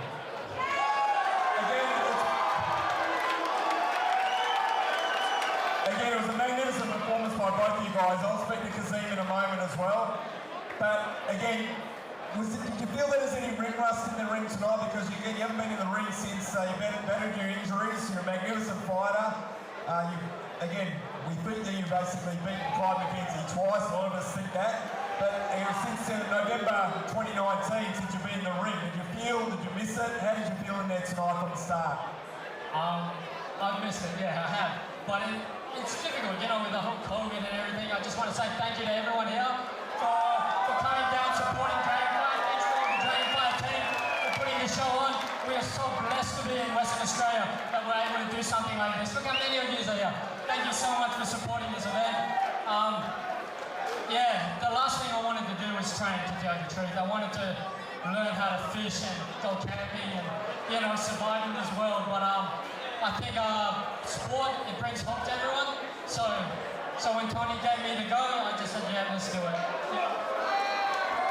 How did you feel? Because you did drop it down in weight in this fight. How did you feel with the weight cut? How do you feel in this weight? Yeah, the last day's horrible. All I'm doing is sucking on ice cubes. But yeah, no, like tonight I did the weight, you know, 60 kilos. Just then, that was after refueling and everything. So I think my actual natural weight is a bit lower, but doesn't matter, man. I'll fight wherever the fights are. Speaking of that, again, we love seeing you're an exciting fighter. There was big ramifications for the winner of this fight. You did win. You got the best manager in the sport here in Australia, Tony Tolge. Again, a big fight is set up. Tony Tolge is standing right here. What is next for Francis the Removal Stewart? I'll let Tony. Tony, what's next for this young man? The winner was going to fight March 31 in Newcastle, the Timsoo undercard, and it's going to be.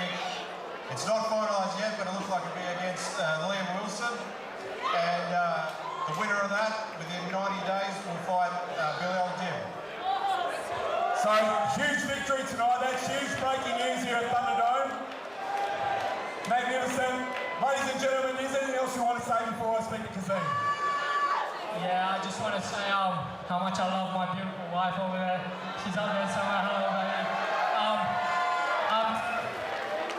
Thank you to my team, the Onyx Fight team. I'm telling you, without these guys, there's no way I could be able to do this. They bash me every day, and that's exactly what I need.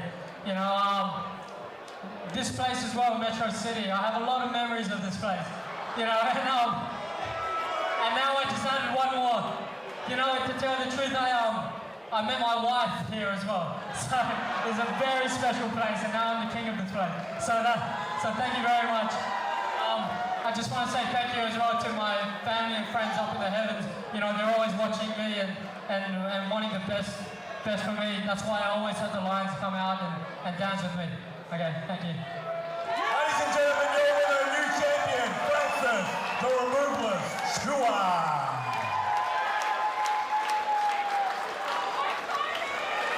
Alright, I'm with the African Dream, Kazim Sahoye. First of all, congratulations on a magnificent performance. It was a great fight, worthy of main event at Thunderdome 34 here in Perth Metro City. I had to ask, when you heard the judges' scorecards, did you think that you were going to be declared the winner and new champion? I'm not happy with the decision because I know I fought very well. So I'm not really happy. But what can I do?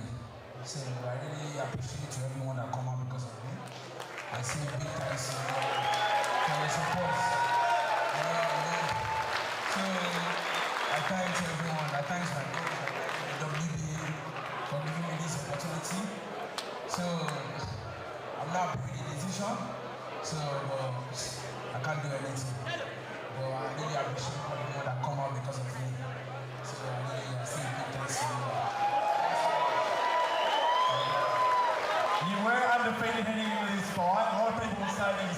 undefeated, 3-0, all here at Thunderdome. And again, we've only seen you, we've seen you 2 knockouts, the other one with a 4-round decision. You went 10 rounds. Again, with furious pace. Did you feel that you had the cardio to go those 10 rounds like you did?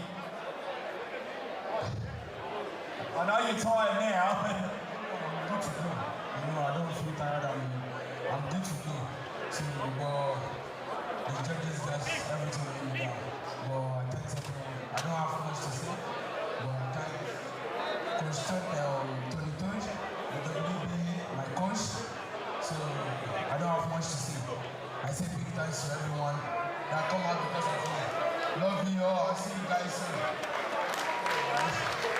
Again, we can't wait to see you again. Magnificent performance tonight. You've got the best manager in Australia here looking after you, so and we can't wait to see you back in the ring again. Ladies and gentlemen, Kazim, the African Dream from Hoya.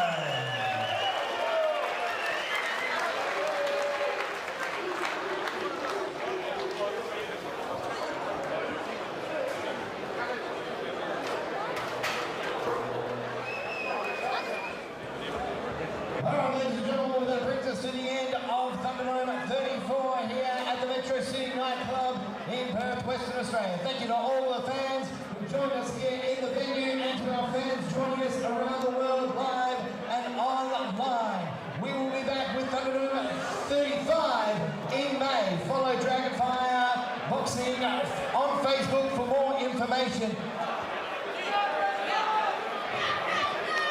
Thank you to everyone for coming out tonight, ladies and gentlemen. We will see you next time. Please hang around here at Metro. The bars are going to stay open. The music's going to keep pumping. Until next time, ladies and gentlemen, my name is CJ Rose. It's been a real pleasure to be your MC. Until